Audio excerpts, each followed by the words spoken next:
I love Lucy. Lucy is my girlfriend and wife. Very, very, very, very, very, very, very, very, very, very, very, very real.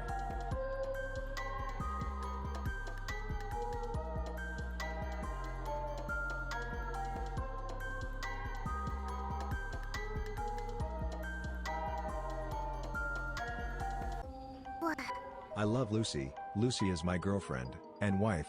Very, very, very, very, very, very, very, very, very, very, very, very real. Early to the Sunday stream.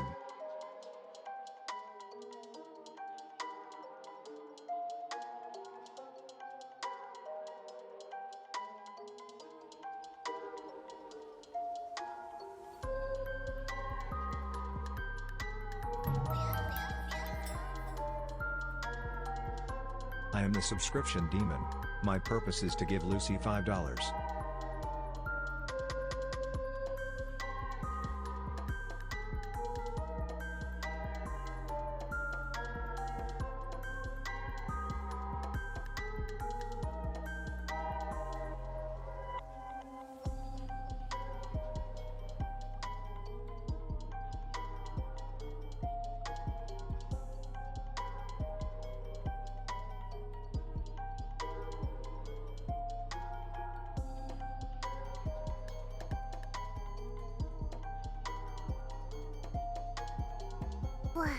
GMP here. I love Lucy. Lucy is my sleepy girlfriend and sexy sleepy wife.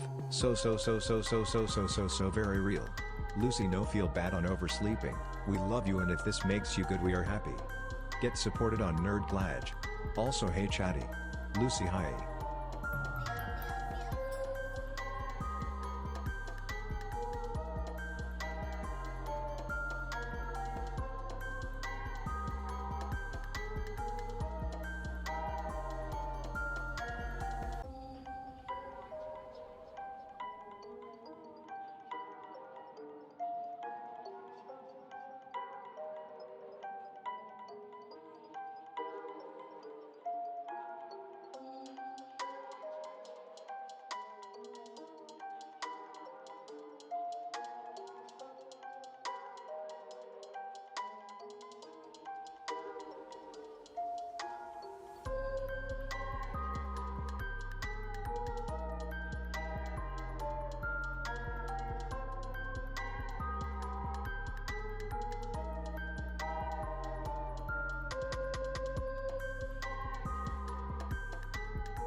I love Lucy.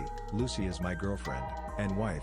Very, very, very, very, very, very, very, very, very, very, very, very real.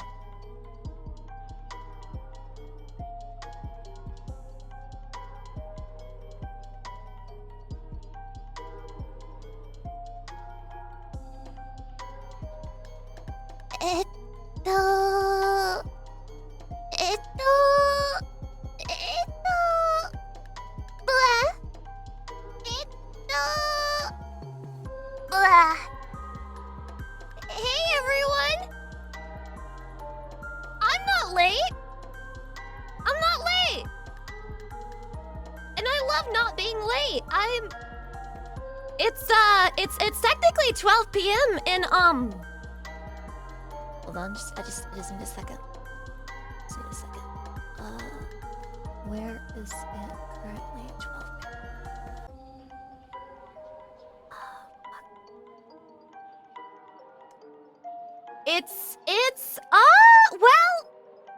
It's kind of, yeah. My resting on time wife OCP heart. It's kind of like 12 p.m. in, it says France. Oh shit, in France! Wait, no. It's not in France. It's Alaska! It's 12 p.m. in Alaska. It's 12 p.m. in Alaska. It's 12 p.m. in Alaska. Let's go, chatty. Let's go. I am on time if you are in Alaska. Yep. Ah! Congratulations to the Alaskans in the chat. You truly turned out to finally win something. I know that must be unusual for you.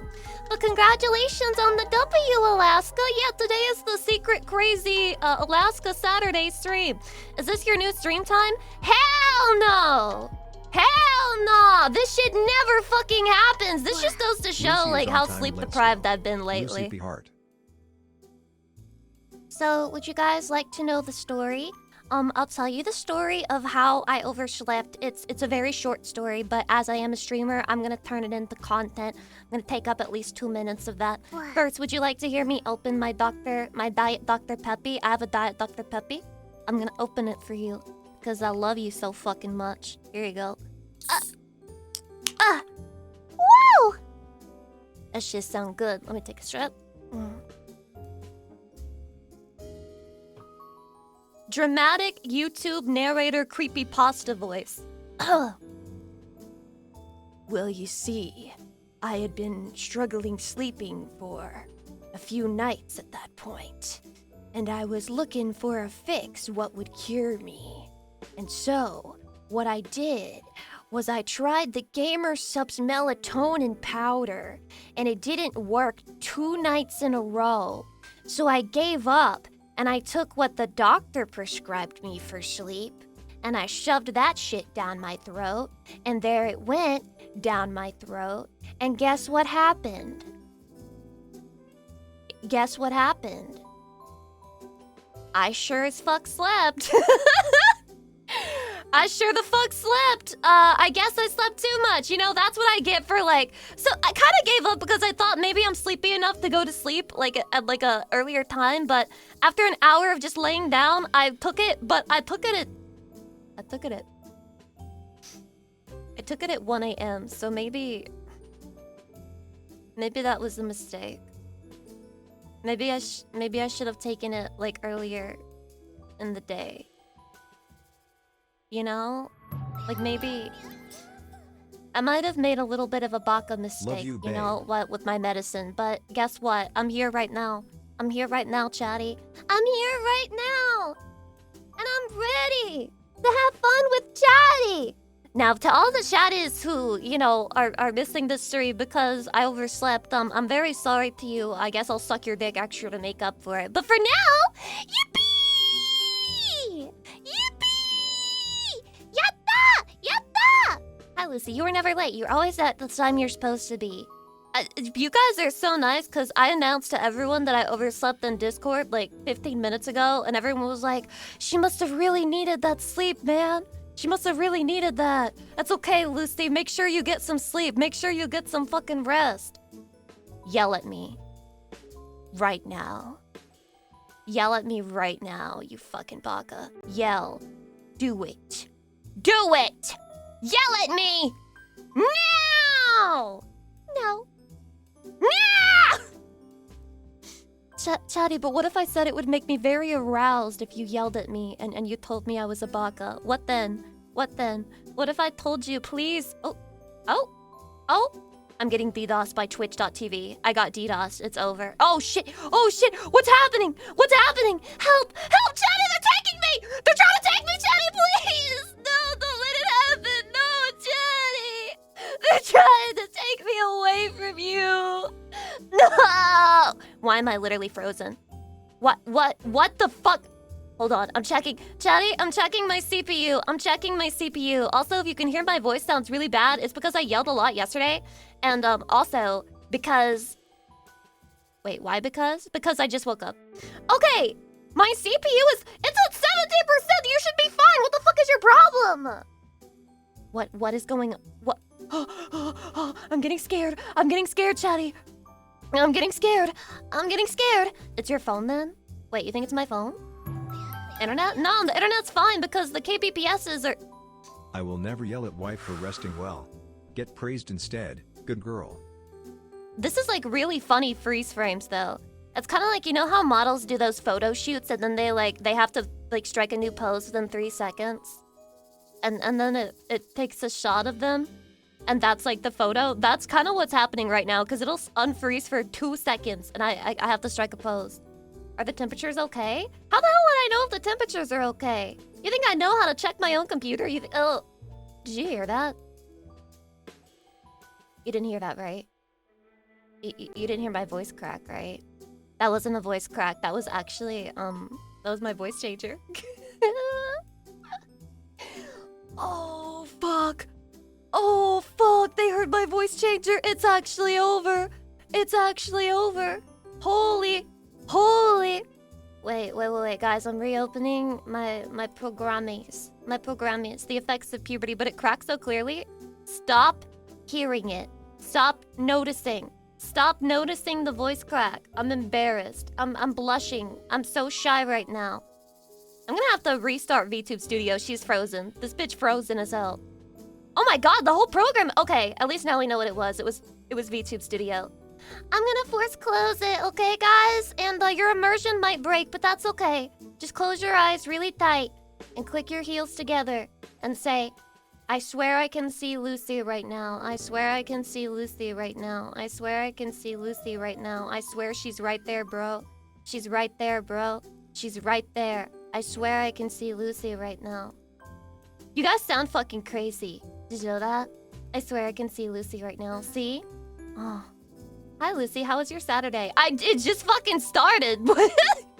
It just fucking started for me, dude. What do you mean, how is my fucking Saturday? Embarrassing is what it is. My Saturday is fucking embarrassing because I overslept for the first time.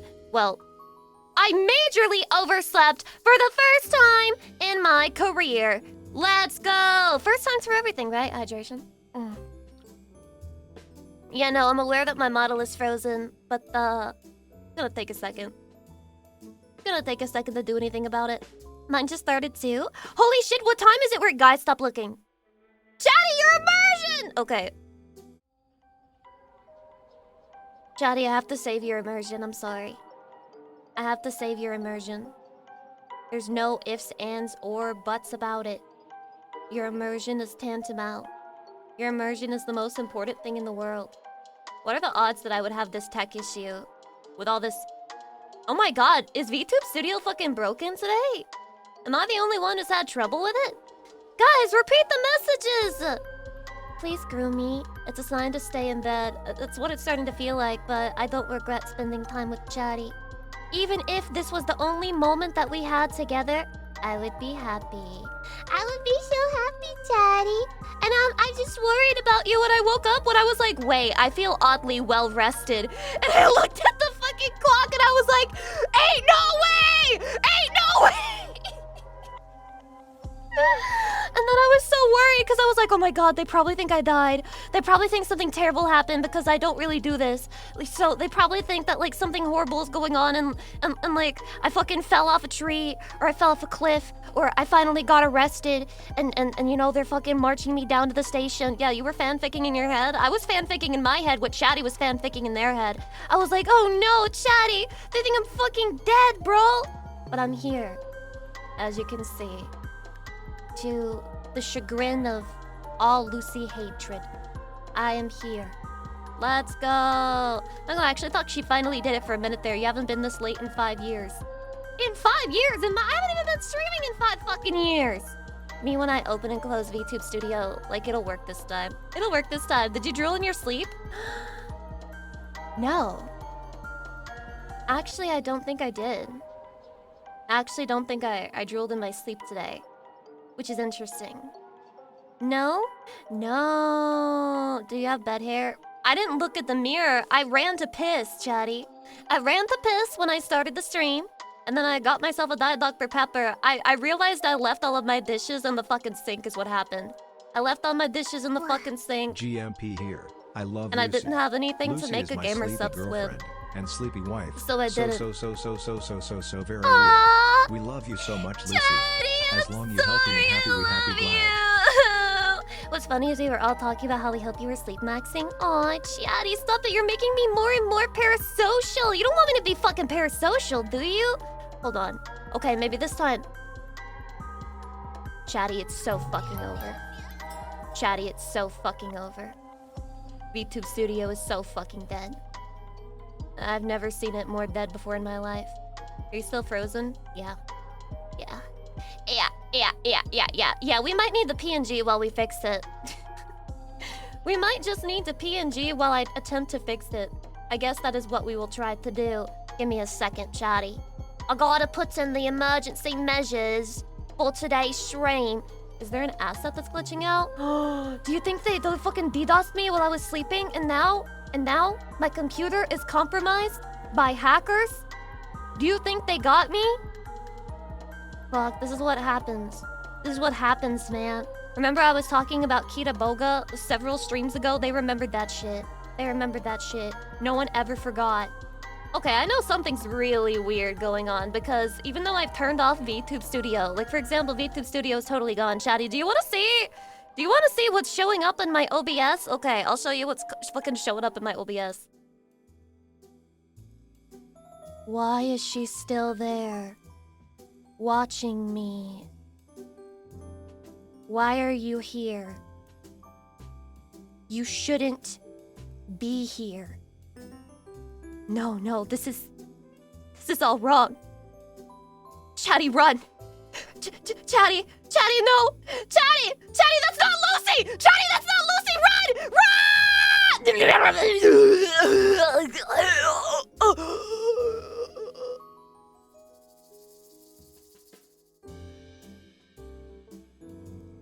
This day will be remembered as the day the Lucy doppelganger.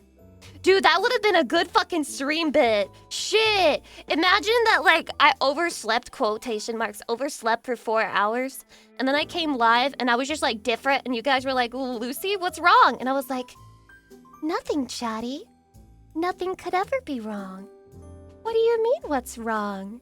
I just love you so much. But I keep getting closer and closer to you on the screen.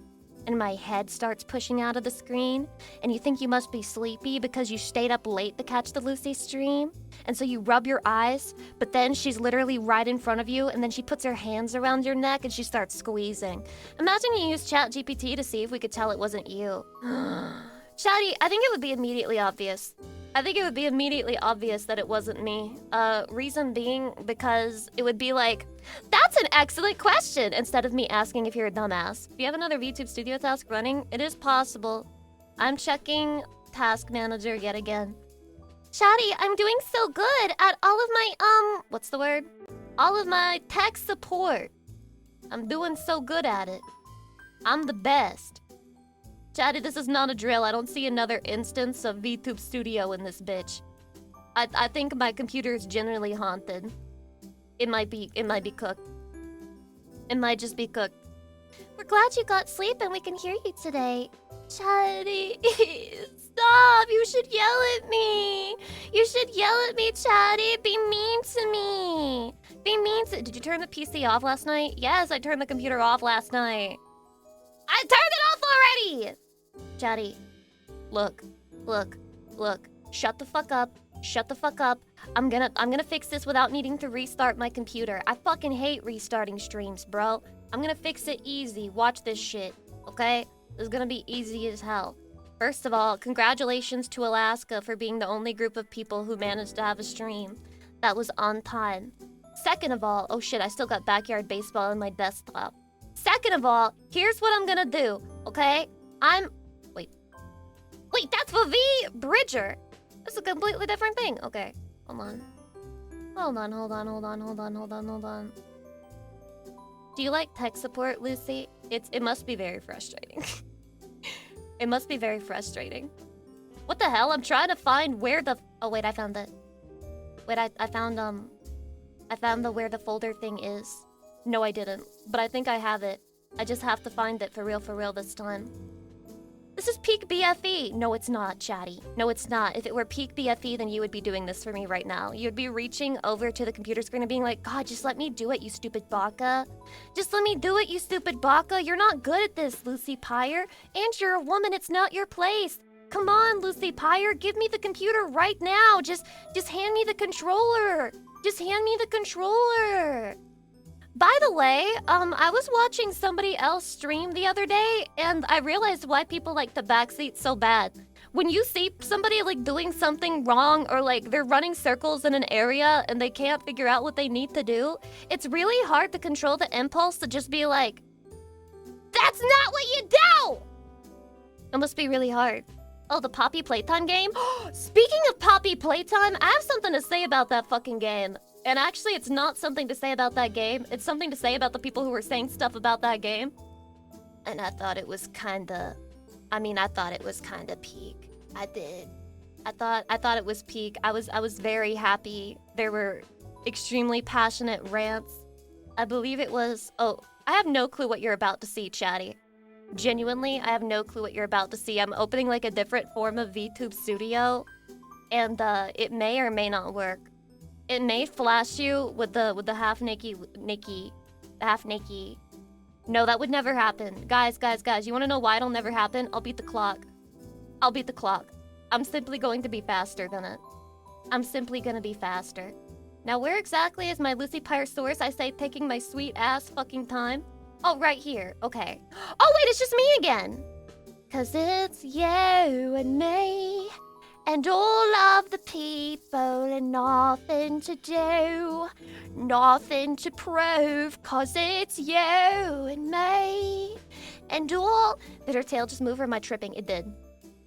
So yeah, I think VTube Studio is broken for today's stream. Yeah, it's fucking broken. You have a bug on screen? You're a bug! Yeah, she shows up sometimes. Usually that's like when VTube Studio is starting up or whatever. What happens if I close V-Bridger? Does that fix it? Does that change anything? Fuck-ass software! Indeed. Can she still make face expressions? Very slowly, probably. Like, you might see one every blue moon, perhaps. Overslap broke V2 Studio. What's next? I'm going to mog you! You have mog in your username, except no you don't. You have a letter in front of it, but I'm going to mog you in specific because you made me angry. You made me angry, bitch. 4 hours for this? The tail is moving a bit, at least. Yeah, guys, don't you feel satisfied? At least the body is fucking moving. Aren't you happy? What, you're not happy? What, this isn't fucking good enough for you? What the hell is wrong with you, huh? What's your fucking problem? I just don't understand how our model kept showing while VTube Studio was turned off. You and me both, buddy. You and me both. Wait. Okay, I might have an answer to that. It's because I'm not necessarily showing you VTube Studio. I'm showing you a different program that has VTube Studio connected to it, so it might have just kept the freeze frame. She refuses to wake up. This fucking bitch, bro. Did you uninstall iTunes again? This is not an iTunes problem! This is a computer being fucky-wucky problem! I might actually have to restart my PC. This is sad. I might actually have to restart my PC.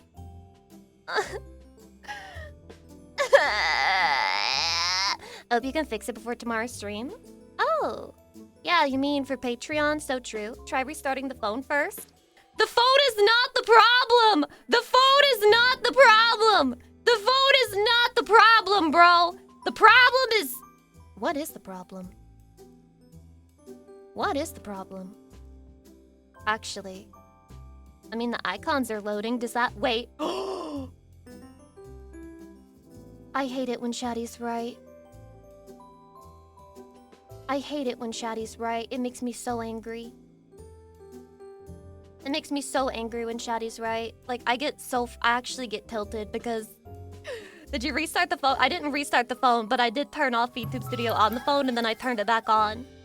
Did you try turning it on and back off yet? Of course I did, Shaddy! Of course I did! Oh wait, that fixed it. I need to die. I genuinely need to die. I can't forgive myself. I can't forgive myself for the things that have happened today, Chatty. I'm embarrassed. I'm embarrassed about what I've done. You need to stay alive for us. Chatty, can I take a Dr. Pepper hydrate to that? Thank you for... Thank you for being witness to the shit fit that was tech support. Saturday, February 21st. Let's go. Hydration. True Jithy is getting mad at us for being right. Why are you just so correct and chatly every single day, Chatty? Chatty daddy? Hold on, I gotta turn off these eye bags because the fucking redeems got all fucked up. Why were you guys redeeming shit when I was like, hey guys, my VTube Studio is dead? Oh, wow, let me keep redeeming shit for Lucy Pyre. while she says that VTube Studio's not even working, which is where the redeems would be going to. What if it's your fault, actually? What if it's your fault? What if you're the one who set off the fucking program and you made it start glitching and you're the problem? What if that's what you did? They thought it would shock it into working. You took a defibrillator to my VTuber model? You fucking defribbed my VTuber model. God, that's so hot. That's like the electricity kink. Have you seen, like, in the movies where they take the defibrillator and then the person, they apply it to their titties? And then they're like, ha! And then they're like, their whole body shoots up. Do you think that should feel good? Press 1 if that feels good. Press 2 if you'd rather die. Yeah, and their body convulses. Yeah, that was an orgasm, bro. That was a nut. It came right out. Everyone pressing 2 is in denial. Everyone pressing 2 is in denial. It feels good once. It feels good once. It's kind of like magma. You can have it as like a snack once. You can have a volcanic treat once. You can chew on ash once. You can swallow, what's the word? A Tide Pod once. One time. It would be worth it. Hi, Lucy. Glad you're not late. Yeah, glad Lucy Pyre did not oversleep. I'm so glad Lucy Pyre did not oversleep, dude. I'm so glad. I'm just so glad she's such a consistent streamer, you know? Even though she's been struggling with sleep, she's so consistent and she never fucks up and she never oversleeps and she never starts stream 4 hours late. That's never happened before. I'm just so glad that my Oshi is like perfect and never has ever any flaws. At any point. How many hours did you eat? Well, you can do the math. If I went to sleep at 1 a.m., and then I woke up at that's kind of really bad. That's kind of really bad. Like, what the fuck? It's just always a perfect stream. Thank you, Robbie Cruz de Leon. Hello. I have only 4 hours of sleep.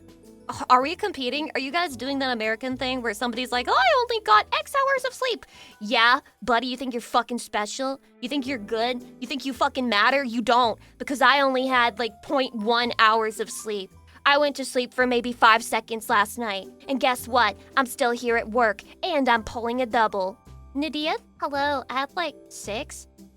Would you say you had like 6 or 7 hours of... Would you say you had like... Would you say you had like 6 to 7 hours of sleep last night? 6, 7, 6, 7. 6, 7, 6, 7, 6, 7, 6, 7. 6 to 7 hours is normal for me. I am so jealous of those people who can sleep for 7 hours and that's good enough for them. I desperately want to be you. I'm like trying to force my body to be like that because I like having a bunch of hours in my day to dick around and do fuck all. And I don't have that if I sleep what my body actually wants. My body actually wants 9 to 10 hours of sleep, which is crazy. That is so fucking greedy and selfish. This bitch needs to wake up. Wake up and live life. You can't just sleep 9 to 10 hours every single fucking day. You're going to die. You're going to gain wrinkles in your sleep and then you will be chopped and washed and you will be ready to be put out with the fucking laundry. Women tend to need more sleep from their hormone cycle from what I've heard. By the way, guys, I'm in my luteal phase. I'm in my luteal phase, by the way, guys. What does that mean? I don't know. It just sounds nice when I say it. I'm in my luteal phase, chatty. Luteal. Which sounds like lewd. So I'm in my lewd-eel phase. Let's go! Guys, update the tracker. Is that website still being maintained? In my defense, I was drinking till like 6 a.m. Oh. Went to bed, woke up at noon. Now I'm here at almost 5 p.m. Oh. What? That's crazy. It's almost 5 p.m. for you? That is so totally not what time it is for me. Because I'm on time with my stream, so it's actually 12:30. I'm in Alaska right now. I'm in Alaska. Dude, I would do some shit like that, though. Like, imagine that I said, okay, my stream is at 12 p.m. EST. And then I traveled to, like, a different fucking state. And I was like, well, good thing that my stream is only at 12 p.m. Haha. And then I went to sleep. And then I was like, wait. That would probably be what happens if I ever have to travel to Alaska for an anime convention. Oh, Chatty, do they do anime conventions in Alaska? They don't, right? Because why would you do that? Why would you put an anime con in Alaska? Are you a baka? Are you stupid? Only the winter anime. Aww. Dude, that's right. Anime releases in seasons. Fuck. I used to be aware of this shit, and now I've fallen off the train so fucking hard I don't even know what's going on anymore. There's an anime north in Toronto that could use a Lucy. Look, I'm not going where the Canadians are. I'll go to Alaska. That's red-blooded American. That's patriotic. I'm not going to fucking Canada. I'm not going to Toronto. I'm not going to Anime North. Watch Lucy become a complete turncoat the second Anime North gives her an invitation to do a meet and greet.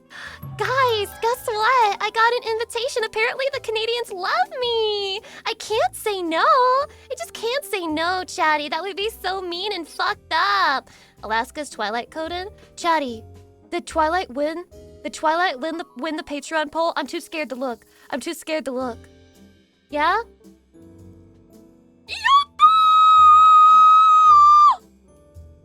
Is this the underworld? Kinda, sorta, yeah. Why am I saying kinda, sorta? Yes, the background is in fact the underworld, if that's what you're asking. Very true and very real. Lucy is a hug. Out of the question? No? Okay, I don't know why I took a pause reading your fucking question because I thought for some reason you were calling me a hug. And I was like, what does he mean by this? Dude, you're stupid whether you undersleep or if you oversleep. You're still fucking dumb. Why would I go to a country who cheated at curling in the freaking Olympics? Canada or America? Dude, what's the current drama with the Olympics? Because I've been seeing people call that one girl, her name's Alyssa Liu, I think. She's hot as fuck, dude. She looks like this one girl that I went to school with in university, except like 10 times hotter. She's so fucking hot. Oh my god. She's so pretty. Oh, yeah, we cheated in curling and it's fucking hilarious. You cheated in curling? And then you called our gold medalist figure skater fat?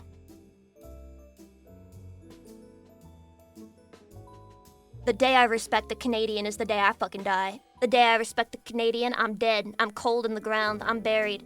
I'm buried. I'm fucking buried. 6 feet deep. Canadians are rioting in the games. Canadians, fucking calm down, dude! They hate us so much, bro. They hate us so much. What did we do, guys? I say? Clueless? Oh, what did we do? Why does Canada hate us? Clueless? Duke Norden, thank you for the half-year anniversary. Thank you. It'd be awful if you screamed something lewd right now. I'm pregnant. It's yours. And I'm not getting rid of it if that's what you're going to tell me to do. And I know that you have sexual thoughts for your boss. But I need you to put that aside for now. And I need you to think about me, because you got me pregnant, not your boss. I know you wanted to get your boss pregnant, but you got me pregnant. So it's time to man up and deal with the situation. Yeah, you have to take responsibility, Chatty. We need to get married. Don't complain. Don't argue. Just do it. Just fucking do it, Chatty. Just fucking marry me. And then we'll be happy. I'll make you happy, I swear. I'll learn how to cook. I'll even learn how to clean better. And I'll start taking the meds that make women obedient and calm. That shit they were taking in the 1950s. Dude, women were fucking pill popping back then. They were shoving that shit down their throats like clockwork. They had 50 pills in the left hand, 50 in the right, and then they were like, it's time to begin my housewife dream. And then they just fucking hit the nay-nay on that shit. Valium. Oh, Chatty. I'll start taking Valium and I'll be such a good mother to your children. You'll be so happy. We'll be so happy. We'll be in love. It'll be gorgeous. And then we'll go off into the sunset. And we'll be happy together. Hydration. I demand a paternity. Okay, acceptable. Get zooted on lithium and encase the whole ham in jello. Ew. Ew. The food was so fucking nasty back then. That was literally Valium-inspired food. They need to make a 1950s cookbook, but like they take all the worst recipes and they just call it Valium-inspired. Valium code. Valium core food recipes. I'd buy that shit. That would be good content, okay? Then we could cook the shittiest possible recipes live on stream and put a fucking ham in jello. Can I still cook sometimes? You can cook all the time if you want. I'm just willing to, like, live that housewife, trad wife dream for you if you want. But if you want to cook all the time, I'd be more than happy to let you do that, Chatty. I would turn into slop if you let me. I would couch rot if you let me. Chatty, you really have to act like you're my father and move me around like a little chess piece on the board. You gotta push me around like a little pawn and say, no, Lucy, you have to move today. You have to get up. You have to experience life. You have to breathe in the air. You have to go let the sunlight touch your skin. You gotta go on a walk with me. You literally have to walk me like a dog. I'll even wear a collar for you. I'll wear a collar for you, Chatty. You just put on the collar, you can connect the little chains to it, and then you can walk me around, and I'll act like it's totally normal while people stare at us and call us fucking freaks and spit on us and say we're nasty. That's okay. I'll do it. I'm not afraid. But I want to wear a collar for you. Okay, fuck you. No, the collar is mine.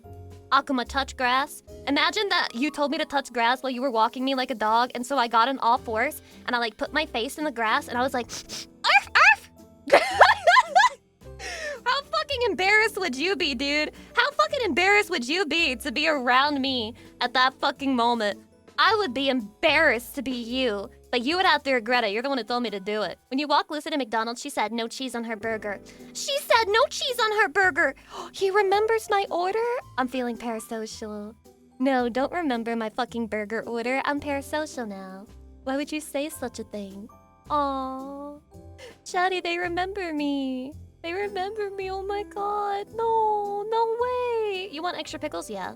Well, it's not Riz, you know, when you remember it. But like when the other chatties remember, then it's Riz. Always keep that in mind. Aren't you always parasocial? Why would he say such a thing? No. I'm not always parasocial. I'm always a bitch. That's completely different. We would never be embarrassed to be around you. I'm gonna embarrass you. I'm gonna go out of my way to embarrass you. Remember when I said that I would really embarrass you? Here's what I'm gonna do. You're gonna take me to the restaurant. And then when I'm ordering, I'm gonna make sure that the waiter is a waitress, that it's a woman. And then I'm gonna look at you and I'm gonna say, do I have permission to get some fries? I'm just really hungry and I don't know if a salad's gonna cut it this time. Do I have permission? Can I please get some fries? And then you're gonna be so pissed because there's not a single time in your life where you've called me fat and said I'm not allowed to have fries. But I'm acting like you abuse me every single day. And then if you move even slightly, I like flinch. I'm like, oh, Chatty, I'm sorry. I'm not sure what I did, but I'm so sorry. I won't do it again. Every time you fucking move at all, you move your arm, I'm flinching, okay? I'm gonna make everyone in the entire establishment think that you treat me like shit. I'll give you the tip instead, Lucy.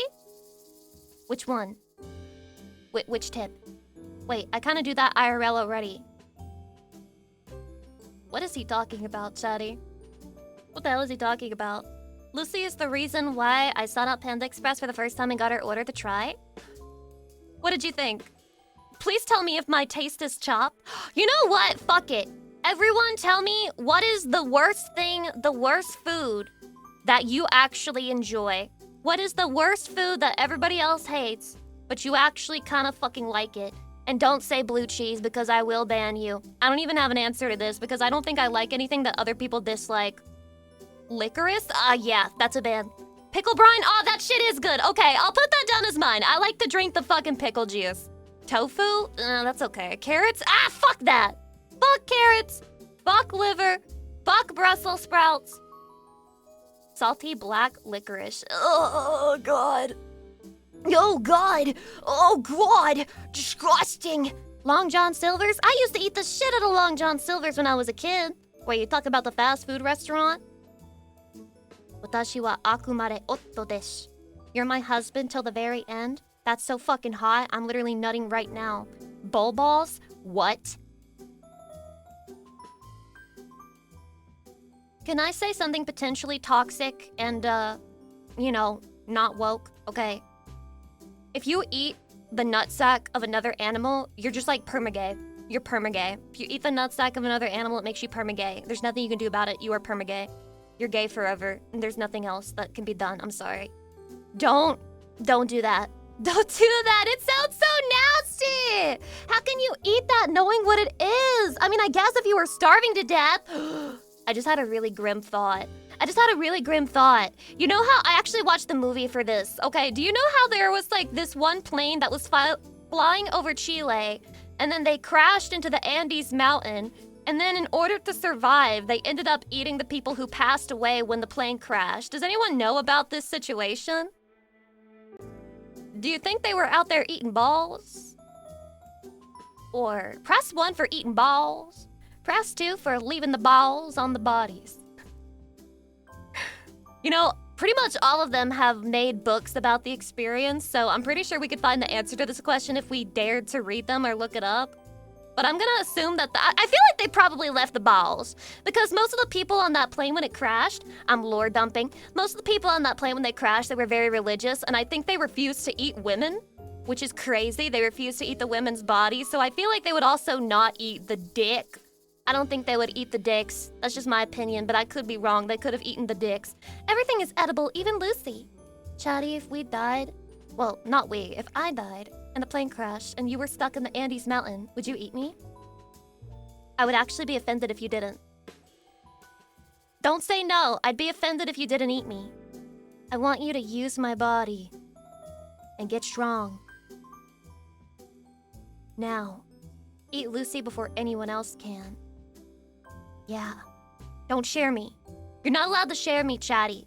But just imagine that it was like a private jet plane kind of flying situation. Just imagine that. And it was just you and me, so I'm like the only one you got. Another interesting thing about that whole story and that whole situation is that while the mountain being really fucking cold kind of sucked shit, it also preserved the human bodies and preserved the food that they had available. Which was, it becomes a problem later because the guys, they're two guys, they hike across the mountain to try and get help. And it gets hotter as they get further and further away from the mountain, and their food begins to rot, and then they eat it and they fucking throw up. So while the mountain fucked them over, it also saved their lives. Think about that, Chatty. While Lucy Pyre might be very harmful for your mental health, there might be secretly a little mechanism within her that is saving you from worse harm. Just think about that, Chatty. Think about that right now. Eat Lucy, we are one forever. Yeah, they made a movie or two about it. They made a movie or two about eating Lucy and being one forever. Holy fucking based Hollywood. Hydration. Ugh. Guys, they told me Hollywood was fucked up, but they're out there making movies about Lucy and Chatty. How bad can that be? Nope, gonna jump off a bridge after this. No. No. No! With my dick strapped to a bungee rope. Welcome to the Salty Dick Tune. How tough are ya? And then you watch a guy jump off of the Golden Gate Bridge, but he's got a rope attached to him, but it's attached to his penis and his dick and balls. And he just dangles instead of fully falling. How tough are you, Chatty?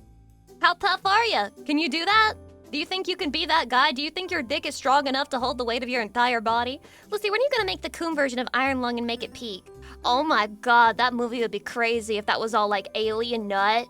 Dare I say it would have made the movie better. Cause you wanna know what? I thought the movie wasn't that bad. I give it like a 7 out of 10. It could have been better. It could have had a lot of cuts. But it's a good movie. It's an interesting experience. I think it's worth a watch. One time in your life. Don't know if I would rewatch it though. Okay, but imagine that instead of blood being all around the fucking submarine, it was genuinely like alien cum, alien nut. That would have been more disgusting. It would have had more ick factor because blood is just blood, bro. Blood is just blood. It's kind of lame, you know?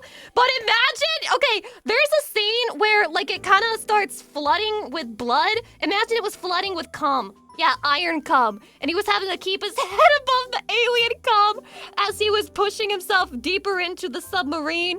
Oh, that'd be crazy, Chatty. That would be way more disgusting. You know, Alien understood this. Alien understood the power of sexual gross out factor in horror. And we need to bring that back. No more bloody ocean. Bring back the cum ocean. That is way more disgusting and horrifying. Imagine a woman in the cum ocean. Does she get pregante? Is she just like fucked the moment that they drop her in there? Pregnant frame 1? Now that's a fucking horror story and also my fetish slop. But it's also a horror story. It works at the same time. It's a horror story for real.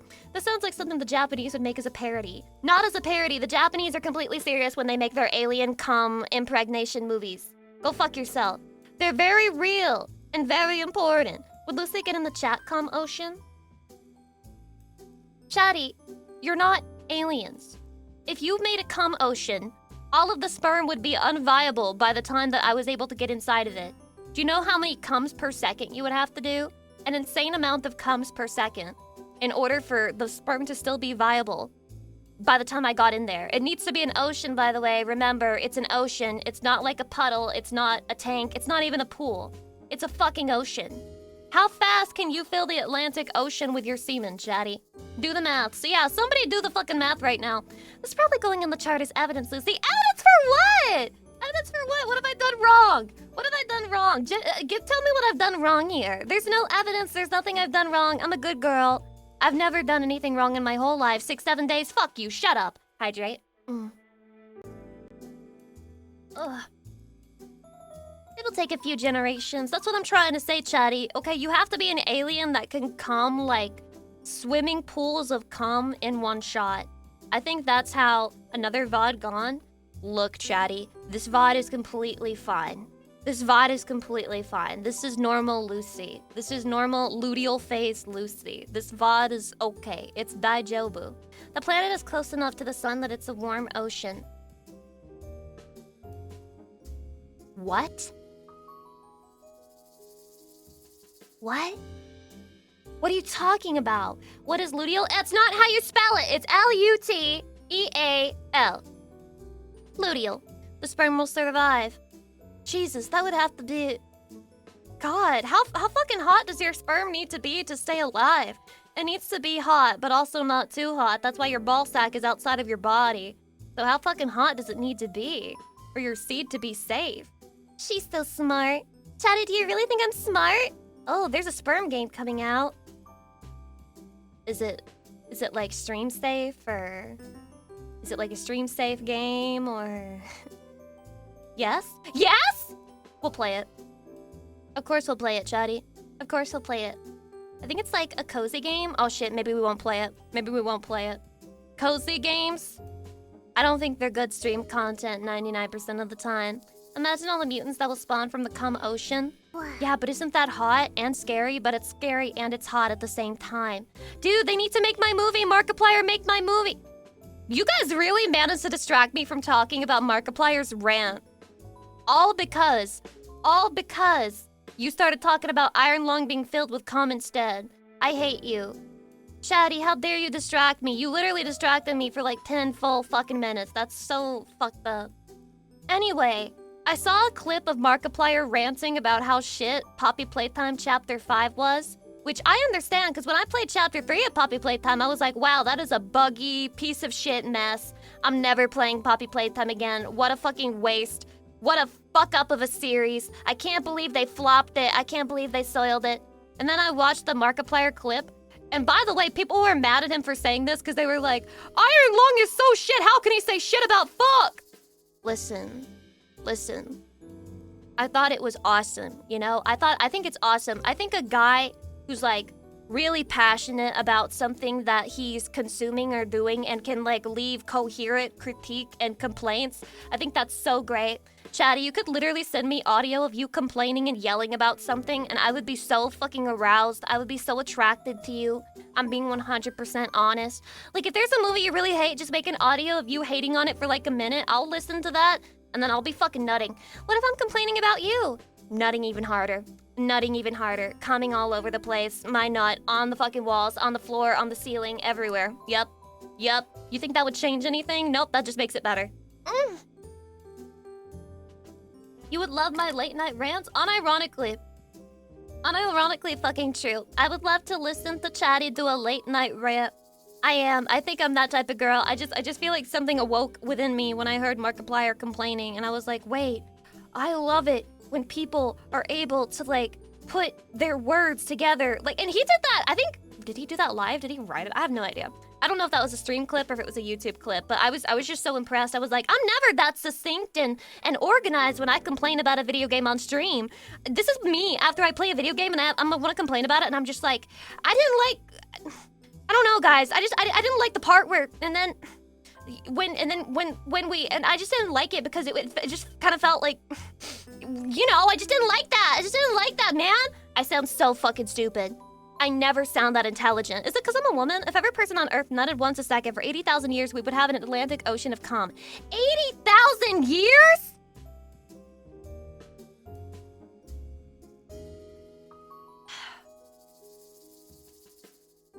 Jesus Christ. So what is that, like 4 billion men? I might be dumb. I'm super dumb. I'm more dumb than you're dumb. Chatty, we need more zinc. We need to start... Wait, what has zinc? Was it spinach? Dude, I remember people used to pass around, like, infographics and shit and be like, here's how to make your cum hit the ceiling. And it would have, like, a full-length guideline of, like, how to make your cum shoot further, how to make it, like, more viscous, which, by the way, why do you guys want to do that? Why do you guys want to do that? Question mark.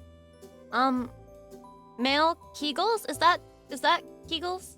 Mouthfeel? Why would you be putting your own cum in your mouth? Is that just like your fetish? How do you make it shoot less, bro? He's bragging. He's humble bragging. He's in the fucking thread and he's like, guys, how do I make it shoot less? Haha. Every time I shoot, like, I accidentally hit my mom 3 rooms over. No one believes you, little bro. No one fucking believes you. You're full of shit, dumbass. You're full of shit. Nobody is buying your garbage. Hydrate. It's like playing with squirt guns. You need range to play with the homies. Robin? Wait, but Robin, you're my mom, so how can you say that? He shot the family dog. The fucking family dog had to be rushed to the emergency vet because he accidentally came in its eye. Chatty, I don't think that was an accident at all. I think you're lying, and I think that you're gonna go to jail. I think your family's reporting you. Yeah, I think you're gonna be locked up for a very, very long time, buddy. I think it's over for you. You're cooked. You're cooked. They're throwing your ass in the slammer. Oh yeah, you guys told me all of your terrible foods that you like to eat. But Chatty, what's the most overrated food in the world? And why is it pasta? Because it's pasta. Every day it's pasta. Hamburger, banned. Bacon, true. Burger, banned. Nuggets, banned. Pizza, banned. Yeah, it's pasta. Steak, banned! Steak is like one of my favorite things in the world to eat. You are so fucking banned if you put steak. You are so fucking banned. Holy shit. Pizza can be real bad or real good. Well, yeah, but that doesn't mean that it's overrated when it's fucking good. A good steak is worthy killing for. Aww, so true. Wait, am I evil? This reminds me of that one little clip of the little girl saying she's on mine to the cow. Cute little Remy, hello. Pasta costs like $3 to make, though. Oh, I'm sorry. I forgot. Is something being cheap making it tasty? Is something being dirt fucking cheap making it tasty? Because I think it would be the other way around. I think the worse something tastes, the cheaper it is to create. I think that's what makes sense. And pasta's garbage. I've tried many pastas in my life because people keep telling me, oh, Lucy, you just never had a good pasta. Olive Garden's not good. And then I try fucking pasta and it tastes like shit anyway. Why does it always taste like shit, Chatty? Why are they serving me shit on a fucking platter? Every fucking time. What about caviar? I personally never had it. Ew. Ew. Ew. Ew. Ew. Ew. Ew. Blech. Ew. Raviolis are good because it's stuffed with meat. I hate ravioli. I hate ravioli. Have you considered salting your pasta with MSG? Isn't that stuff that they put like in the Chinese food? In the Chinese food is what I've heard. And then I heard people try to say that it was bad, but then people said that it's not actually bad and it's like putting a lot of salt on your food. I want to buy it. What if I just put it on everything? What if I just put it on everything? Who's gonna stop me? The worse the restaurant is, the better the food is. So true. So true. UN blue hats coming after Lucy going, I hate pasta! I hate pasta! Chatty, I don't know what they meant by that, but I also hate pasta. Yeah, I sure do.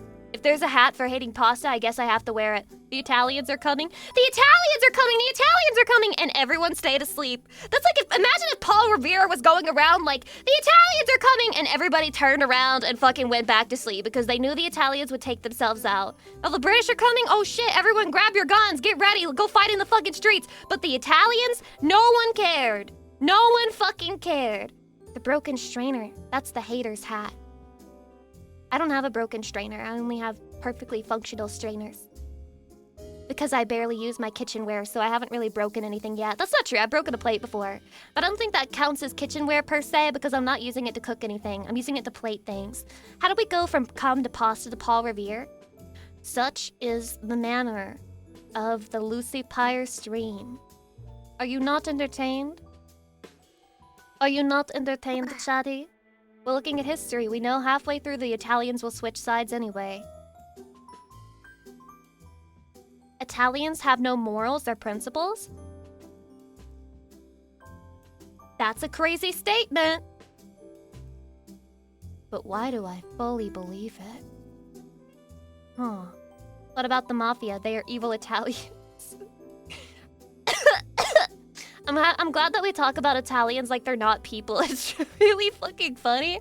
It's really funny the way Chatty's just like, yeah, they're like video game characters. So you have Italians, and then they cook the pasta, and then you got evil Italians, they're in the mafia, and then you got the flaky Italians, they're like the ones from the World Wars. Hey, Lucy, ramen is pasta. No, it's not. Don't be silly. Don't be silly. No, it's not. No, it's not. Also, I'm cooking? I'm coughing randomly. Dude, this is like my death flag. Me when I get to spend one last good day with Lucy Pyre, but she's coughing in the stream, and she coughs like every 5 minutes. And she's sending up the signals, she's sending up the signs that, yeah, it's over for her. And in the movie, there's going to be an arc where I lose my wife. Hydration. No, not like in Silent Hill 2. Shadi, does that mean you're gonna fucking kill me because I'm your wife and I'm getting sick and you're... Oh no. Shadi, it's fucking over. Shadi, is it over for me? Am I screwed? Am I cooked?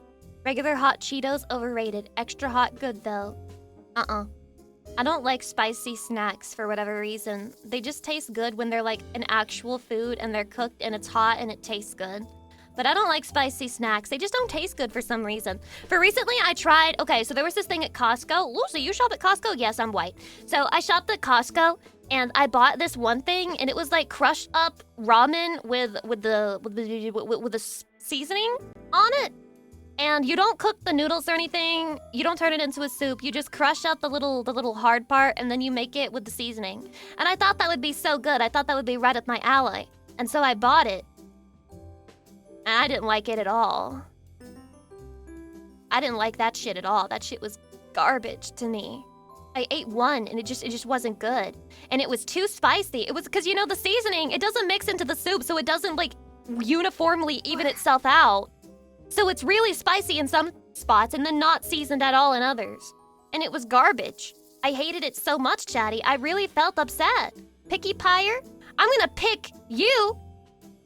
Chatty, start acting like a pick-me right now, and I will pick you. But you have to act like a pick-me for Lucy Pyre, not a pick-me for guys. You have to act like a pick-me for Lucy Pyre. So you have to say things like, I would never have an Oshi other than Lucy Pyre.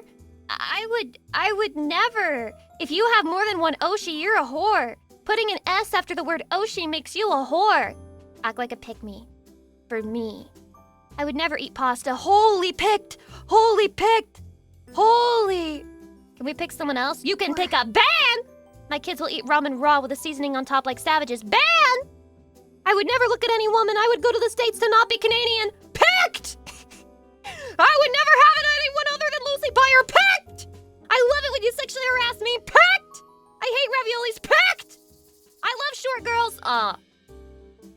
Now I can see why you would think that's a picked moment, but... You're actually not supposed to draw attention to it. And if I pick you, that's like me saying that I'm short. And I would never admit that. You kind of, you fumbled. You kind of fumbled right there, man. I would never stroke my dick to anyone else other than Lucy Pyre. Packed! Man, Panda Express is my favorite place to order from. Packed! Wait, they know me so well. I love Big Titty, Tall Blonde, Amazon's name Lucy Pyre. Am I supposed to pick you so everyone thinks that that's what I am? I can't lie that fucking hard. I mean...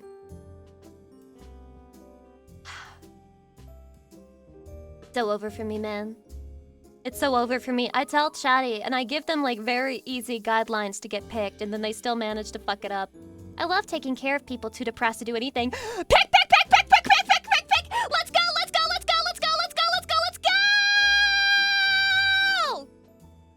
You wanna know my darkest, most sinister trait? We're about to start reacting, okay? I swear. I'm gonna leave you with my darkest, most sinister trait of all time.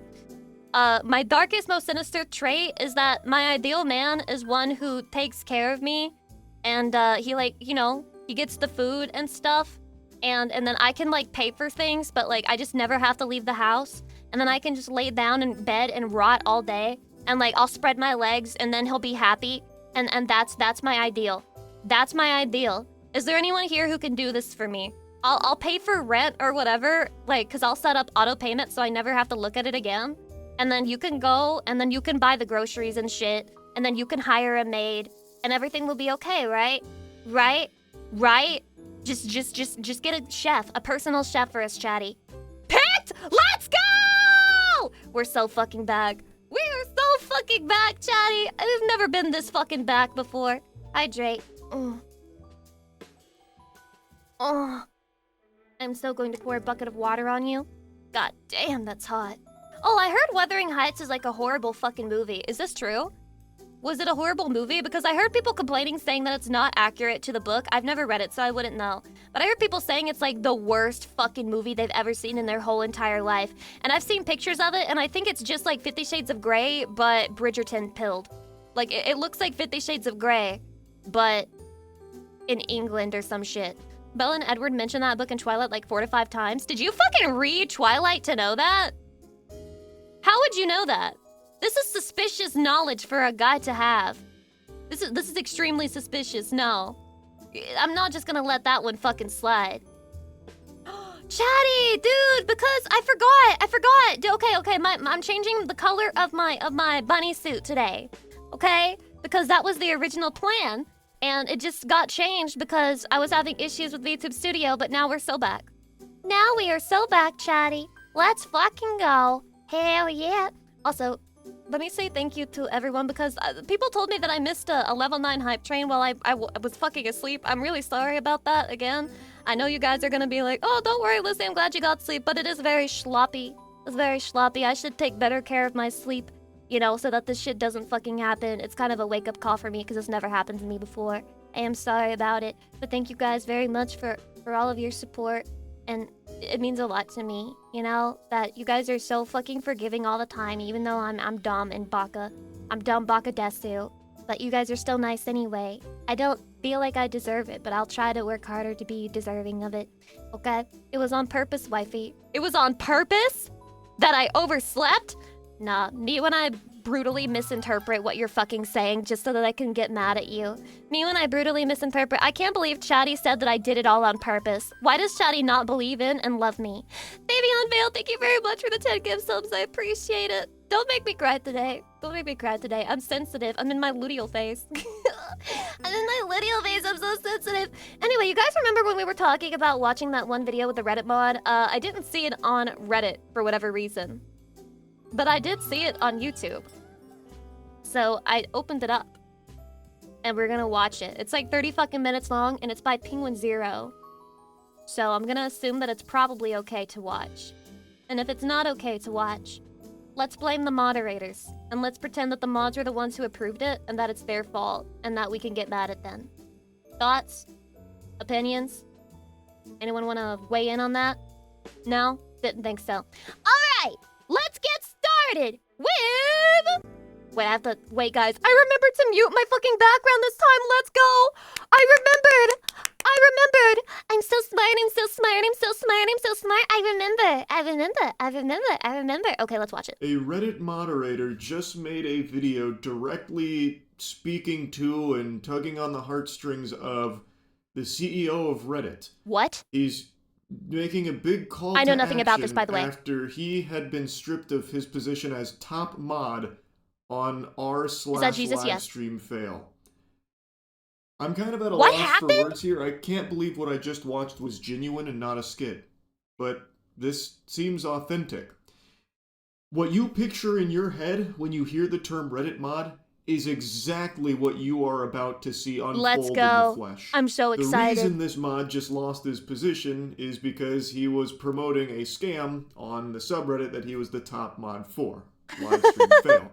I made 2 videos covering this. It would be livestream fail. It would be fucking livestream fail. Fuck that subreddit. Reality television show for streamers fans to sign up and even paid entry into it to compete for.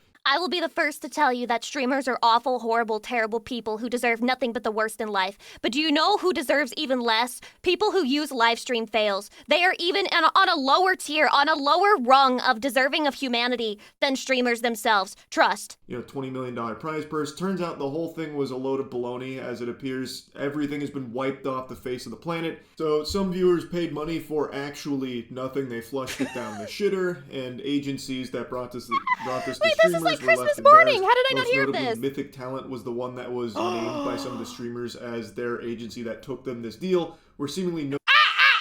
Mythic Talent? Wait, guys. Huh. Mythic Talent. Where have I heard of this before? Huh. Where have I heard this? It must not matter. No due diligence was done on behalf of Mythic to confirm whether or not this was even legitimate in the first place as a paid promotion.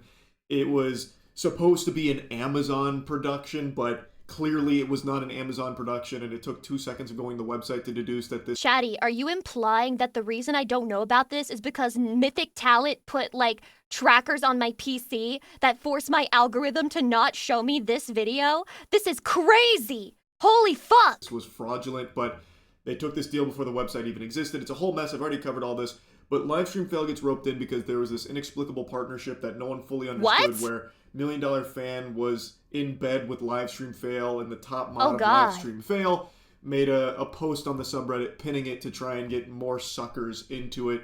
And now... There's some, like, joke I could make here about how streaming apparently has a deep state. It blows my mind that Reddit moderators are getting fucking paid through brand deals. This is his response after being fundamentally fired from his free position of Reddit janitor. Hello, Spez, Mr. CEO of Reddit. I hope you have received this public video that I have created and sent to you via your... Stop! Why does he even have the accent? Why does he even have the accent? What the fuck? Hello, Princess. It appears that you have not paid my sponsorship money from the scam that I ran on Livestream Fails. Princess, I'm gonna need to see some numbers and zeros in my bank account right now, or I am going to have a shit fit, Princess. Email. If not, I hope anybody who cares about the topic in this video can get this to him in any way that you can. This video is about a topic of deadly seriousness, and that is Reddit moderation and the state of your platform. Oh my god. This is Reddit's Manhattan Project right now. The moderators are rising up against the CEO of Reddit. I used to not understand why people made fun of me for, like, browsing Reddit, but now I completely get it. I will stop. I am embarrassed. I'm sorry. I'm actually at a loss for words. This couldn't be a more lame start to this video. The topic he's about to cover is how he believes Reddit mods don't have enough, elbow grease from the Reddit upper echelon, like Spez here, the CEO. We want deeper into the Reddit deep state. If you do not provide access, I will release all of the files I have on the users in my subreddit, which, as you know, upper management, I have quite a lot. Believes they should be entitled to, like, brand deals, talent managers, lawyers, and stuff. That's so crazy. That they can better be utilized as Reddit moderators. Hydrate. I'm not even kidding, by the way. I'm not exaggerating. Like, these are points he was making in this video, and that's what he's talking about with deadly seriousness here. He talks about Reddit moderators like they're fucking G.I. Joe commandos. Man, please come back. The worst part about, like, trying to find moderators as a streamer is that this is the type of guy who usually wants to be a mod, but you need to find the type of guy who just, like, casually wants to be a mod instead of, like, feels like his dick will get bigger if he becomes a mod. And it's really hard because the vast majority just want to be the dick bigger guy. To reality. Like, I don't want anyone to harass this guy, so I'm not going to be, like, showing you his channel or anything like that, because honestly, I kind of feel bad for him that he's put so much weight on... Like me, no, you're definitely the dick bigger guy. It's just like, okay, so you have to choose. Every guy who wants to become a mod wants to have a bigger dick, right? Like, that's the point. But there's, like, tiers to it. There's, like, tier 1. That's where most of my mods are at. Tier 1, they kind of, like, secretly deep down, they're like a covert narcissist. They want to have a bigger dick, but they're not gonna, like, brag about it. in public. So it's like acceptable. Usually you can find a bunch of like tier 1 covert narcissist guys who you can make your mod team, obviously. His personal life into this position, which is just a thankless job. And it's not really a job, at least it should never be considered a job, because all he is doing is moderating a fucking subreddit as a volunteer janitor. I really thought this was a skit, and I'm still, a small part of me, you know, on the copium here, is hoping that this is like satirical and not real, but I don't know, it feels genuine. Pretty real. I was the top moderator of your #1 gaming subreddit, r/livestreamfail, before I was recently removed from that position by the Reddit Code of Conduct team. I became a Reddit moderator for one reason, and that is because I think that Reddit community... You guys have seen livestream fails, right? How the fuck is that a gaming subreddit? And correspondingly its moderators have massive power and influence, and for some reason nobody seems to notice, care, or take this seriously. Least of all its moderators or the company. You know, that's not really a good look to say the sole reason you pursued this path of heroism as a Reddit moderator is because you believed that it held so much power. So you're basically just saying that you were power hungry and wanted to take this Many spot such moderators, many such moderators. Powerful. He believes that Reddit communities and specifically Reddit moderators hold a strong level of sway and power, and that's why he became one himself. That, I don't think, is a good look, man. It's not even coming from like a place of passion or something for communities. He is literally saying he did it because he wanted to be strong. Come on! I understand that Reddit communities, like Reddit as a whole, is a platform that does hold like legitimate influence over like conversations and topics and stuff like that. So by extension, moderators have a lot of ability to control narratives by hiding things or boosting. How many times has this happened to us, Chatty? Think about that. How many times have you just been in a community and something was being force-fed to you, a narrative was being crafted? How many moderators do you think were behind the narrative? Things, and that is something that I've talked about in the past, and a lot of people have made mentions of many times. It's been a pretty big yapping point for a while. This is the quintessential Reddit mod mentality. You know the stereotype that exists of power tripping Reddit mods? He is in the first minute of this video confirming that is exactly what drives him, is power. Like this small modicum of power that he was bestowed for the livestream fail subreddit. And it's... the level of self-importance is sickening. In this video, I will go over why I believe this. Why is he phrasing it like he's in a fucking YouTube video? Why is this like a tutorial? Why is this like a fucking WikiHow? I will also talk about a code of conduct moderation action that was taken against me due to good faith mistakes that I believe were caused by a clear lack of direct material support that the company gives its moderators. I will end the video by talking about what you, Spez, can do to fix this problem, as well as what I and other communities This could have been an email. This could have been an email. Does not solve this very serious mismanagement problem regarding the lack of support that is given to moderators. So here's the spoiler alert. He is going to be playing as a sad song on the world's smallest violin. Odds of that fucking script being ChatGPT generated, by the way. Odds of that. About how he's been removed now as top mod of livestream fail because he was promoting a scam through that subreddit, which did ultimately result in people losing money. There were actual victims of the scam, so he has been removed. But you don't understand, bro. They wouldn't have lost that money if they had just, you know, like had more access to the streamer deep state in the Reddit deep state. Of his position at the top of the food chain on livestream fail, and he is now putting a decent chunk of that blame on Reddit itself for not giving him the... By the way, I regret to inform you, I think the phrase deep state is now a part of my vocabulary, and whenever there's a conspiracy or I think things go deeper than that, I'm just gonna randomly say deep state, and it's gonna be a really bad habit. It's gonna stick for like a week. Tools to avoid this from happening? Like he... At a certain point, there's like a brief moment of self-awareness, like this lightning bolt of self-awareness where he's like, yeah, you know, it was a little fishy. But then he like immediately pushes it onto Reddit like, but if Reddit had given me access to brand deals and lawyers, this probably wouldn't have happened. It's like, what the fuck are you talking about? You're a Reddit mod. Why would Reddit be giving you access to lawyers? Reddit, where's my severance package? And brand deals and shit. That doesn't make sense. First, I will go over the code of conduct action and why I was removed as the top moderator of r/livestream fail. Because you're a scammer! Like stupid internet drama, I know.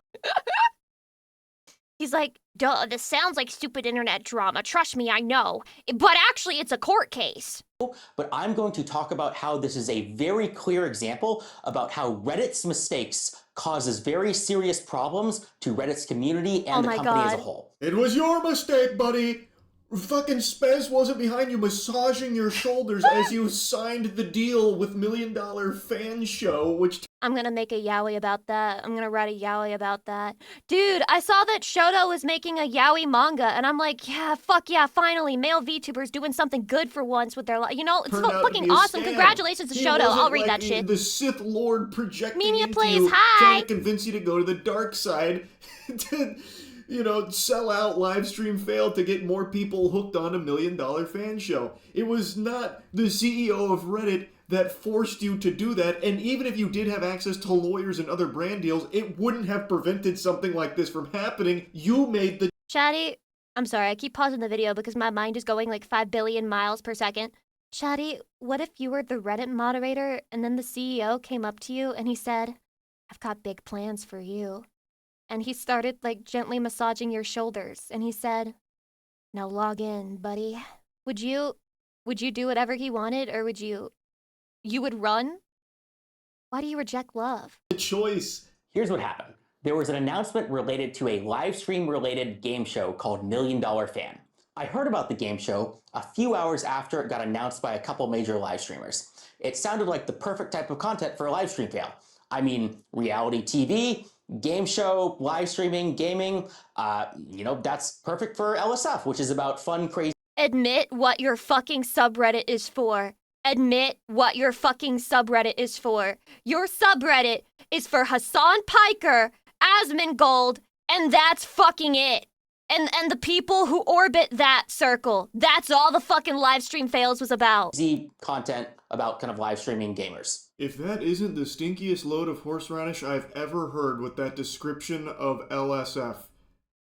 Do you go on your own subreddit? Have you ever been on your own subreddit? He's just lying, bro. He's just fucking lying. That's not what you just described. They actually banned politics recently? Jeez, I wonder why! That is the most blatant misrepresentation of that subreddit I've ever heard anyone try to squeak out. If this was Pinocchio, his nose would have just went fucking Wumbo Insano style with that lie right there. The sound of my dick or my nose. Anyone who has ever visited LSF in the last, 7 years will tell you it is not a subreddit for crazy, wacky clips of gaming and, stream fails or anything like that. I don't know why he's even trying that angle. Everyone knows that's not what that subreddit is. Because he would have to admit that his subreddit is actually a fucking cesspool of the worst types of people if he did that. So when I heard about this, I was very excited. I immediately reached out to the organizers to see if we could set up some sort of a collaboration. This collaboration would just be to get cool content on the subreddit. No, financial incentives, no moderators. The way he fucking he can't even say that. He fucking stutters, and not like the way that I stutter, because I stutter every time I breathe. He stutters when he hasn't stuttered the whole video because he's fucking lying through his teeth. Get cool content on the subreddit. No, financial incentives, no moderators being paid. Basically none of anything like that, just fun, cool stuff for the community and the He is going off script. Why are you going off script? Reddit. For collaborations, the first obvious thing that came to mind was how do we get their content on the subreddit? Every time he Either says is a lie. Some fans or some editors could every time he says is a cool lie hype moment from the show and then post it to the subreddit. What? That's what happens already organically on every other stream. Why would this, a potential $20 million reality TV show, be any different? Obviously, things would already be being clipped and posted on the LSF subreddit. Why would you be reaching out about a collaboration to ensure that happens when you know for a fact it already would if this fucking show ever actually existed in the first place? Livestream Fails is one of the most active subreddits on the platform. I don't know if it changed since they banned politics. I guess they probably have less to talk about now. But it used to be crazy. They would post a clip, and then within an hour, it would have fucking thousands of upvotes and shit. It was mega active. That doesn't make any sense to me at all. Trying to be extremely charitable here, maybe he was under the impression that this would be exclusive to Amazon Prime, thus they wouldn't have the rights to post it on LSF. But on the flip side of that coin, he said he heard about this from streamers, thus he would have known that it was going to be streamed on Twitch in the first place, thus it would still be clippable for LSF. That's just business as usual. I don't know why he would reach out. No, you don't understand. He needed help to do what was already no doubt going to be done. Don't go there if you like VTubing. Look, bro, I've been banned by livestream fails, and I am not kidding. I have been fucking report brigaded by livestream fails, and I am not joking. Already. It happened. It just, that doesn't pass the smell test. I don't understand. But I also had a stretch goal, and that was, what if LSF could be part of the show in some way? A stretch goal? A stretch goal? You mean like what you do when you're sponsored with money? I don't know, there could be like a... Are you running a fucking subathon? What the hell do you mean stretch goal? LSF-themed best clip contest. Like, contestants compete in one of the kind of small challenges. They make the best clip, and then somebody kind of wins a prize at the end. Oh my god, he did a subathon. Stretch goal, though. Why, though? Stretching his ass, best ghosty. clip is just the best clip from the event. Why does LSF's name need to be attached to it? This guy... Lucy, was this the guy that banned you? I think so, and then I randomly got an email asking if they could be moderator for my subreddit since I clearly need it, since I got banned so easily by people who are clearly just allowed to be in the chat, and yeah. Is treating definitely Livestream happened. Fail like it's his personal brand. Like, this is his baby, this is his product. So all the clips that hit LSF are actually Top Mods clips as well. I just don't even get this stretch goal here. I think he just wanted LSF's name out there more because it gives him more power in some capacity, because this is totally useless. This is so sad. Again, whatever would win best clip would just be someone else's content. There doesn't necessitate a live stream fails shout out. Why were you banned? For discussing the deep state. No, I had, well, you see, there was this prop in my VR chat stream. We don't have to talk about it right now, okay? Yeah, for some reason. Like, even if they were the ones that were, like, hosting votes on what the best clip is, who gives a fuck? That could have been anything and anyone where people, like, the actual communities would vote on it, not just his subreddit. Anyway, though, he goes on to explain that they accepted this proposal. He was super hype about it because it meant this was a big moment for the subreddit, and he even made a mention that he believed he could turn this into even more opportunities for the subreddit going further, snowballing it into even more LSF prominence. So we quickly worked to make an announcement together, and I posted it the next day. When I posted it, everybody in the comment section immediately yelled, scam, scam, scam, scam, scam. I mean, think about it. Amazon Prime has spent lots of money on tons of shows, and, you know, I didn't necessarily think that the show was worth $20 million, but, you know, that doesn't mean that Amazon Prime wouldn't fund it. And, you know, if LSF was involved, maybe it would actually succeed. You know, maybe my involvement alone could make the $20 million kind of investment worth it. Who knows? At least that's what I thought. It sounds like you weren't thinking at all, though. Why would Amazon be spending $20 million on, like, 8 streamers and their fans on Twitch and only a $5 million grand prize for Mr. fucking Beast? What sense does that make, man? That isn't really checking out either. Also, he's making kind of like a joke about, you know, maybe my involvement alone would make it worth the investment. But that's how he actually feels, by the way. Like, that's his tone throughout this whole video. He truly believes that he is like God's gift to streaming because he was the top mod of Livestream Fail. You are directly responsible for all of the streamers that ever got posted there being harassed and being brigaded.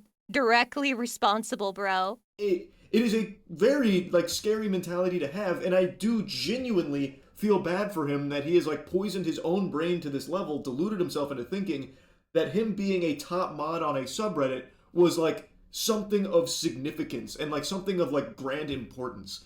I'm a highly paid software engineer working in San Francisco. I do not need to take a couple $1,000 bribes from, you know, random... He's so fucking punchable, and I'm telling you, literally, why is his lying tick so obvious? Why does he literally stutter every single time he lies? Listen to this shit. San Francisco, I do not need to take a couple $1,000 bribes from, you know, random internet scams, okay?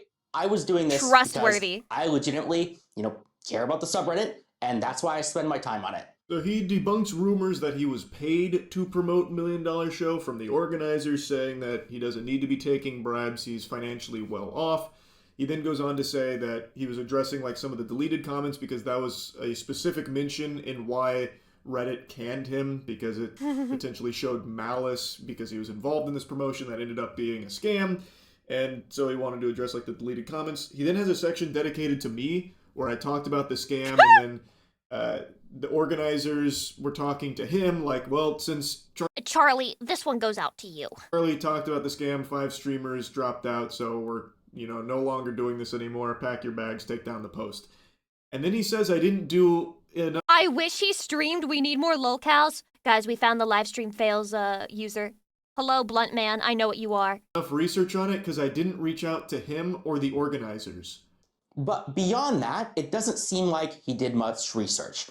I don't think that he reached out to any of the organizers. He certainly didn't reach out to me. And I mean, I don't know if he reached out to Mythic Talent or any of the streamers. And that important point is that nothing in this situation has yet to be definitively proven as a scam.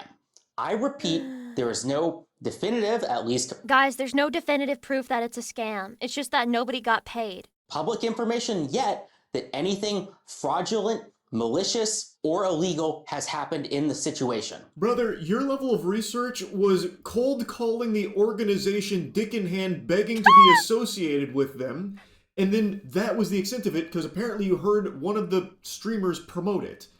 And yet he's going to be causing a hubbub because I didn't reach out to him for his perspective. Brother, I didn't even really talk about you in my video, just that you were associated with this shit, roped into the same scam that they were. And for what it's worth...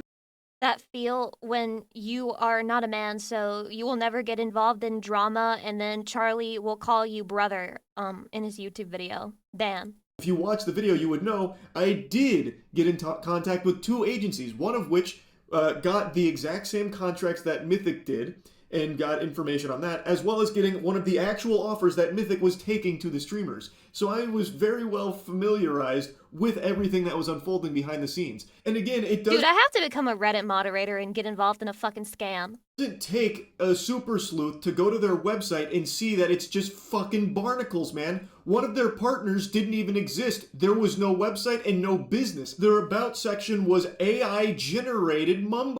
Whoa, guys.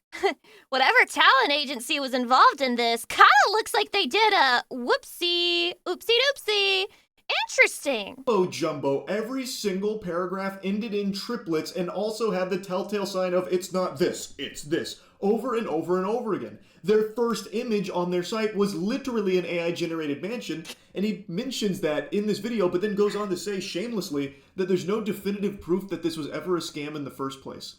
There's no scam, it's just everything involved in it is fake. Why don't you ask the people who spent money on this how they feel? Do they feel like they got their money's worth? Did they get the product they paid for? I imagine not, because this event is not even potentially in the cards and doesn't seem like it ever was to begin with, man. Their socials are removed. The website is down. Amazon hasn't made a peep about it. From what I've heard, the agencies are pissed about this. All signs point to this being a scam. Like, any sane, sensible person would look at all of this evidence and reach the same conclusion that this was horseradish. I don't know why he's trying to present something otherwise now. The only confirmed things that we have right now is that I guess there was a website, looked a little weird, there was some bad publicity, everybody called it a scam, and then a bunch of streamers dropped. You know what's sad? Is that a bunch of random Reddit users can see that it's a scam and nobody else could? Dropped out, and then the event got canceled. Is that what you're trying to tell me? Everybody got refunded. None of this is illegal. None of this is proved to be a scam, at least yet. Maybe I'll eat these words. At least yet. Fuck you. Right now, what are you talking about? And then everyone clapped. Like, this is just fanfic. Where are you getting this information? There was an explicit no refund policy on their website baked into it. It was very boldly stated there are no refunds once you make these purchases. Who got a refund? I haven't seen anyone, posting receipts of getting a refund from the money they spent on this. Where are you getting that information from? That's a genuine question. Maybe he's seeing things that I'm not seeing somewhere. Because I even looked into it after he made this video, wondering like, whoa, they refunded? That's pretty surprising. I can't find any proof of that. I would love to see where he found that. The way he slurs his words, dude, that's the moderator accent, genuinely. That's the Discord moderator accent, the hello princess accent. It's really not It's a real thing, a I'm secret learning. or very surprising. I got removed directly for the post that I pinned to the top of the subreddit related to the game show or supposed and alleged scam, as well as kind of for deleting comments that were kind of critical of it. I also want to make a comment about kind of the Reddit Code of Conduct team as a whole. Reddit has all this. I also want to put it out there in case anyone's, you feeling some type of way. There's nothing wrong with looking like this. There's nothing wrong with sounding like this. But if you do look like this and you do sound like this, you are legally not allowed to become a moderator of any kind. Flowery language about how kind of the Code of Conduct team is not here to punish you. It's kind of here to get you to act in good faith. It's here to kind of give you second chances and warnings and all of this stuff. And apparently all of that are lies. No, man, this feels like the perfect implementation of that protocol. You pinned what seems to be, from all possible evidence, a scam. I don't know why he is trying so desperately to persuade... Oh, yeah? Where's your proof? Where's your proof, huh? Charlie, where's your proof that it's a scam? Prove that there was no money deposited in everybody's account. To the contrary, maybe it's because he believes that if he can try and prove that he really believes that it's not fraudulent, he can get his position back as top mod of LSF. I don't know, or maybe this Dr. Pepper is fucking getting really conspiratorial. Maybe he worked with the organizers in a deeper capacity than he's letting on. But that's just a possible game theory. It's just extremely peculiar how hard he is fighting to try and convince himself and others that maybe this wasn't a scam, when all available evidence points towards this being fraudulent. And if this video is him trying to make a case for himself why he should be Am I too empathetic? Is this like a woman moment for me? I kind of feel bad for him. I kind of fucking feel bad for him. I'm sure he wouldn't have, tried to get a bunch of money if he knew it was a scam. But, I kind of feel bad for him, but also I don't, because he walked into the most obvious scam of all fucking time. Instated and get that power coursing through his veins. Yes, is a woman moment. I'm sorry for being a woman. On Reddit, then this is a terrible job, because what he is doing now is showing that he is willing to even defend what seems to be, by all possible accounts, a scam that he was directly associated with, maybe unknowingly, and now he is doubling down on it. That is a terrible look, and that makes you look like an unhinged moderator who, even when proven to be incorrect, will not see that, will not take the accountability there. And now he's getting mad at the Code of Conduct team for enforcing their rules. He deleted comments that were critical of his decision. No, I feel bad for him, but for a different reason. He clearly associates his own personal identity so much with that Reddit mod position that without it, he doesn't know who he is anymore. It's sad. He needs a therapist. Is that a fucking good comment in my Twitch chat?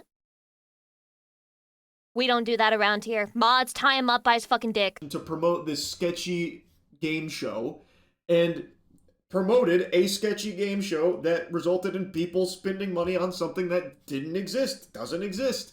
So I feel like it's a pretty justified termination of his moderator status. Now, here is the most important part of the video, Spaz. This is a direct message to you and only you. I want to talk about how this whole situation... Whoa, whoa, whoa! He said it's a direct message to him and only him. Why are we still watching? This is so disrespectful. ...is a direct result of the lack of support that Reddit, the company, gives to its moderators. Yeah, I did the partnership. Yeah, I didn't look into this as much as I should, and I trusted kind of agencies and live streamers when I should not have.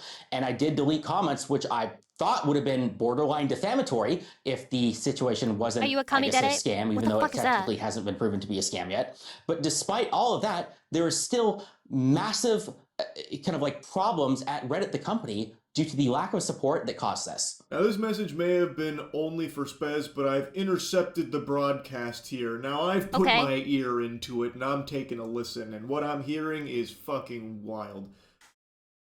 He almost gets into a level of accountability where he's like, yeah, I did the partnership. Yeah, I didn't look into it. I didn't do any research on it. And then he immediately falls back into, but it hasn't really been fully proven to be a scam. And also, it's actually, in a large part, Reddit's fault that this happened in the first place because I... Well, Charlie, to be fair, you wouldn't even be here criticizing that if you had had any respectability and you had just stopped watching when he told you that the message was for Spaz and Spaz only. I wasn't given enough tools at my disposal to avoid making stupid decisions. Reddit moderators have power. They have influence. If you are one of the people who is joking about, like, internet janitor duties or whatever, now. I'm sorry to tell you, it's funny jokes, but you are wrong. Reddit moderation does matter. Reddit moderators have control over millions of impressions per day, and nobody seems to notice or care. Let's just talk about LSF. Think of all oh my God, he's actually confirming the Reddit deep state created because of LSF. Think about the even larger number of Are you admitting to astroturfing streamer careers on LSF? Careers that have been destroyed because of LSF, because some clip went viral about like something bad that they did. He made you, and he can tear you down as well. And he's fucking bragging about it too. He's bragging about astroturfing people to success and to misfortune. Well, this is top mod LSF. It giveth and it taketh. And he also said doodities, which actually had me giggling. I don't know why he said doodities, but that was fucking hype. Anyway, this is now his spiel about why Reddit moderators are extremely powerful dragon level, adversaries and should be taken seriously, and no one seems to notice. It's not that nobody notices, it's that nobody's happy about it. There shouldn't be people like this that can just power trip and control a conversation and control what people are able to opine on or not, like with deleted comments or deleted posts. That's a big fucking word. Chatty, what does opine mean? And stuff like that, where they can hide certain things or boost certain things. That's a bad thing. Everyone knows that it exists, and everyone knows that there is actual power in that. I don't think anyone actually disputes that. I have had major live streamers who are effectively celebrities come to me and beg to kind of remove, negative posts about them. An even crazier story. That's crazy. So what you're saying is that you clipped an out-of-context clip and you put it on livestream fails and people started dogpiling them and harassing them and they went to you begging you to remove it and you were like, no, Princess, that'll be $500 for one post removal. When some Twitch employees found me in person and borderline begged me to make sure LSF is not used to destroy the multi-billion-dollar company Twitch, partially because at the time LSF was indeed being used to destroy the multi-billion-dollar company Twitch. Deservedly so, by the way. That's right, you better bow down. Every Twitch employee, when he walked through the door at TwitchCon, got on their hands and knees, instantly groveling at his feet, begging, pleading with him to stop the attack on Twitch, the multi-billion-dollar organization. Dan Clancy came in and sucked his wiener, I heard, in order to try and appease him. Why is he joking about real factual life events that probably did fucking happen? So that he would stop using LSF to destroy the multi-billion-dollar corporation that is Twitch. Like, come on, man. Like, look at how you're talking about this. This is exactly why you shouldn't have a position as a top moderator of a subreddit. So true. Like this, you are demonstrating the caricature Chekhov's Gundam, that's a crazy username. Welcome. Or even just take this literal circumstance. Imagine the whole kind of operation was legit. Well, guess what? One single post on LSF caused all of the streamers to drop out and destroyed a $20 million opportunity. Sorry, Mythic. What was with that evil grin? Did you guys fucking see that? Look at him. Look at that fucking transition. He's doing the fucking evil villain movie shit. Destroyed a $20 million opportunity. The face of pure evil. Sorry, Mythic. My bad. Or imagine it was, I guess, a scam through and through. Well, guess what? We were the ones to expose it and destroy it before it had the chance to cause any real harm. He's trying to rewrite history. He's like, guys, stop paying attention to what I did and look at Mythic Talent. We stopped them from pulling the scam off. Everybody got refunded after all. Guess things ended up okay. Why do you keep saying that? Where are you finding that information about everyone getting refunded? Are the organizers telling you that? Like, I really don't know where you're seeing that. But again, man, yes, it is a big subreddit, which means things like this information about a $20 I can't get over the evil grin. $1 million potential scam will have naturally blossomed there, as it would anywhere else on like a big Twitter community or a different subreddit. LSF just happens to be the biggest one. It has nothing to do with you. This is just natural when there is a big community.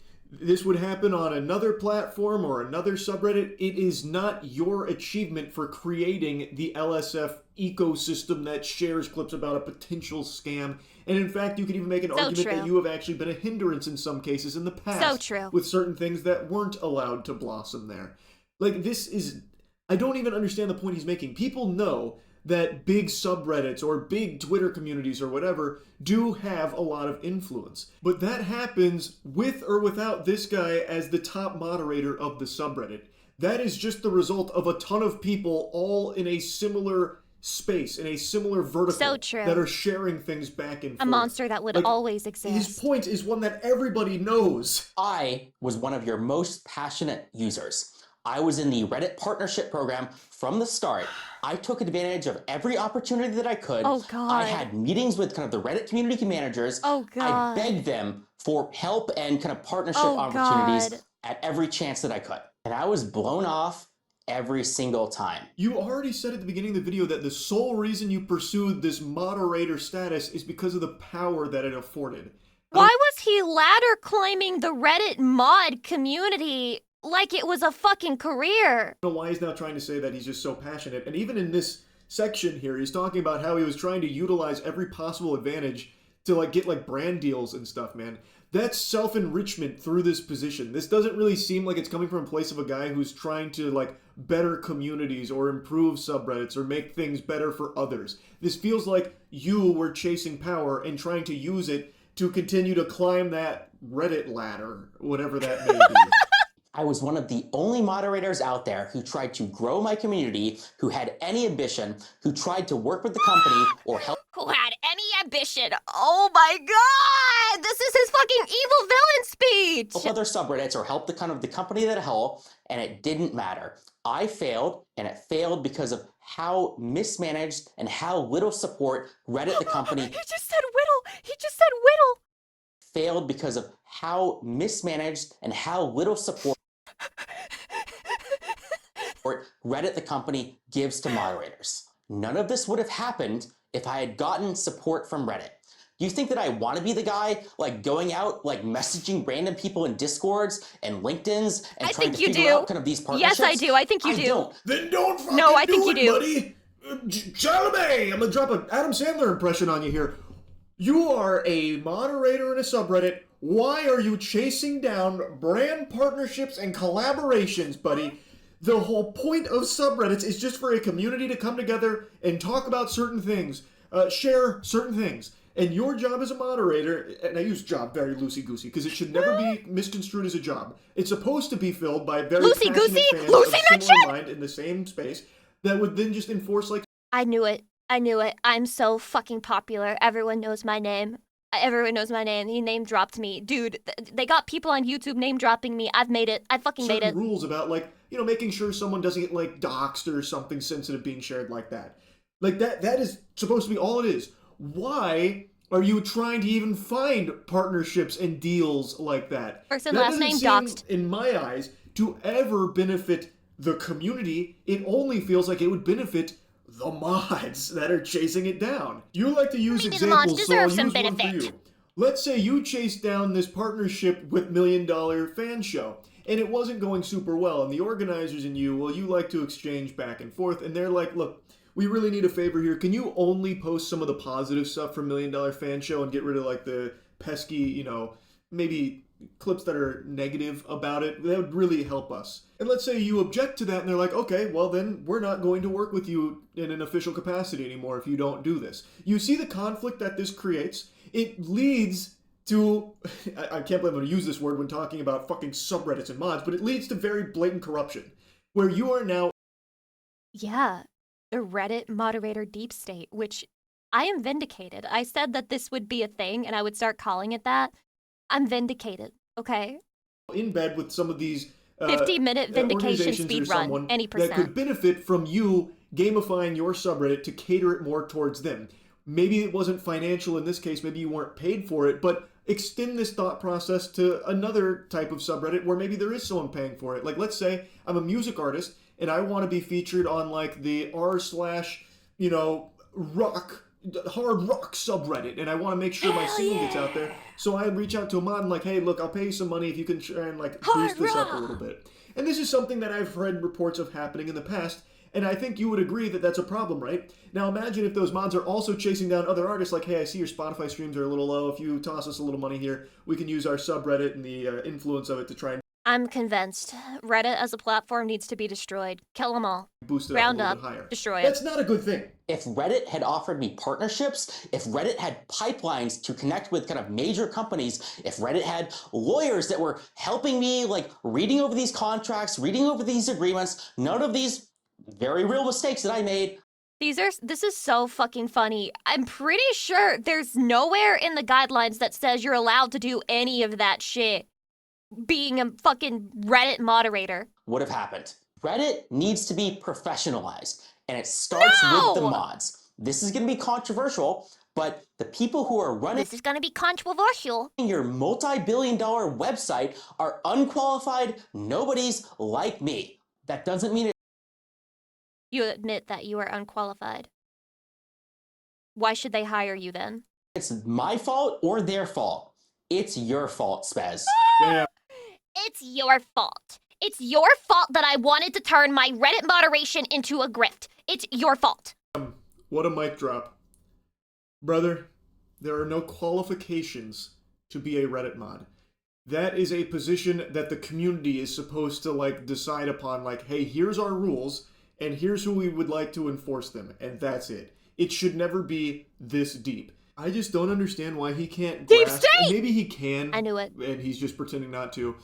The concept that if you have mods that are financially incentivized to work with brands in collaboration with them to use the community... This is actually genuinely a nightmare if this were to actually take place on Reddit. Like, I'm getting shivers just thinking about it. This is pure shitification.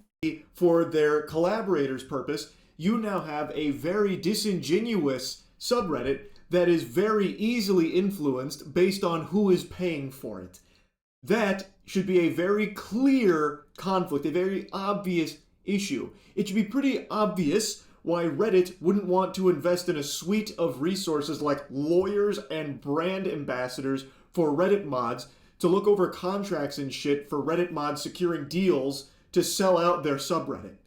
I do find it weird, though, because I know there are some subreddits that are, like, official. Like, for example, there's I think Infinity Nikki, that's a gacha game. It has an official subreddit, and then it has, like, a fan subreddit. How does that work?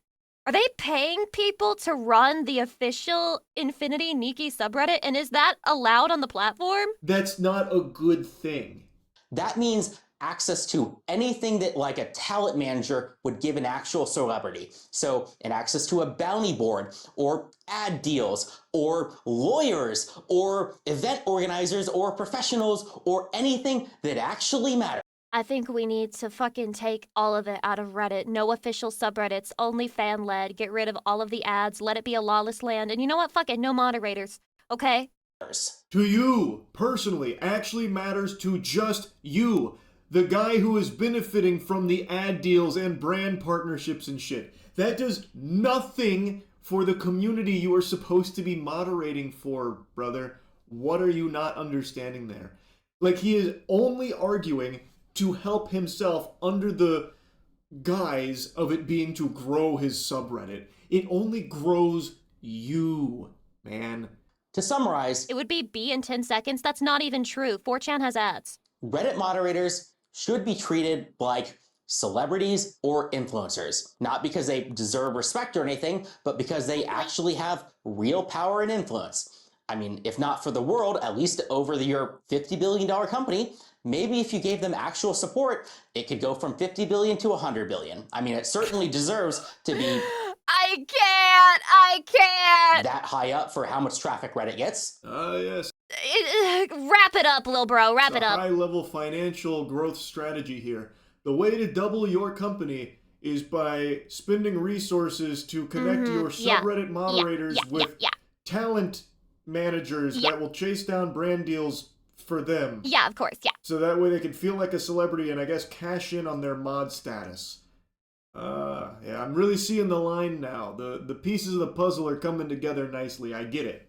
To the community, Spez and Reddit, they're almost certainly not going to fix any of this. All of this is up to us to solve. He then tries to address the community about like this problem, and I really don't even understand the problem he's trying to portray here, because all he keeps hammering home is that he is a top moderator, wasn't given enough resources like lawyers, and he wasn't treated like a celebrity enough, and he didn't have the ability to chase down brand deals, which led to him making a poor decision here with the $1 Million Fan Show.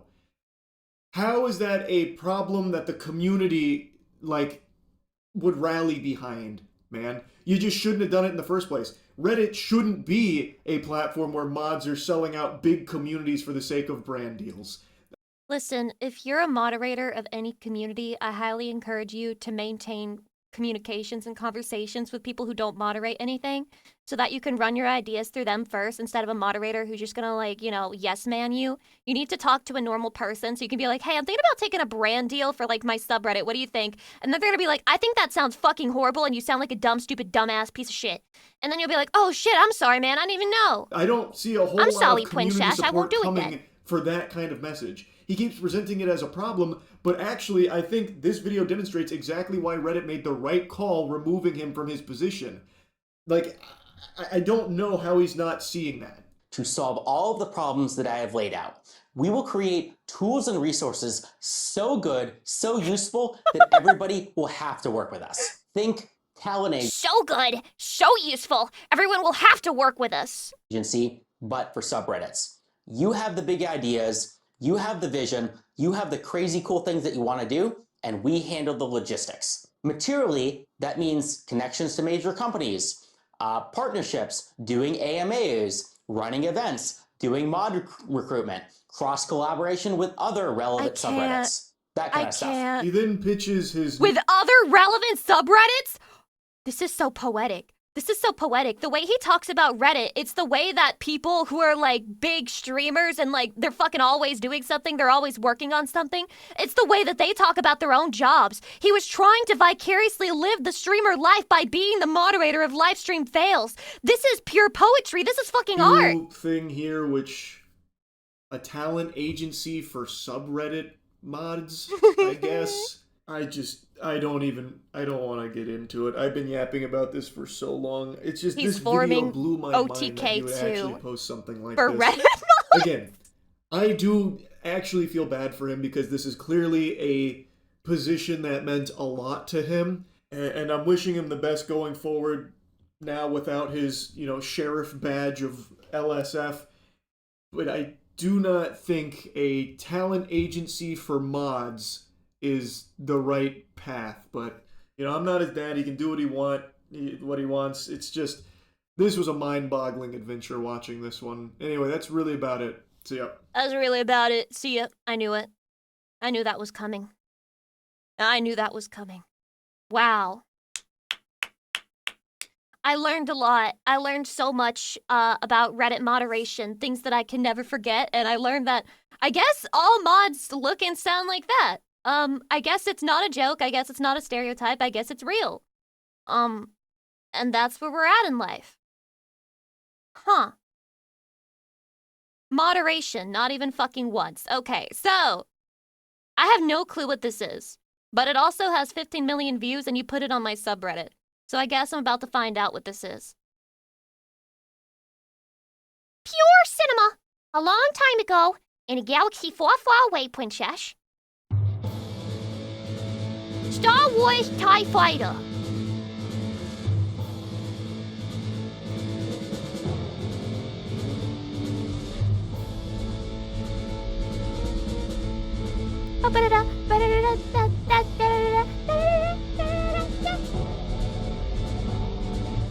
What is that? Is that a spaceship? Wait, is this an anime? Is this like an anime short?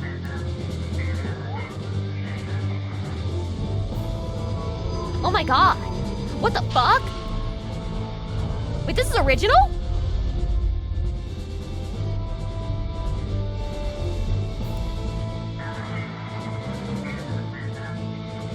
How did we go from talking about something as stupid as Reddit moderation to something as peak as this? 「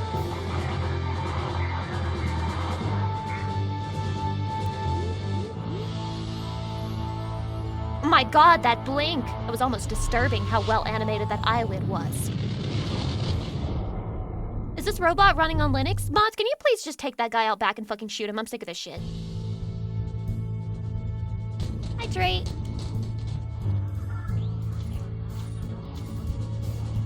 When they time them out for 1 second, oh my god. He's probably got a brand deal with that chatter.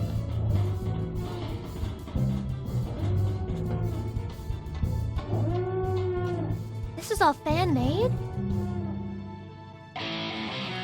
What the?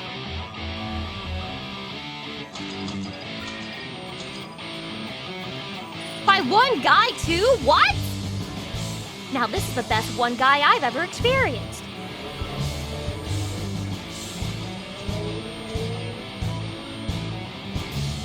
You can hear my chair. Sorry guys, I can't headbang. I got a squeaky ass chair. Just kidding, I'm doing it anyway! Hello?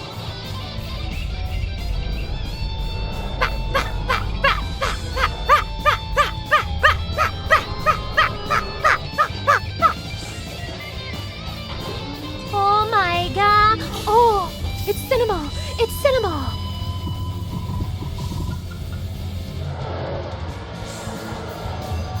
Oh my god, it's cinema! Lucy, they're the baddies, by the way. I don't give a fuck, it's cinema!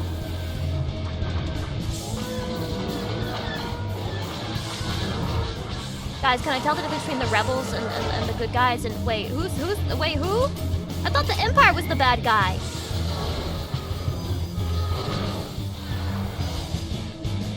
Me when I haven't seen a single Star Wars movie and it shows. They are. See? See? So the rebels are good, chatty, right? In this game, you play as the bad guys. Guys, Star Wars is just a redo of the War of Independence for America, okay? The monarchy bad and the rebel good.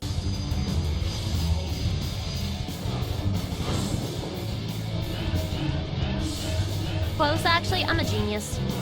I'm a genius! And this is pure cinema. The Empire is cooler. Chatty, I am your father. Am I hungry? Why does that look like a nice pizza slice? These little spaceships. What is he saying? Chatty, read his lips! What is he saying? That's also a slice of pizza, believe it or not.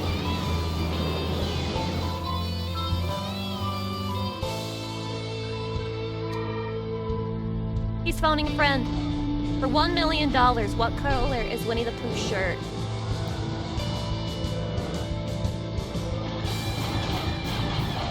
Blue. Blue, fuck!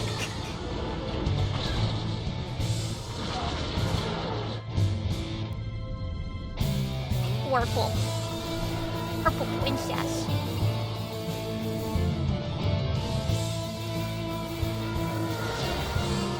Oh my god! It's actually pink. She's so hot, what the fuck? I didn't know they had a woman in here.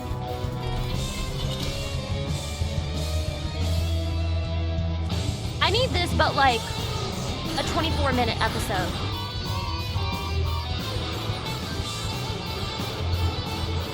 Me when a woman's unloading on me. Oh.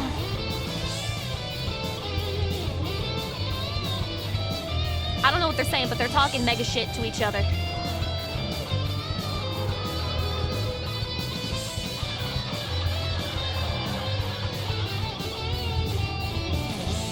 This just was a 24-minute beach episode. Many such cases.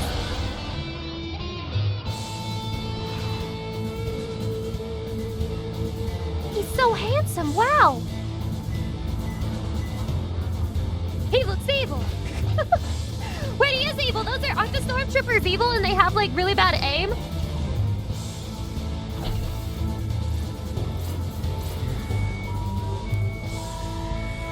Wee-woo, wee-woo, wee-woo.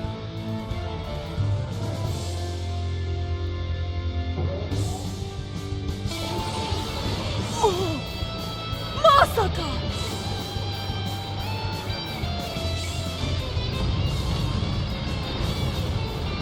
Have you even seen the original trilogy was... No, but everything is exploding. Everyone died. Holy fuck, everyone died! Everyone fucking died! It happened? Stop making it happen! Think.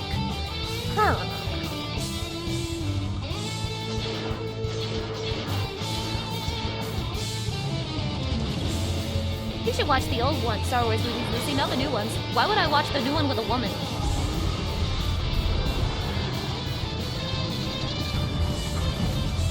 Everyone is fucking dying, Chatty.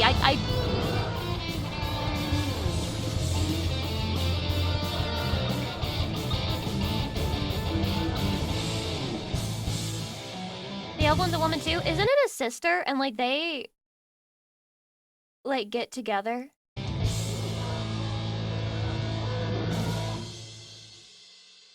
It has incest. Oh, guys, we gotta watch Star Wars.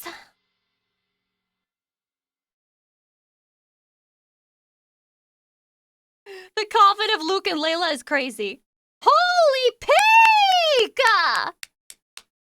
I have no clue what I was watching, but it looked amazing. Is that okay? I'm sorry, this is like a huge woman moment of me not understanding, but my heart and soul was into it. Isn't that good enough? Isn't that good enough, Chatty? Also, here's a video called Rating Every Fishing Minigame I Could Play, the remaster. I'm gonna watch this. This woman looks, pretty, and I'm insecure. But guys, just imagine that I'm like, in real life, I'm like way hotter, for sure.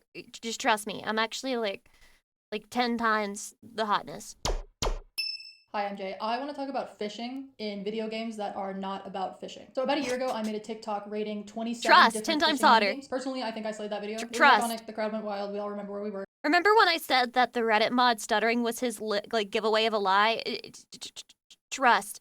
But that video was like 12 minutes long and it didn't make enough sense for it to be a TikTok. So now that we're on YouTube, I have gone back into the archives to remaster this beloved classic for our modern times. So welcome to rating fishing in video games that are not about fishing, now featuring 9 new games, or 11.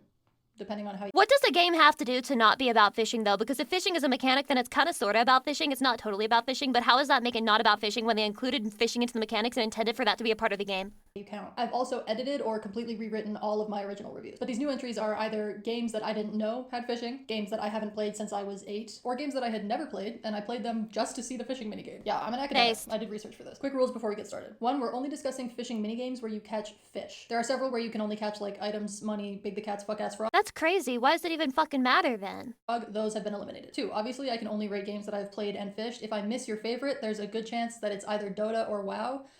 Please don't make me do that to myself. And rule 3, they should force her to do Final Fantasy XIV fishing. these are not in any Volume's order kind of except quiet. that my top 3 Now go you're at the just a very end. Let's do it. bitch. Got him.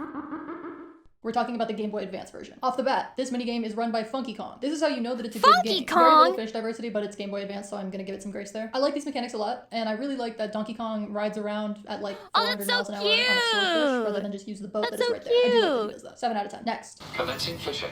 Nier Wait, they have fishing? exists to bring you existential questions about the nature of life. And one of those questions that it asks is, if you tell a little robot to fish, and it fishes for you, are you truly the one fishing? Gets in your head. I think not, but ultimately... If you tell the AI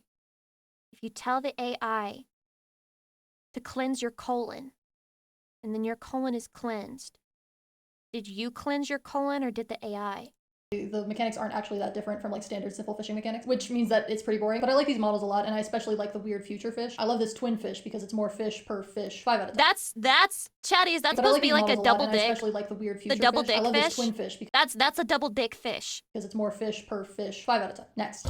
Miles McChatty, thank you for the 8 months. I appreciate Mechanically, it. this is again very standard, so I have no issues with it, but I also don't find it Sasuga particularly Lucy. interesting. There are 33 species of Sasuga. things to catch, which sounds respectable, but of those 33, only 18 are actually fish, and the non-fish things are collected by picking them up with your hands instead of actually like casting a rod and fishing, so we're deciding that they don't count. My biggest question here though, if you're only gonna have 18 fish, why do you have both a sole and a flounder? And why do you also separately have a halibut? A halibut is a type of flounder. What are we doing? What is the purpose of this flat fish agenda? I did not Wait, why does she know so much about fish? Why does she know about ball, but the ball is fish? realize that game devs were fiending for flatfish so hard. 5 out of 10. Next.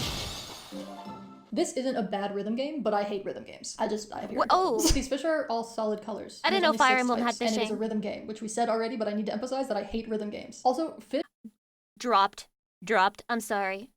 Fish and fishing make you like incredibly OP within the context of the game for some reason, which I dislike. I feel like for a game that isn't about fishing, there's way too much incentive to go fishing. 3 out of 10. Next.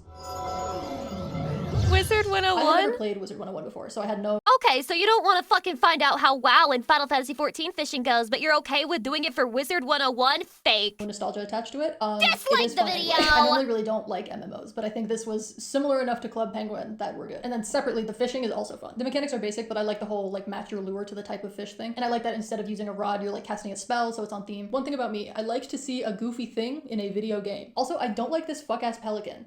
I don't like him. Why is he instrumental to fishing? I like him. I like the fuck-ass pelican. Also, I don't like this fuck-ass pelican. I like the fuck-ass pelican. He's just silly. He's just silly. I like the fuck-ass pelican. I don't like him. Why is he instrumental to fishing? 7 out of 10. Next. There are really only 2 types of fish you can catch really in this be game, putting and one of fishing them in is not a everything, fish. don't they? The third thing you can catch is an enemy pretending to be a fish, which is bullshit. That's unsportsmanlike conduct. Everyone knows that there's an automatic truce in effect when fishing activities are underway. Also, it defaults to motion controls. 2 out of 10. Next. I was so pumped about fighting the penguin today. The button press joystick combo mechanic that they have going on here is super finicky. And there's also only 6 types of fish. One big issue for me is that you can't just like buy a fishing rod. You have to go through several different multi-step quests to like assemble one yourself. And frankly, it just all fishing in Persona games is evil and should be deleted from the game. It would improve the gameplay. It feels like the game is standing in the way of my fishing, which is a terrible thing to do to someone. Also, why is fishing required to complete the Fox social link? I already paid that motherfucker money, and now he wants me to bring him like specific fish. That's lame. Because he's hungry. It's useless. Useless. The actual mechanics of fishing are improved from Persona 4 to Persona 5 for sure. And there's a fair amount of customization available here too. However, there are only 9 fish, which I don't like. Also, why is this a man-made pond? I don't support putting liquids in square vessels. Liquids go in circles. Yeah, dude, let's just be in Tokyo and go fish in the real ocean. I'm pretty sure that's illegal, right? Swimming pools are an exception, but I don't know why. 5 out of 10. Next. Far Cry is fly fishing, not spin fishing, so it does have somewhat more involved mechanics. I don't think that's a bad thing, though. In real life, I personally prefer a spinning reel to a fly reel, because I'm from the Midwest. I love the hand tattoo. Everyone thirsting for this woman. I understand she's hot and physically attractive. I'm gonna start banning you. I'm getting so insecure right now. Do you still even like me? Do you even still like me? Unironic fishing opinions. Anyway, very nice models and a lot of customization here. Like 4 rods and a bunch of different flies. There are only 12 species of fish, which is sad, but not inaccurate. My Dr. Pepper's almost dead. 6 out of 10. Next.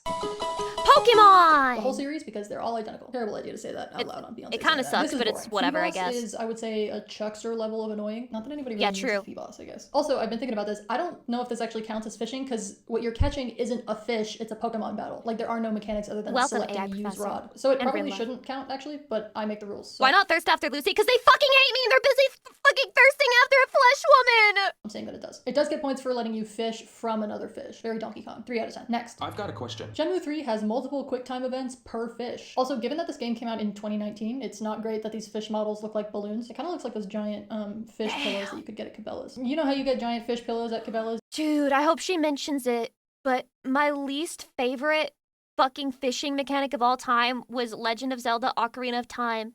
So bad to me, and I was so bad at it that I think I quit around the area where, I was following a walkthrough tutorial to full complete the game, and I quit around that part where I had to, finish fishing.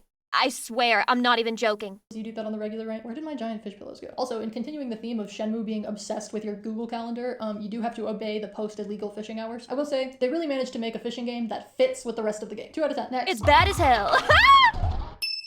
This game stresses me out, and I think that's the point. But it does have 68 different types of things to catch when you're fishing, which is huge. Some of those are just humans that are chilling in the water for reasons that are unclear to me, but that's funny, so we're gonna give it a pass. I like that the models spin around. I like that most of these are creative and made for the game. I like the descriptions that they have with each of the fish. Cute. I don't like the models themselves, even though I do usually like Cruelty Squad's art style. I like my fish clear and detailed. I'm trying to see the fishness. I also don't like the fact that fish monetary values swing wildly on the stock market, but that's part of the commentary. In some creepypasta, there's an alternate universe where there's a guy who you can see his face creeping through here, and then 3 weeks later they're like, this YouTuber disappeared from her home and people were searching her previous video uploads to find out the reason why. This mystery solved by Reddit. that the game is making, so I won't hold that against its fishing. 7 out of 10. Next. 1. I do not like 3D Sonic the Hedgehog games. I don't like the characters. True. I don't like the dialogue. I don't like the movement. It never feels like it was even supposed to be fast, which in theory was the whole point. That being said, this fishing is really good. These fish models are so nice, which is confusing because I'm like, what the why hell? is your ability to animate Sonic so shit, but your ability to animate this fish is fantastic? And the mechanics are great because Sega fishing. The biggest downside is that Big the cat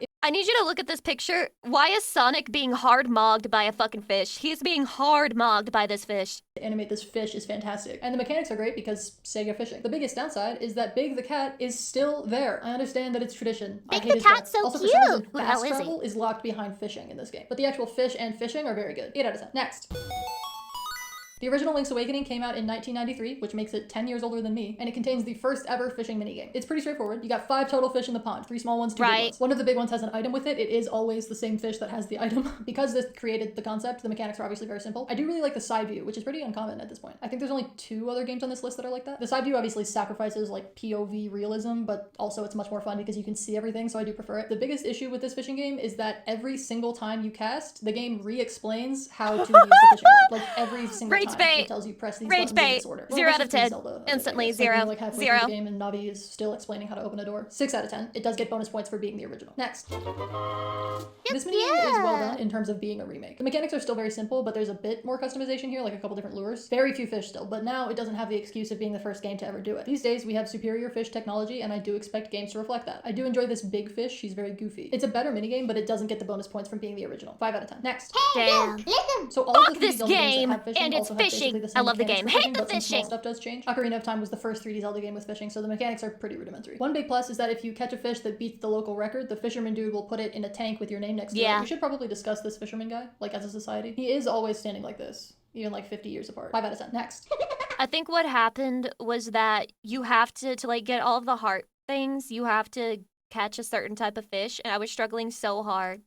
This is pretty standard fishing. 24 total fish, pretty well randomized, couple different I never lures, got to the etc. fishing What of this does game. elevate it above average for me is that it incorporates other game mechanics into fishing. Different masks that Link wears let him do different things throughout the game, but like in fishing, one of them lets him walk on lily pads and another one lets him spook fish out of their hiding places. 6 out of 10. Next. That's so cute. What do you mean no? Does he just bite fish as a wolf? No. Easily the best of the Zelda fishing. You got bobber fishing versus Damn. lure fishing. Fish Missed conditions opportunity. changing due to weather and season. A specific mechanic for setting the hook, which I really like. You can use fish to attract cats. I don't know what you do with them from there, but you got them. 8 out of 10. Next. I call it the buoyancy operated aquatic transport. Wind Waker doesn't have fishing. It's the Zelda game built around boats. 10 out of And 10. it doesn't have any fishing. Incredibly bullshit. 0 out of 10. Next. Yeah. Boat for short. Phantom Hourglass is a direct sequel to Wind Waker, and it does have fishing. They tried to just like sneak fishing in for the sequel. Very reminiscent of J.K. Rowling making Dumbledore gay on Twitter in 2007. And there's only That's the funniest thing ever. Guys, I have an announcement to make. 6 fish. Too little, too late. 2 out of 10. Next. Then I'm gonna play Skyrim. To me, it sounds a lot like Skyrim. It took them 10 years to put fishing in Skyrim, which is funny. If I counted right, there are 33 fish you can catch, which is respectable. The main thing I'm thinking here is that the inclusion of the tripod spiderfish is crazy. Like this fuck-ass thing. What the Why of all hell? fish have you chosen real? this one to be part of your 33? This is a deep sea fish. Like, Why are you complaining about that? Why are you complaining about that? It's representation, okay? Representation in the fish community is important. 6,000 meters down deep sea fish. And it's not one that your average person is aware of. Why is she literally fish racist against deep sea fish? The choice to put this fish in the game speaks to someone on the dev team who has been waiting for like 20 years. Do you think in the fish world, like talking about deep sea fish a certain way is just people they're like, oh, that's not, oh my gosh, you can't talk about them that way, bro. They're fish just like you and me. For anybody to ask them about the tripod spiderfish. However, anywhere else, that person would be me, so I approve. The inclusion of the tripod spiderfish, I think, brings these very basic mechanics up to a 6 out of 10. Next. Are you one of them deep sea This fish? is a Dark Souls DLC. I normally really like pixel art as a style, but I dislike it They got like a slur, they call them deeps. He's one of them deeps. in this instance because I can't see the fish very clearly. Again, I want my fish crisp and visible. Grandpa, That being you said, can't there are say 70 that! species of fish, which is huge. And the thing I do really like is that there are 5 different behavior types of fish, so they feel different to catch, which is cool. Another thing that's cool, in this game, there are several characters that really like it when you give them a dead fish. In real life, people do not like that, which seems like bullshit to me, but 8 out of 10. Next.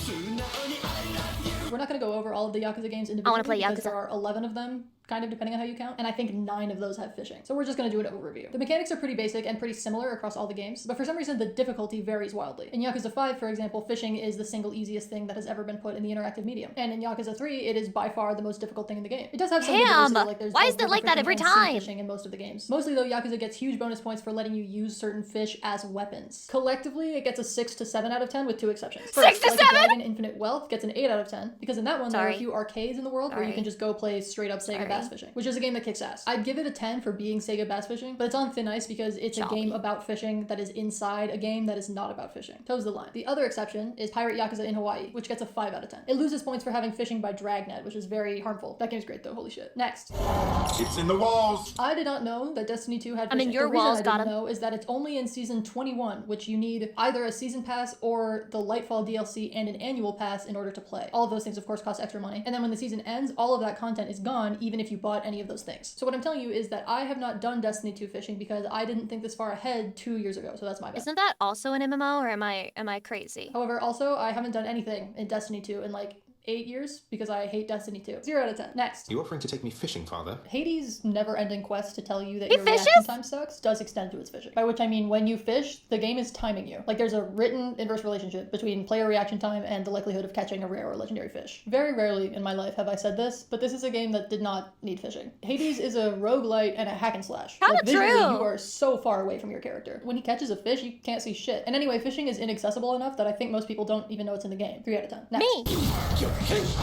Fishing in Okami is very simple. There's no customization, there's no particular skill, it's not very precise, but it isn't trying Aren't you playing as a fucking wolf in that game? Why would you have a fishing rod? to be. All it cares about is time commitment. The longer you fish, the more fish you catch, and the bigger those fish get. There are 43 types of fish, which is very solid, and Okami I want gameplay like a fucking bear in the ocean, and I have to fucking reach and do mortal combat with salmon as I rip them out of the water and I gut them quite literally like a fish. has gorgeous art for everything, fish included. I When will will say, I if have it that? didn't have gorgeous art, I don't think I would like this nearly as much as I do. Seeing the art is reward enough for doing it. As it is, I'm a fan. 7 out of 10. Next. You, sir, are a fish. They Fishing fish in Red that Dead 2 game? is very similar to fishing in Far Cry 5, except that this isn't fly fishing. There aren't a ton of species. I do like that you use the triggers to fish. These models are nice, I just wish there were more of them. However, Red Dead gets an extra point from Far Cry because of the comically largemouth bass mission. This is hilarious. And you'll never guess it, but it looks like a fish pillow from Cabela's. 7 out of 10. Next. Yeah. Okay, I've revised my take on this one probably the most. I used to not like this minigame, but I think I was looking at it kind of in a vacuum. In the context of the whole game, I do like it better. Like, it's fun to be fucking around on a boat and decide to go fishing for a few minutes every now and then. There I are wanna only play 10 fish, that. and then there's like 5 variants of each fish, but they're just palette swaps. I think I give them credit for that, though. The baseline mechanic is pretty standard, but I think that the overall atmosphere actually does boost it a lot. 6 out of 10. Next. Fishing in this game is incredibly stressful. I heard just this like game is everything else good. in this game. There's not a ton of joy in this fishing because it's like fish or you'll die in the next 30 seconds. And also you have to micromanage your rod like normal, but it's so small on the screen. I do like these fish Yikes. though. There aren't a ton of them, but they definitely get points for making up their 4 own out of and 10. giving them pun names. Regardless, I'm really not a survival game person, and this is very much survival game fishing. 4 out of 10. Next. I knew it! These are legendary graphics, as we all know. Disney animators Rewatched. aspire all their lives to create something this good. The shape Wait, of that's this the creature, fish. Dude, no, we that's all know. Disney that's the fish from my childhood. That's literally him. That's literally that fish on that children's book. Animators aspire all their lives to create something this good. The shape of this creature is excellent. Also, this definitely gets Rainbow points for having, fish. I think, the only competitive multiplayer fishing on this list. What the or fuck? anywhere, but it loses points for only having 6 fish and Okay, Chatty, who wants to join me in competitive multiplayer fishing after today's stream? for motion controls. Which, like, the whole point of Wii Play was that it was a tech demo for the Wii Remote. I don't think we were supposed to be playing it for this long, guys. 4 out of 10. Next. There are like 7,000 different conditions that affect fish in this game, which is too many. There are 30 Jesus species Christ. of fish, which is solid, and the fishing is pretty simple. For me though, it's not the kind of simple that makes it relaxing, it's the kind of simple that makes it tedious, especially because of how much extra shit is going on. 4 out of 10. Next. Yikes. The monster hunters that have fishing all have basically identical and very simple mechanics. It's a total foregone conclusion. I didn't know you it press had A to cast, fishing. and you press A when a fish approaches, and you now have the I'm learning fish. a lot Rise from has this 19 video. fish, Wilds has 20, and World has 17. I do think World is better than the other two fish-wise. I like these models a lot. You don't really see the fish in the others because they're represented by drawings instead. But overall, I think a fishing minigame would have made a lot of sense for Monster Hunter, and I don't think this did it right. 3 out of 10 for Rise and Wilds, 4 out of 10 for World. Next. A fish. This isn't Deadly the time to be fishing premonition. for fish. My favorite thing about Deadly Premonitions fishing is that a pack of 6 worms, like bait, costs $120. Jesus! Casting your line looks bugged out, even though I'm pretty sure it isn't. Other shit looks bugged out because it is. And then instead of like a button mash minigame, it's you start playing fish roulette. Points for originality, I think. This one does toe the line a bit with the rules though, because while you can catch actual fish, you're more likely to catch other stuff. And this is also another situation where story progression is locked behind fishing. However, it is so funny that I'm giving it a 5 out of 10. Okay, top 3. Number 3. Crab penguin. This fishing minigame is elite. I'm not even talking about the fish here though. I'm talking about the game. There's only 2 fish really, unless you were a Club Penguin member, but you weren't. Anyway, we got the little yellow one who was apparently named Fluffy. I and the big wasn't. red I was one. Not a a lot poor going on. child. However, the gameplay is top tier. You gotta time your clicks, skirt around obstacles, snag extra bait, avoid crabs and sharks because they're coming for you. I'm being so serious right now. Of all the fishing minigames we've talked about, this one is the most fun. Not the most polished, not the prettiest, not the fishiest, but the most fun. 9 out of 10. Next. You're ugly. You're disgusting. I'm going to kill you. Give me $200. Now, arguably, That's such an elite sound clip.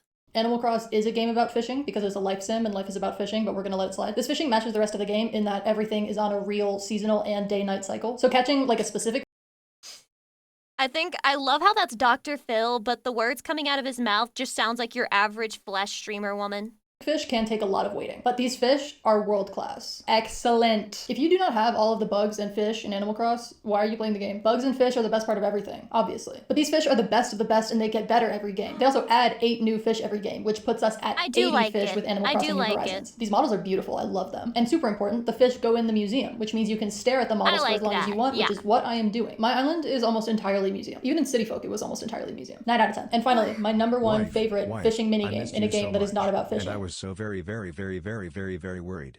Guys, he thought I was fucking dead. Listen, I just overslept. It happens, okay? Apparently, I'm not sure. How long have I been streaming? Almost 4 years at this point. It happens once every 4 years, apparently, on the Lucy stream, that she majorly oversleeps a stream.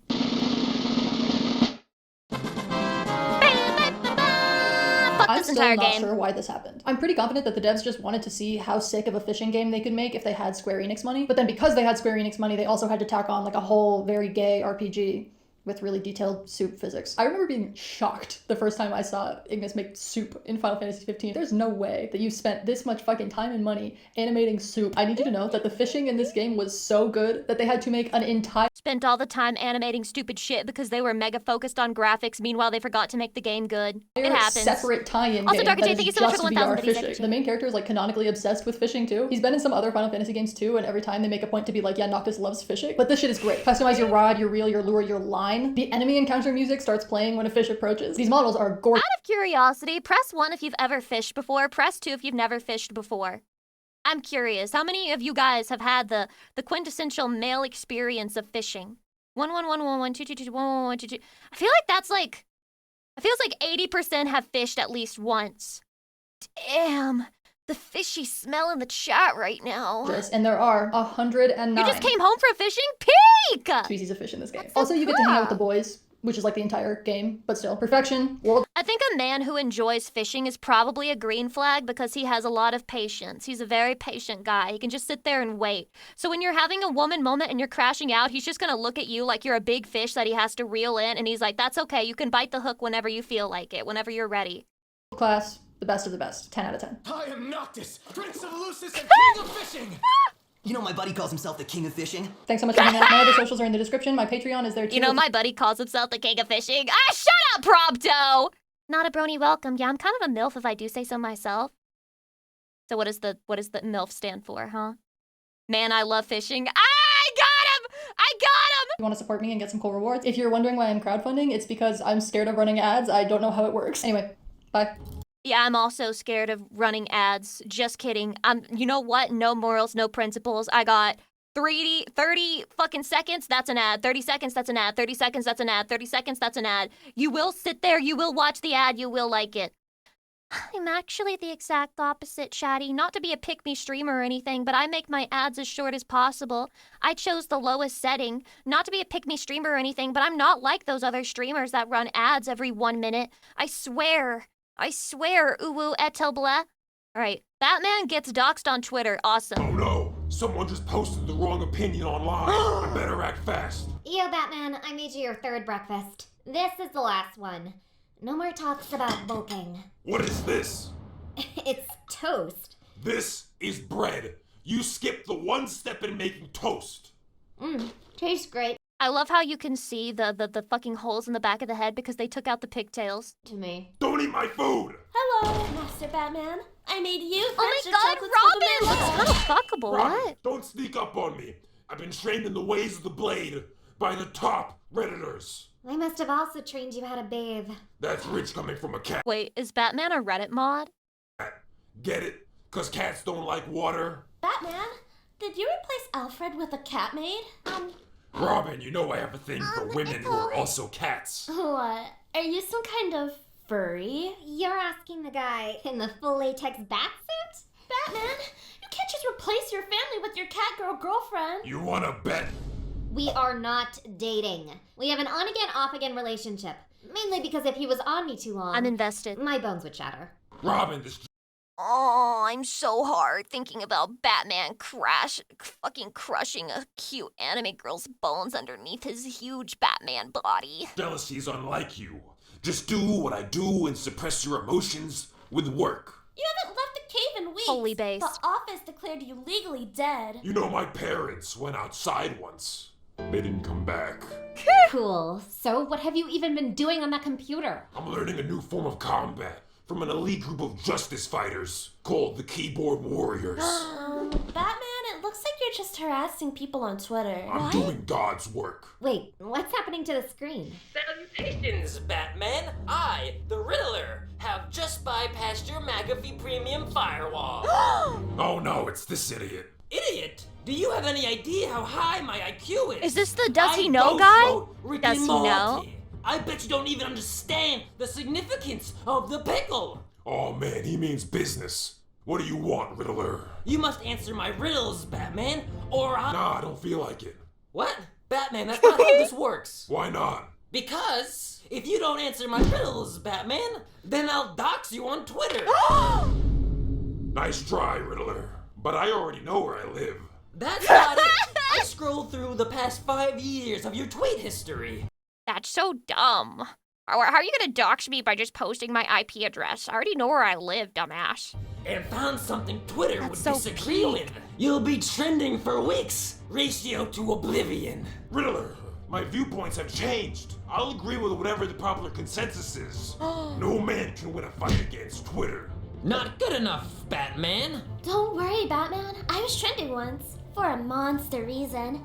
People will forget. His dick.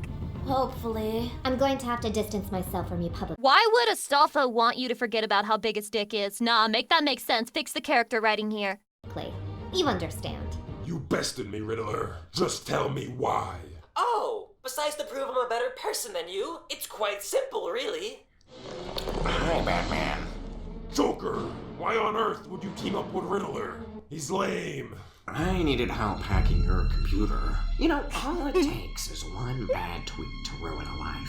You see, my father got canceled on Twitter, and in his gamer rage, he went into the bathroom and grabbed his Gillette razor. Hashtag not sponsored, Oh my god.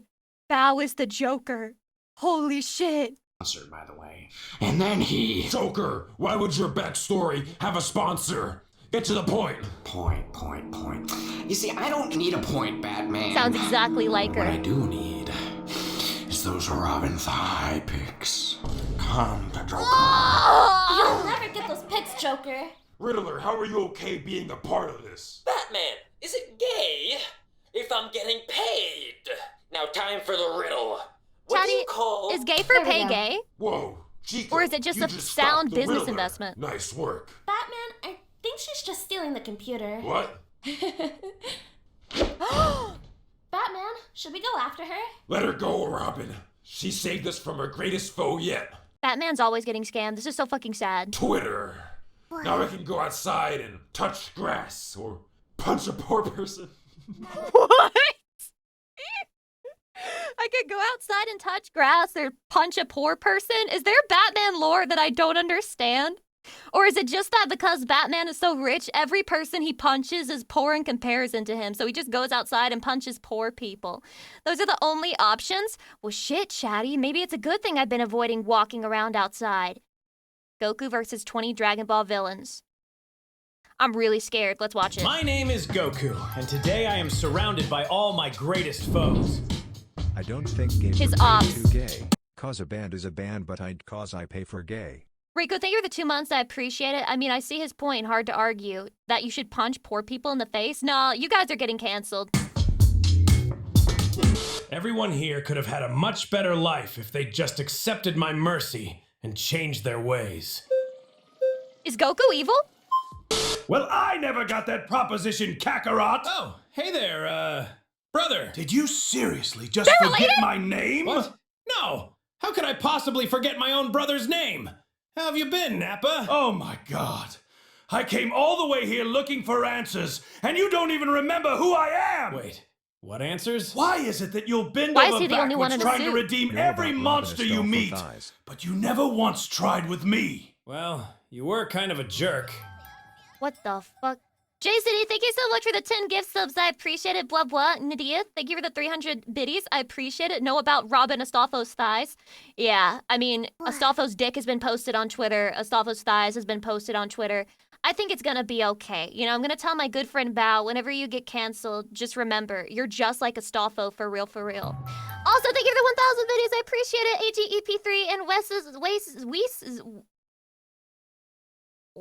Zauber, thank you for the 16 months. I appreciate it. Okay, I just want to, full disclosure, guys. I never watched Dragon Ball Z, not a single episode in my whole entire life, but I will watch this video because I feel like you will enjoy it, and I think I'll enjoy it even though I won't understand what's going on. Zarsol, thank you for the 10 gift subs. Stop gifting subs. I don't know why there's a fucking hype train and fucking... Oh my god. Chatty. It is 6:30. Lucy P. Hart. I'm so cooked. You kidnapped my son. So is Vegeta, Piccolo, the androids. Stop! Ryoga Hibiki, thank you for the 7 months. Teal Smith, thank you for the 5 gift subs. It's enough slices. Let me watch the fucking Dragon Ball Z video. Boo! Yet somehow they all got your endless patience and second chances. Hey, I gave you a chance too, and you betrayed me the second I let my guard down. Yeah, okay. Is there yaoi about these two? Hey, you're right. I did do that. But I was hoping you'd try a little harder. I'm your brother. Oh, so you were playing hard to get this whole time? You wanted me to chase after you. Yeah. That's literally yaoi. What the fuck? Yes, like you did with Vegeta. That man leveled entire cities, and you still kept showing up. Well, you kind of died too fast, you know. Why didn't you revive me? Oh, well, you know how it is. There's revival in this fucking show? Dragon Balls have that cooldown period. You've used them 40 times since I died. Okay, true. But we needed them for more important... You wished back Yamcha multiple times! Well, I can't risk reviving you for the chance of you becoming good. You literally let Frieza out of hell! The guy who obliterated our entire race! He's incredibly strong, and we really needed him for that tournament. Why didn't you ask me for the tournament? I'm a Saiyan Tell too! me why I just TV'd this before stream? Cam Jammerin, that's because you fucking hate me. You don't actually love me. You went and you pre-watched shit before stream when you knew that I was still gonna stream today, even though it was way past my stream time and you probably thought that I would just give up for today, but I'm not like that. I'm strong. I'm strong-willed. I'm a good girl. I love Chatty, and I made a mistake, and that's why I'm here, and I'm making up for it. Thank you for the 16 months. I appreciate it. I will take this mistake and I will get better. No, your power level was always You brought Krillin! You think I'm stupid? It's just... the timing never really worked out. You had decades. He hates him, bro. He fucking hates him. Okay. You want the truth? I'm gonna be completely honest with you. I totally forgot you existed. Like, completely wiped from my memory. Until like 30 seconds ago. That's what I thought. You know what the worst part is? I spent years in hell. Actual hell. Thinking about what our lives could have been. You went to hell? You just brought me back. Let me stand beside... All of this lore being presented to me with no fucking context is making Dragon Ball Z sound like the funniest fucking show to ever exist. Beside you. We could have been a real family. I could have been there for Gohan and Goten. Protected them when you were off saving the universe. Whoa, he doesn't care about his children Trained either. with them. Watched them grow up. Been the uncle they deserved. Instead, you're gonna have to be the father. Erased me. Moved on like I was nothing. Like I never existed at all. We could have been brothers. Real brothers. Something our father might have actually been proud of. I should have been a better brother. Family matters. It really does. I'm gonna fix this, okay? I'll bring you back. First thing tomorrow. I promise. Nappa. Fuck you! Why would I need to do better when I'm already perfect? Oh, really? You honestly still believe that? What do you mean? You still think you're perfect. I mean, it's been a long time, you know. What is this species? We've progressed so much since your final form was supposed to be the ultimate one. Idiot! Would it ruin people's childhoods if I said I feel like Dragon Ball Z, since like the proportion of male to female character is so insanely high leaning towards male and they're all like super ripped and strong and big, I feel like a lot of bara doujinshi exists of Dragon Ball Z more than any other series. What do you think I've been doing all those years in hell? Sleeping? I evolved too. Way beyond my final form. Behold, you have no idea. I just told you I have an idea. Super perfect cell. Oh, that's really impressive. Wow, I it's can exactly the sense same. that power. You're almost as strong as my Super Saiyan 3. Man, you could have been a real challenge about 10 years ago. Seriously, impressive. What? This is so 10 fucking years sad. ago? You mean you've evolved past this form? Yeah. Fucking, what the hell even is Dragon Ball Z power scaling, dude? Is it really this ridiculous? Yeah, to be honest with you. Good. I expected that. That's exactly why I had to invent this superior form. for the level 7 Behold, victory. Super Divine Prime Perfection Cell. Oh, cool. This one has divine Amazon energy. Prime. Reminds me of when I first achieved God Key about 5 years ago. Did you do the ritual or something? You can act unsurprised, but I bet you didn't see this one coming. Superior, Ultra Divine, God, Hyper Flawless Perfection Cell. That form could cause some real trouble. For that one random form Future Trunks achieved when we were fighting. You think you're funny? Fine. How about this? Mega, Giga, Ultra, God, Hyper, Peak, AI-powered, Perfect Perfection Cell, Pro Max! Well, Yamcha has a new form that could probably rival that one. You've gotta be kidding me. Relax. I made that one up. But if I'm being honest, it could probably match Piccolo's new orange form, which is very impressive. You can't be serious. I am. I didn't want to use this one because I haven't fully mastered it yet. But you're forcing my hand. He's gonna finally Behold, overcome him. Supreme, Ultimate, Limitless, Awaken, he's Gear, gay now. Fifth, Sharingan, Quantum, Nurmagomedov, Mega, Ultra, Divine, Perfect, Perfection Cell, Full Power, Pro Max! Okay, now we're talking. I can't pretend this one isn't on our level because it definitely is. This is actually a really serious form. You know what? If there's another tournament of power, I'll definitely consider inviting you. You can come with us and stay ready on the bench in case one of us gets injured. Fuck you! Do you truly believe that everyone could become good? Even my kind? Well, Frieza's kind of starting to do better. He helped a lot during the tournament. He is definitely not. Plus, my brother's an idiot. He doesn't really count. You know, Cooler, I've been Voice thinking. acting for this video is so good, Why I did just wanna King say. Cold give his entire empire to Frieza instead of you? Even though you're the older I son. chose independence. I operate my own territory. Fact check. King Cold did not simply choose Frieza out of favoritism. According to Cold Force archives, a formal empire-wide vote was held between the two heirs. Participation was mandatory. Results were public. Frieza received 97% of the votes. I don't need that. Weird. Wow. Why would you leave an already established empire? I built my own business. Unlike my brother, I'm self-made. I'm not... Fact check. Cooler claims he is doing better on his own. Our investigation found no evidence of successful planetary conquest. The closest achievement on record is that Cooler purchased multiple stars from BuyAStar.com and renamed them using a numbered system in an apparent attempt to imitate Frieza's planet registry. Some Nepo baby. So you managed to run a successful business with only those 3 mid-tier soldiers as your employees. They're not my employees. They were freelancers, actually. So you're Frieza was present and threatening everyone to vote for him. That reminds me of that one scene in R2 Code Geass where Lelouch, terrorizes everyone into voting for him. Fact check! Cooler's freelancers were not freelancers. They were Frieza Force soldiers personally summoned by Frieza and informed they would be executed unless they agreed to work for his brother, who was, quote, going through something. After several weeks under Cooler's leadership, all 3 formally requested execution anyway, stating they would rather die than wear uniforms with only one shoulder pad. completely on your so own true. now. Yes, and I'm Stand up doing for way better yourselves. like this. Without the headache of managing an empire. And you have many clients? I technically have one client, but it's all I need. He states that he technically has one client. This is accurate. That client is Frieza. Got his ass. He pays very well. And do you actually enjoy it? I actually don't do it anymore. I'm retired. My competitors are paying me to stay out of the market. Frieza's paying him. From now on, that's what I'm telling Chi-Chi when she asks why I'm unemployed. A mortal who dares offer mercy to a deity. Who is this? You represent everything that is wrong with this universe. You can tell this guy's like a Chad on his home planet. Son Goku. Man, come on, you're still on that nonsense? The only thing that doesn't make sense is how we allow filthy mortals to live among us. What do you mean, we? You know, I'm starting to understand this whole God thing. And honestly, I don't even think you're one. I am a supreme Kai. My kind created mortals like you. But you were just a trainee, right? Me and Vegeta train with Whis.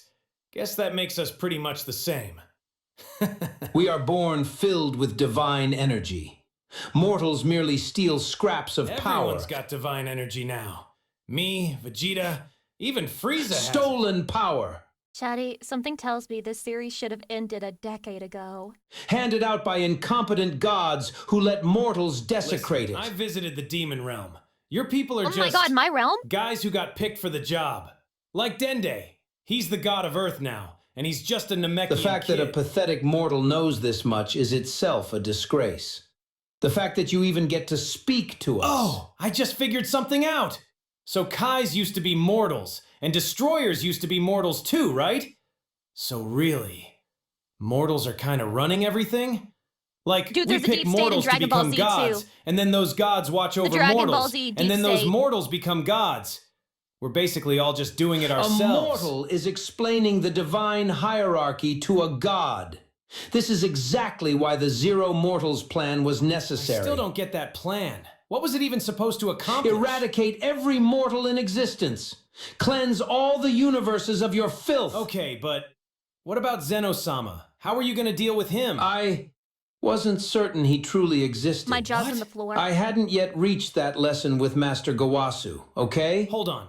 You decided to kill everyone in the entire multiverse before finishing God's The lesson plan was poorly structured. So you dropped out and tried to commit multiversal genocide without even knowing the Omni King exists. I had sufficient knowledge. Dude, I'm friends with Zeno-sama, the guy you didn't even know was real. I think that makes me more of a god than you ever were. Well, how's my favorite monkey been keeping himself busy? Training. Trying to get strong enough to beat you again. Again? Oh, Goku, that's adorable. But I'm afraid those days are behind us. What do you mean? You only ever surpassed me because I never bothered to train. Now that I actually try, you'll never catch up. Sure I will. I always do. Listen carefully, Goku. Let's revisit your earlier claim. You say you make people good, that those who accept your mercy become better. Isn't that right? I love Frieza's voice. I'd like to offer a correction. You didn't make me good, Goku. You taught me something far more valuable. What? That being good is irrelevant. What matters is appearing good. My entire So life true! I was honest about what I was. Dude, he's ready to become a streamer. A tyrant, a monster. I sold planets, enslaved races, obliterated civilizations. And I never once pretended otherwise. Yeah, definitely a streamer. I wore my villainy like a crown. But you? You commit comparable atrocities while maintaining this pristine image. I don't commit atrocities. Really? How many times have you prioritized a good fight over the safety of others? Never. I always protect my friends. I said others, not your friends. I don't know what you mean. Yes, you can play dumb and naive all you want. What do you mean? The only people are my friends. But I know you. You know exactly what you're doing. I'm not perfect, but you'd be wrong if you think I'm trying to show I'm something I'm not. Well, yes, that's the beauty of it. Even you believe it. That's what I learned. It's enough to simply believe you're the good guy. To believe that what you're doing is righteous. There's power in that. That power is why you beat me. It doesn't actually matter if what you're doing is good or bad. What matters is what you show people. And when you're skilled at it, what matters is what you make people believe. And when you're an expert at it, like you, it's what you make yourself believe. I really thought you were on the right track after the tournament. You didn't make me good, Goku. You made me better. A better villain. Is Frieza You a showed lean me that chud? power isn't just physical. It's perception, reputation, influence. Why conquer planets through brute force when you can do it through other means? What are you planning? Planning? I'm not planning anything. I'm simply existing, Goku. Training, observing, learning from the best teacher I ever had. You. I'm not your teacher! Oh, but you are. You taught me that consequences don't matter if people like you. You taught me that recklessness is acceptable if you frame it correctly. You taught me that the line between hero and villain is simply a matter of presentation. And here's the most delicious irony. I don't even care about defeating you anymore. You're not the goal, Goku. You're simply the benchmark. The proof that I've learned my lesson. When I achieve what I'm working toward... Why is he fucking cooking him? See exactly what your mercy created. What does that mean? It means thank you, Goku, for teaching me that the universe doesn't punish monsters. It punishes honest ones. Oh, you... Wait. I thought this was supposed to just be like a funny video. Why did... Why do I feel like my fucking brain chemistry got changed? What the hell? The world doesn't punish monsters, Chatty. It punishes honest ones. Oh my god. Should I watch Dragon Ball Z? This might have just convinced me. Yeah, why did Raditz actually put his whole heart into that speech? I guess that was the voice actor's name. Why was that so fucking... Oh my god. Oh my god, I'm changed forever. I am changed forever. Alright, I don't know if I'm gonna watch this one first, but I will watch this one first. Learning the alphabet with I can't say that name. Is for bullshit. C is for Come with me if you want to live. So true. D is for Dylan! Dylan! You son of a bitch. You son of a bitch! Wow, he's so good at acting. F. What is this? Are you challenging me, Frieza? I would never challenge Frieza. He would blow my shit to smithereens. Is for Fine chariot, but where's your horses? G. How did they even find that clip? Get to the chopper! Is for Hasta la vista. Hasta la vista, Chatty. I is for I'll be back. J is for Jesus, Marge, what the fuck? K. Who is messaging me? Stop it! I'm talking to Chatty!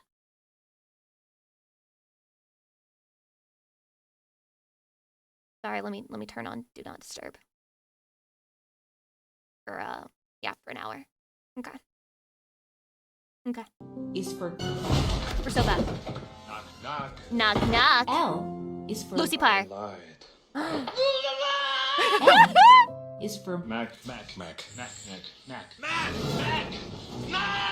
N is for No more complaining. No more Mr. Kim left to go to the bathroom. Nothing. O is for One ugly motherfucker. We watched that movie, Chatty. Put that We did. cookie down. Now. Q is for Quick, because my horse is getting tired. R is for Rubber baby buggy bumpers. What the hell? Is for Sure. Here's my invitation. T is for Talk to the hand. U. He's so bad at acting. I can't believe in Hollywood they used to just hire people because they were doing steroids. Is for He had to split. V is for Very hungry. W is for Wrong. Wrong. X is for X is not a real letter. Y is for You're fired. What the fuck? Z is for Zero! Now! Plane zero! Wow. Thanks to the Chatty who sent this to me. I really appreciate it. I appreciate his acting. He's a celebrity the likes of Tommy Wiseau. Wow, it's really beautiful. It's really beautiful. Okay, I'm in. Excellent work, lad. Zelda, but it's a modern game. Never doubted you for a second. Well, Oh my God. praise coming from you. Oh my Hey, God. Don't get carried away now. You got a lot of work to do. Oh my You're God. right. I'll call you if I need anything. You got it. Who? Wait. Who's the comms? Is that... Who is the comms? Work to do. You're right. I'll call you if I need anything. You got it. Who is that? Any enemies that you fight, you can see their information on the start screen. I There's a can't. gold skeleton nearby. Link, there's a gold skeleton nearby. I can't. Make sure you get that gold skeleton. Oh, I've got a gold skeleton. Nice. There should be I a chest can't. nearby. I can't I do can see a this. chest nearby. When you get near a chest, remember to press A to open. Nice. Small key. Nice. Good work. You got a small key, Link. Remember to use that small key to open up a door with the small key. Fuck it out. The key should work on this door. Link, you don't need to worry about using keys on those doors. If you need me, give me a call. Link, be careful! Remember, any enemies that you fight, you can Is this why new games are so overstimulating? see their information on the start screen. You doing okay, Link? This place gives me the creeps. Link, the 4 ghosts have taken the 4 flames of Glomban. You must find them. The 4 flames of Glomban. Link, there's a gold skeleton. I can sense a skeleton nearby. This really is ADHD maxing. This is what your brain sounds like when you have ADHD, but just like naturally. Make sure to collect that gold skeleton. The more gold skeletons you collect, the more gold skeletons you'll have.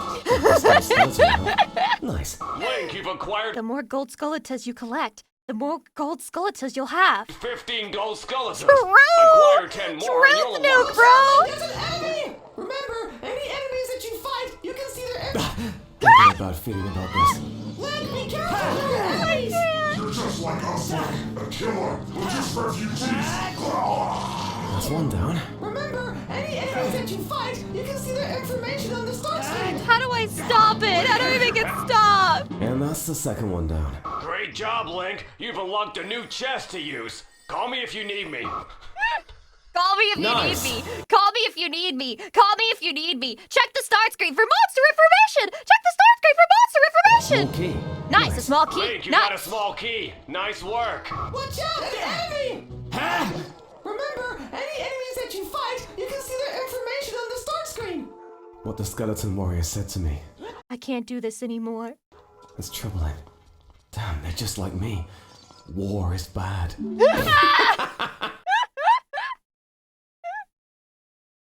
Damn, they're just like me. War is bad. War never changes. We're all fighting for something, man. Spatial piano deep? Yeah, deep state! Fucking got him! Oh my god, this is the deep state stream. Todd and Aaron's Game Awards 2025. Oh, that was last year. Wow, can you believe that? Okay.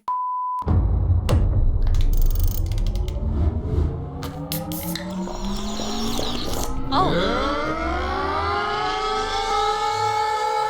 Credit mod and training. We're back, baby! What's up, baby? Oh, Todd and Aaron's Game Award 2025! Let's do it! I miss when videos were unironically edited like this. Call of Duty Black Ops 7! Dude, the story, all the fantasy elements. Yo, you fight a giant in this one! This is like my new Final Fantasy. Worst game of the year! Clear Obscure Expedition 33. Terrible. I didn't play it. I didn't play it I didn't play it, but it sucked. Everyone who's playing it telling me how they're crying and shit. If I wanted to cry at something French, I'd watch Rugrats in Paris again. Think Chucky dies? I'd watch miserable lesbians. That's what I'd watch. That one. The Chucky death scene. That's sad as shit. That f***er's dead. Video game that made me cry. Death Stranding 2. Oh, he's so right there. sad. I weep at the thought of him getting misted by my piss spray.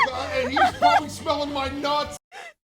Daddy, what would you do if you woke up and Norman Reedus and Norman Reedus was looking at you exactly like this, and then you felt a heat on your crotch and you realized he was straddling you? What then? Spray, and he's probably smelling my nuts. Most anticipated game! Nintendo Virtual Boy! Yo, Nintendo's going into VR now? Future gaming is here! Is this real? So No, it's not, finally right? got a That's a game! Despalote! Oh, it's about time! Despalote! Best game Despalote! He's saying racial slurs and shit. I knew Darth Vader was evil, but this guy is fucked up. I just can't believe they got James Earl Jones to say all that shit, dude. Star Wars is branching out, man. They're not just gonna blow up your planet. They're gonna call you the N-word. Most fucked up video game character! Diddy! Oh my god, that little shit did all that! Rot in jail forever, you little bitch! With all that baby oil and shit. Who knows what he did to Whiz Pig? Saddest ending! Xbox! Damn. That's over. Game that reminds me of my kids! Wait, is Donkey Kong not on an island? Nightmares! 3! I'm Game noticing. I finally played that sucked! Undertale! Yeah, finally gave it a shot. I'm fucking noticing. No, best horror game of the year! Ghost of Yotai! So true, so true. Hydration. Baby steps! Give it to your kids for Christmas! Yeah, it's got cuddly animals. I fucking hated that game. Fucking hated that game. Lawyers are looking into! Drywall eating simulator! Interesting likeness on this character design. What the f***? I'm gonna sue the shit out of It this actually guy. does look exactly like him. It actually does, for real. Join the free club, by the way. I hope you can develop some indie titles from your cell toilet. You thought I wouldn't find you? We found you, f***er. And now it's time to leave the world Wait, of is video this a games secret and go club? outside the box and say, best president of all time who we love and adore and will defend anything he says. Hiroki Totoki from Sony. Oh, you know what? We actually went outside the box, so we're not doing video games anymore. Oh, well then move that earlier in the video. Best movie of the year. Him. Movie Just wipe some sweat off my brow. that could have been 2 movies. Kill Bill, the whole bloody affair. My God, this was long. Fuck, do like a wicked thing. Split Make this it into 2. 2. I had to pee so bad. Happiest movie of the year. Weapons. All those little shitty kids Wait, that's a movie? ran away in the middle Oh, of right, the it is. Thank God. I got Is a it little good? Should I afraid watch he would it? come back at the end, so I walked out. Why ruin a good thing? Biggest missed opportunity. The Amazon space flight. God, dude, they sent 6 women into space. Wait, is that the Katy Perry? Is that the...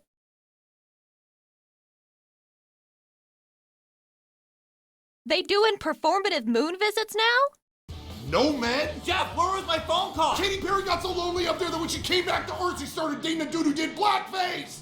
Katie, I was right here. You saw what James Earl Jones called me, right? Worst band of the year. Coldplay. Yo, why are you blowing up this guy's Did you guys remember this shit?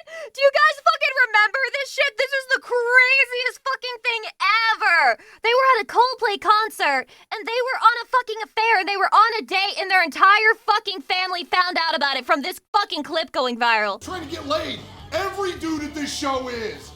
Duh. Group of people that need to be deported. Labubu. Yeah, if you got one of those. True. See ya. Most embarrassing boner. K-pop demon hunter. Oh, I am sorry. I'm not embarrassed. I'm not embarrassed. About that again. I love that they do these theater sing-alongs. Yeah.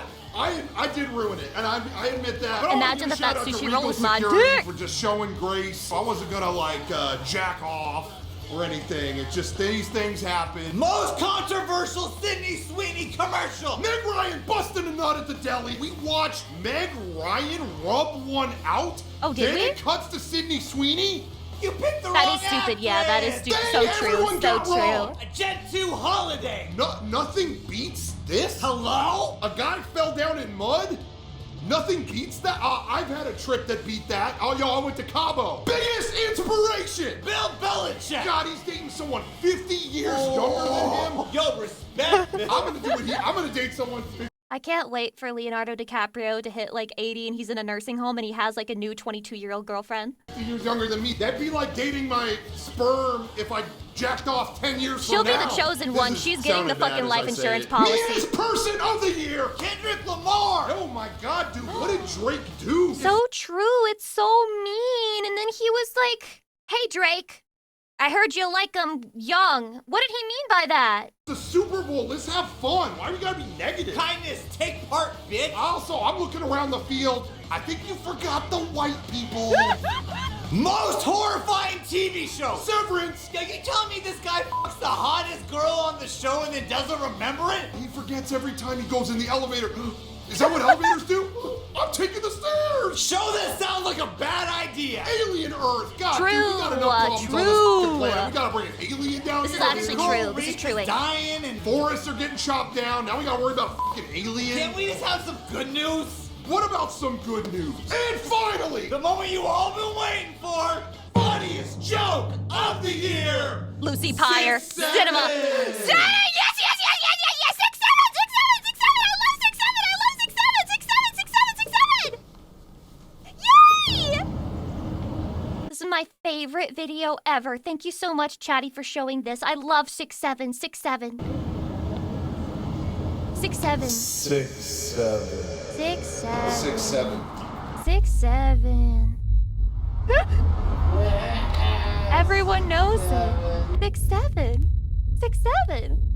6, 7. Oh, God. Oh, God. That's y'all! That's you guys! Oh, God. No!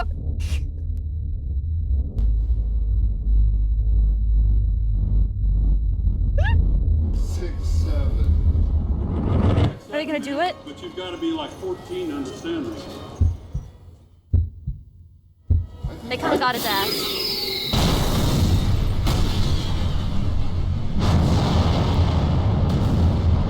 They died making this video?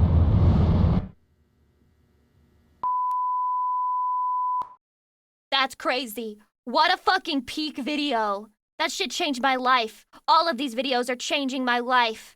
AAA development versus a bag of chips? No. We gotta watch a long one, okay? It's been long enough. Okay.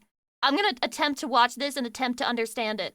Every Fate series explained in 25 minutes is kind of fucking crazy, though. Fate Stay Night is the iconic title that laid the foundation for the Fate franchise and paved the way for Fate's large catalog of spin-off media, I love anime, Fate Stay manga, Night. video games, and It's the only one I've seen to this day, just so you know. So when I say that I'm a Fate fan, I am talking only about this fucking anime right here. I only know Saber's route. That's it. Much more. Developed by Type Moon in 2004, written by Nasu Kinoko, and illustrated by Takeuchi Takashi, Fate Stay Night tells a story of epic proportions. An all-out battle royale between 7 mages and their summoned servants, heroic spirits from ancient history and myth, fighting for a chance to obtain the Holy Grail, a magical artifact that will make any wish come true. Unfortunately, Shiro Emiya, one ordinary high school student, stumbles upon this war on accident and gets attacked by a servant, but why is he posed like this? Why are his legs... Why is he man-spreading while standing? I didn't even know that was possible. right as he's about to be killed, he's somehow able to summon his own servant, Saber, to fight and survive. Fate Stay Night is an eroge visual novel in which the game branches off into 3 different story routes the reader can choose from. Fate, Unlimited... You know what?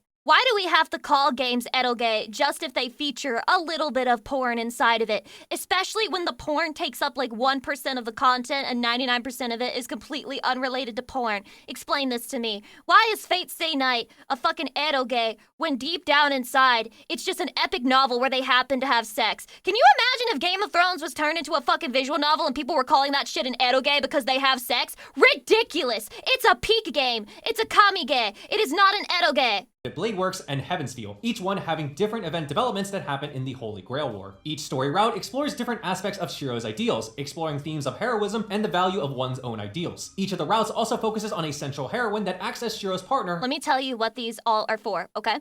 So, Saber is if you are pure of heart and soul. She's if you're a good person, then you want to be with Saber, right? Rin Tosaka is if you're a bad person. You're a bad person, and you just like it when women are mean to you, and you like it when they slap you around. That's who Rin is for. Now Sakura, have you ever met a girl and she's so pathetic and her life is so fucking bad and everything that's ever happened to her is just the most horrific shit and like you can't control your impulse to save her and you just want to save her so bad? That's Sakura. So in order, good person, bad person, I can fix her. Throughout the story, Saber, an enchanted swordswoman, ultimately revealed to be Altria Pendragon, So historically fucking the legendary peak. King Arthur. Rin, an expert The only British woman I will ever love. mage prodigy, and Sakura, a warm, friendly underclassman. Fate Stay Night What stands does as it one of the mean most when I just iconic want visual to novels be of what? all time, well beloved and critically acclaimed by many readers and fans, which eventually led to many anime adaptations. What does it mean when I just want to be? That means that you should be in love with Lucy Pyre because everybody should be in love with Lucy Pyre. She's truly the tuber for everyone. The 2006 Fate Stay Night TV anime series by Studio Dean, which adapts the Fate route. The 2010 Unlimited Bladeworks movie by Studio Dean. The 2014 Unlimited Bladeworks TV anime series by UFO Table. And the Heaven... Why does Rin get everything, bro? They left my girl Saber in the fucking dust. They haven't made shit for her in forever. Fuck you, Rin. Heavensfield movie trilogy by UFO Table. These series are the main story anime adaptations, however there are a couple of spin-off series that involve the main Fate Stay Night cast, such as Today's Menu for the Emiya Yeah, family, she is a the Pikachu light-hearted of Fate. slice-of-life manga series about Shiro cooking for his friends and neighbors, and Carnival Phantasm, a comedic parody anime that has the cast of Fate Stay Night Because Rin is the best girl? Do you seriously want me to fucking ban you? and Tsukihime interact together in a variety of situations. How did they leave her in the dust? There's like 40 versions of Saber?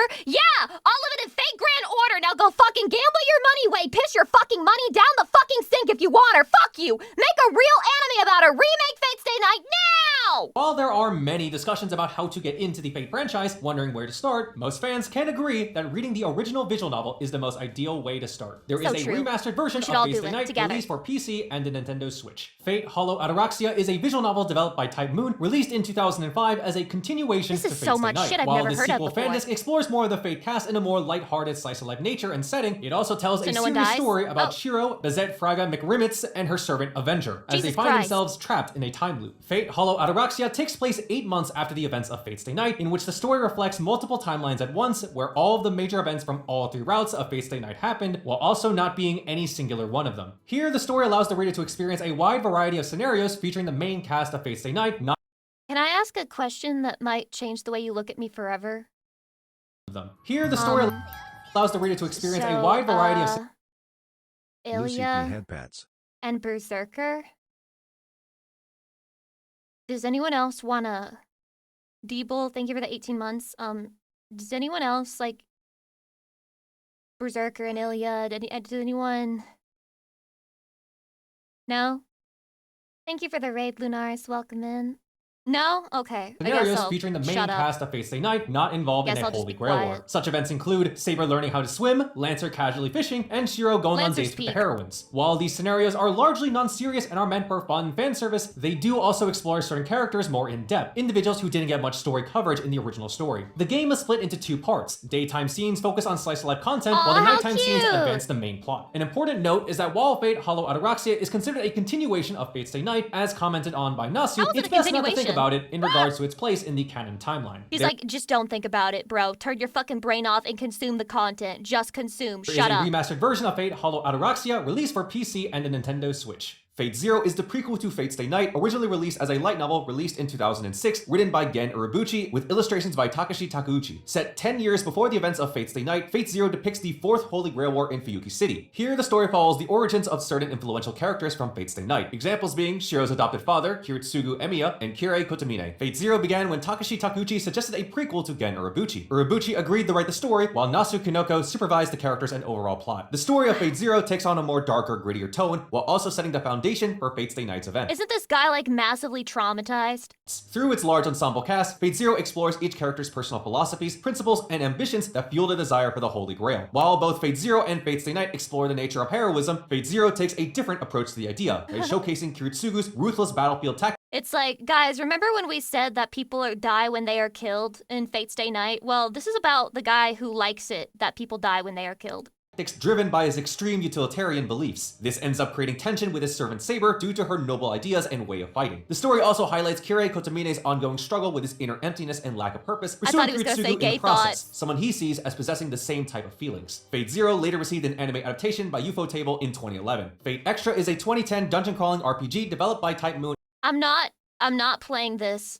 I'm not playing this, okay? I'm not playing it. You can't make me play it just because there's a Saber and she's hot and her name is Nero. You're not, I won't do it. In Image Epoch and published by Marvelous Entertainment. Fate Extra diverges from the traditional Fate formula by setting the Holy Grail War into a cyber-digital world in its own parallel universe. Oh my god, Fate Extra was SAO. written by Nasu Kinoko with character designs by Takashi Sword Art Takeuchi and Online. Arko Wada. Set in a virtual world known as the Moon Cell Automaton, players assume the role of an amnesiac protagonist canonized as Hakuno Kishinami, who is forced to fight in the Moon Cell's Holy Grail War, a dueling tournament involving 128 masters and their summoned servants, fighting for the possession of the Moon Cell, alternatively known as the Holy Grail of the Moon. Players have the option to select between 3 different servants that will accompany them on their journey. Nero Claudius, the infamous Roman emperor, Tamamo no Yo, y'all see 3 that? different servants that will accompany them on their journey. That's a camel hoof. Claudius, the infamous Roman emperor, Tamamo no Mae, a legendary Japanese fox spirit, and Nameless, a heroic spirit embodied. Who could that be? Who's that? Justice. The gameplay revolves around dungeon exploration and features a rock, paper, scissors style battle system where players must predict and counter enemy actions and behaviors. Outside of the dungeon, Fate Extra operates like a traditional RPG with visual novel elements where the player must gather data on their opponent and raise their affinity with their own servant. Fate Extra's themes tackles the brutal struggle of survival while also following Hakuno's journey to uncover their own forgotten identity and their purpose for fighting in this digital Holy Grail War. Fate Extra would eventually go on to have its own dedicated series of games in the Extra timeline. Fate Extra has a 2018 anime adaptation by Shaft known as Fate Extra Last Encore. Can I just say Shaft is a really funny name for an animation studio? Yeah, let's name it Shaft.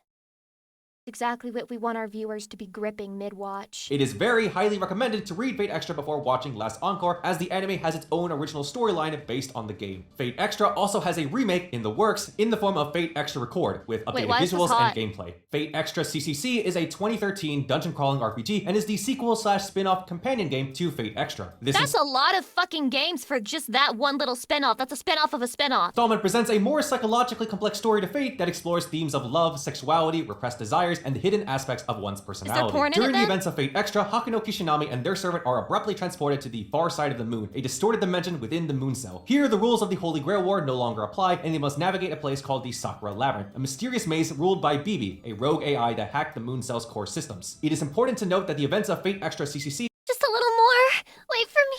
I'm coming for right now. Master.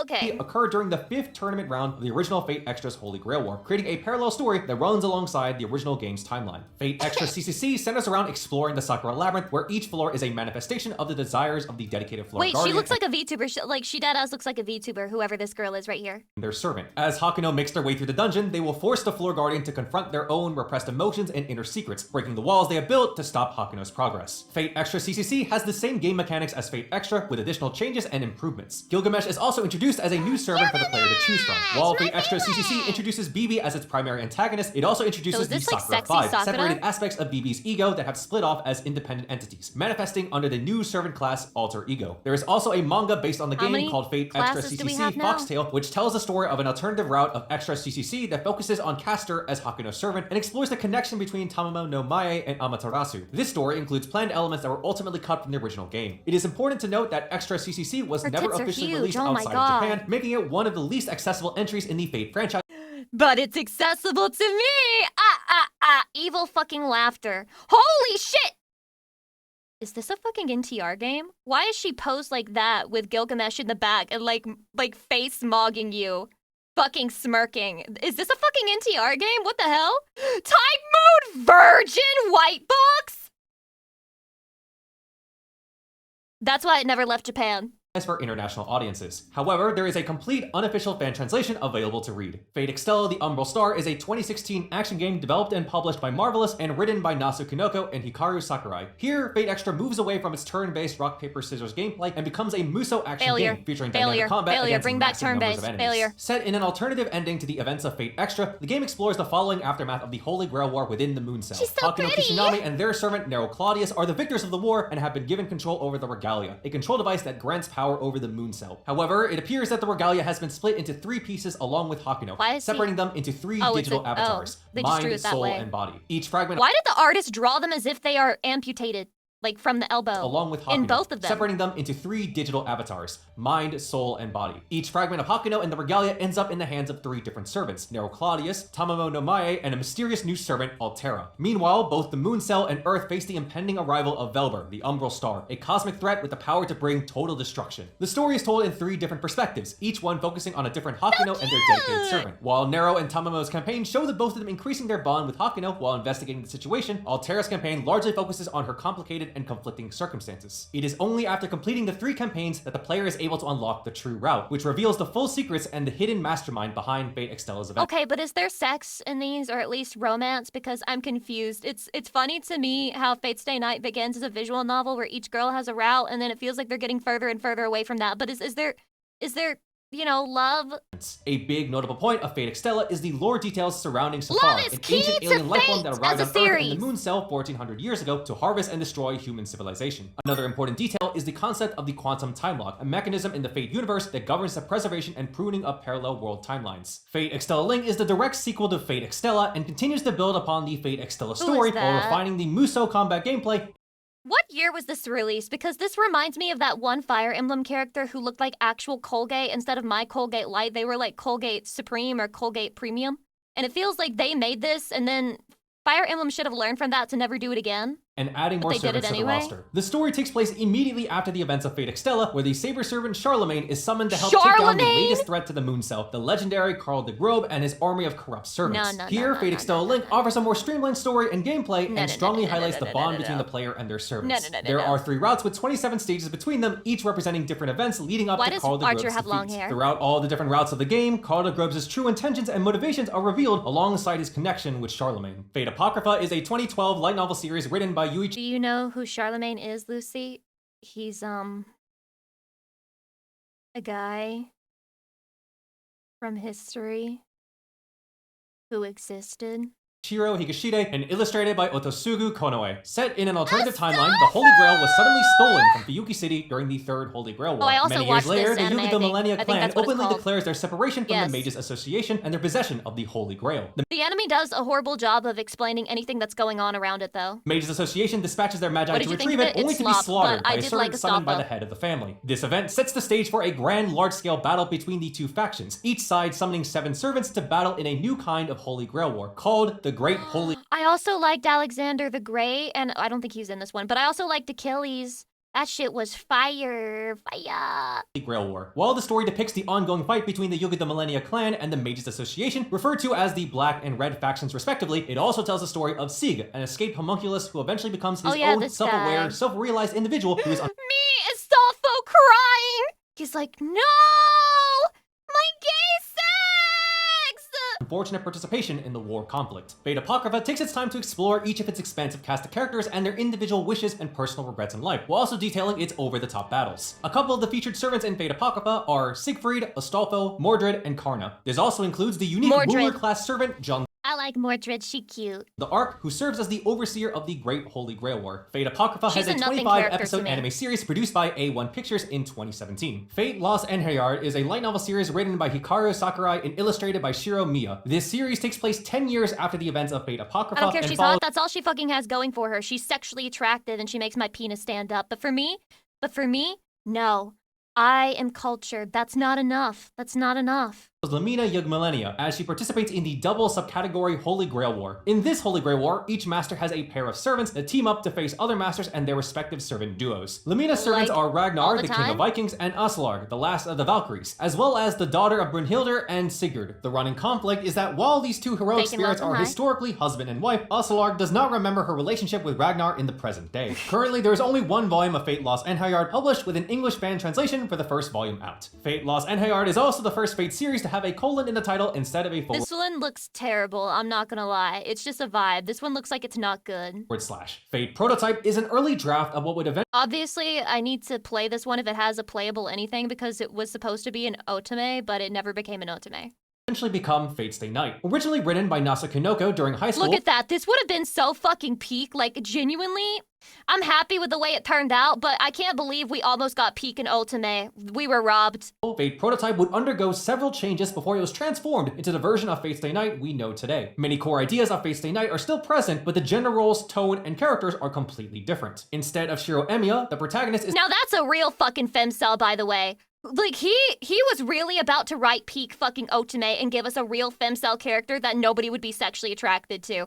Like, I could finally self-insert. It could be the first time ever, but nope, we didn't get it. A girl named Aika Saijo, and instead of Saber being female, Saber is male, revealed to be Arthur Pendragon. That's really fucking crazy, dude. Imagine Arthur Pendragon being put into an anime and then they make him a man. Like, what? That's so baka. What? Fate Prototype has 2 dedicated media, a short anime OVA released in 2011, and a light novel prequel series, Fate Prototype Fragments of Sky Silver, released in 2014, written by Hikaru Sakurai. The light novel was later adapted into a drama CD and a manga. The Fate Prototype OVA is a short animation of the original Fate concept, showing off Arthur Pendragon and prototype versions of Gilgamesh and At least they changed Gilgamesh's design. He's so chopped here. He's so chopped. He looks like he's going Saiyan, which is good if you're a Saiyan, but it's not good if you're not a Saiyan. Lancer always looks good, though. I love Lancer. He always looks good. Kalane. Fragments of Sky Silver tells the story of the first Tokyo Holy Grail War, in which a young Aika Saijo remains unaware of a Holy Grail War taking place, while her older sister Monica is one of the chosen masters, summoning Saber as her servant. Here, the story features servants like Arash, Brynhildr, and Ozymandias. There's also a side story of Fate Prototype called Fate Labyrinth, which serves as a tie-in between Volume 4 and 5 of the novels. Fate Khalid Liner Prisma Ilya is a 2007 spin-off manga series written and illustrated by— I need to watch this anime so bad. It's so me-coded, and yet the reason I haven't watched it is because I'm a doom scroller. By Hiroshi Hiroyama, a Fate title set in an alternative universe where Ilya von Eisenberg from Fate Stay Night becomes a magical girl. In a chance meeting with a magical talking wand named Kaleidostick Ruby, Ilya is chosen to become a magical girl and help Ruby and Rin find and locate the 7 This girl is so fucking evil. The only way you can stop her is making her a magical girl. class cards scattered across the city, magical items that hold the essence of legendary heroic spirits. While some people see Prisma Ilya as a magical girl comedic slice-of-life series infamously known for its scenes of young girls kissing each other, Prisma Ilya also carries itself as a— Peak? very serious magical girl story. Here, the story continues to embody and even expand on Fate Stay Night's original ideas of fighting Madoka Magica if the writers weren't pussies. For one's own ideals and the extent of sacrifice. It also mixes in familiar ideas and thematic messages of the magical girl genre, such as the strength and willpower of a young girl who strives to save everyone. This is best shown through Ilya's growing relationship between another magical girl with a mysterious past named Miu Edefeld and her own sister, Kuro von Eisenberg. While there are plenty of comedic slice-of-life moments, what? Named Miu Edefeld and her own sister. That's her sister? Nani? Kuro von Eisenberg. While there are plenty of comedic slice-of-life moments in Prisma Ilya, it also contains very dramatic, emotional moments between its characters, as well as very flashy action battle sequences as well. Kinda. Question mark? Dude, I thought this video was supposed to explain the series to me. Why do I have even more fucking questions now, Chatty? Prisma Ilya has an anime adaptation in the form of the Prisma Ilya TV series and movies. Fate Type Redline is a 2019 manga written and illustrated by Hirano Ryoji, a title in the Fate franchise that focuses on the Guda Guda servants and their involvement in a Holy Grail war set during World War II. The story follows Kanata Akagi, a teenage boy from a declining mage family that wants to live an ordinary life. While going through his late grandmother's belongings, he accidentally activates a magical hourglass that sends him into the past. There, he accidentally summons Saber, and quickly realizes that the situation he's currently in reflects a historical light novel based upon real events that depicts an epic battle between supernatural beings in the imperial capital of Tokyo in the middle of war. Fate Type Redline is also known as a revised, more serious version of the gag manga Fate Koha Ace by Kei Kenshi. This series takes place in the world of Guda Guda, a parallel world not directly connected to any other Fate work. While the servants remain the same, Fate Type Redline replaces the Fate Koha Ace masters with brand new characters. A couple of the most well-known servants that appear are Okada Soji and Oda Nobunaga. They are commonly referred to as Guda Guda servants in relation to Fate Grand Order, as they have their own special events that features them and the other characters. And you're gonna tell me that that Nobunaga is a girl, despite having the most... Like, that's a more masculine design than Astolfo. So if you put Nobunaga and Astolfo together, what do you get? In Fate Koha Ace. In Fate Koha Ace and Fate Grand Order, they are shown to be comedic gag characters. But in Type Redline, some of them are instead shown to be cold-blooded and extremely violent in here. Fate Type Redline is an action story that subtly comments on the potential consequences of war and its irreversible effect on people and society, as well as how magic and magecraft only makes it worse. There are 5 manga volumes. Nobunaga is kind of both. Let me stop you right there. I don't want to know. I don't care. It doesn't matter. A Fate Type Redline currently out at the time of this video with a fan translation ongoing. Fate Samurai Remnant is a 2023 action RPG developed by Koei Tecmo Games with Type Moon supervising the project. This title is a fresh take on the Fate formula, combining the historical lore of Edo Japan with fast-paced action combat and exploration. Set in the late Edo period, Iori Miyamoto, a young samurai and adopted son of Musashi Miyamoto, finds himself involved in the Waxing Moon Ritual, a type of Holy Grail war where 7 masters and their heroic spirits fight amongst each other for the Waxing Moon, a holy artifact similar to the Holy Grail. The main core staff involved with Semi-Remnant is Yuichiro Higashide, Hikaru Sakurai, and Rei Wataru. In the game, the player takes control of Iori and fights alongside his saber servant, revealed to be Yamato Takeru. Outside the combat, the player can explore various districts of Edo to Chatty, it is Fate Stay Night, so I need to ask the question. Higashide, Hikaru Sakurai, and Rei Wataru. In the game, the player takes control of Iori and fights alongside his saber servant, revealed to be What is... Can anyone tell me which one... It's actually a dude. Okay. Yamato Takeru. Outside the combat, the player can explore various districts of Edo to progress the story or do side quests. A huge part of the story is on Iori's character and his motivating desires to fight in the Waxing Moon Ritual. It addresses the feelings of uneasiness of fighting as a samurai given the current peaceful times. However, because of the dangers of the Waxing Moon Ritual, Iori decides to fight and will do anything to become stronger as a result. It is very highly encouraged. I think this is the most recent Fate. Where is it in the timeline? Do we get a timeline from this shit? Play through the game multiple times to complete all 3 of its endings, including the true ending. An addendum to the final ending of Fate Semi-Remnant can be found in the Fate Grand Order collaboration event. Fate Strange Fake is a 2015 light novel series written by Narita Ryoga. They have sex with each other. I just wanted you guys to know. This is the canon yaoi couple of Fate. There are many fan ones, but this is the canon one. With illustrations by Mori Suzuki. While originally created as an April Fool's Day joke in 2008, it would later get an official novel and manga series, detailing a very unusual and unconventional Holy Grail War. Taking place in Snowfield, a fictional city in the United States, the American mages are attempting to replicate the original Fuyuki Holy Grail War ritual, but ends up creating a fundamentally flawed version of it. Because of the compromised nature of the process, many irregularities arise, resulting in a conflict that goes far beyond the ordinary scope of a traditional Holy Grail War. The story combines the chaotic, interconnected storytelling of Narita's writing with the Fate franchise to bring a wide array of interesting interactions. How Snicker, what the heck? Thank you for the 3-month sub. That's very nice. Thank you. And situations. Fate's Strange Fake also contains elements from many other Fate and Type Moon titles, referencing various What a fucking vague ass reference. You have to draw a red circle around it. concepts and character relationships from the broader Nasuverse lore. There are 9 light novel volumes of Fate's Strange Fake currently out at the time of this video, with a fan translation ongoing. Fate's Strange Fake also has an ongoing anime adaptation. Always a fan translation, never localizers translating something peak for once. Produced by A1 Pictures. Fate Requiem is a light novel series written by Mateo Hoshizora and illustrated by Noko. The story presents a modern world in the year 2025 where everyone has their own holy grail and servant. This title focuses on Eris Utsumi, the only individual who did not receive a holy grail and a servant. She is also given the special task of eliminating servants. However, her life begins to change when she meets a young boy servant revealed to be Voyager, the final servant to be summoned on Earth. The story explores the complex relationship between the two, given that this bond holds deeper significance for our main lead character. Eris Voyager?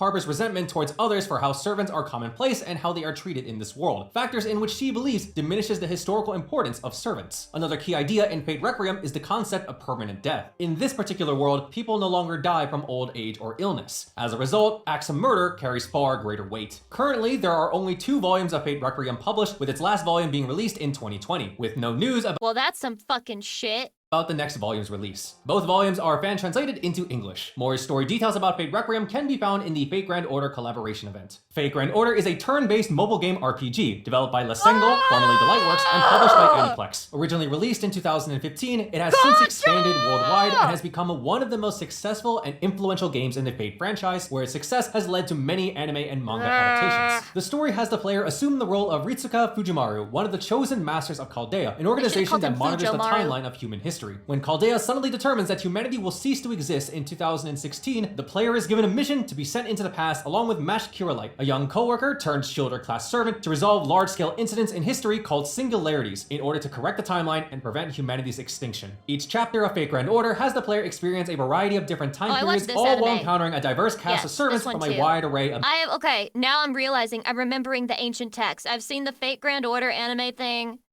I've seen the original Fate Stay Night, and I've seen Fate Apocrypha. Mythologies and legends to help the player on their adventures. These chapters, while episodic, serve as the main story arcs of the game's large ongoing... Oh yeah, the one where Gilgamesh is like got his dick out or whatever. Narrative. Observer on Timeless Temple, Epic of Remnant, Cosmos in the Lost Belt, and Ordeal Call. As a mobile game with a gacha game system, players are encouraged to summon their favorite servants and race them to build their combat team. Players are able to summon servants from prior Fate titles in the franchise, as well as servants unique to the game itself. Nothing as good as Fate the Grand original. Order even has collaboration events where players can summon characters from those Fate titles and even other Type Moon properties such as Tsukihime, the Garden of Sinners, and Witch on the Holy Night, while further expanding on those properties' lore and story. Fate Grand Order also has multiple anime adaptations. Fate Grand Order, First Order, a special episode about the prologue of the game's events, animated I only follow people under 5 feet. Mods, can you ban that guy? by Lee Deuce. Fate Grand Order, Divine Realm of the Round Table, Camelot, Agatharum, a movie duology about the Sixth Singularity animated by Production IG. I want to see Fate this. Grand Order, Absolute Demonic Front Babylonia, a TV anime series about the Seventh Singularity by Cloverworks, and Fate Grand Order, Final Singularity, Grand Temple of Time, Solomon, a movie about the final I saw the movie, singularity and I didn't know what was happening.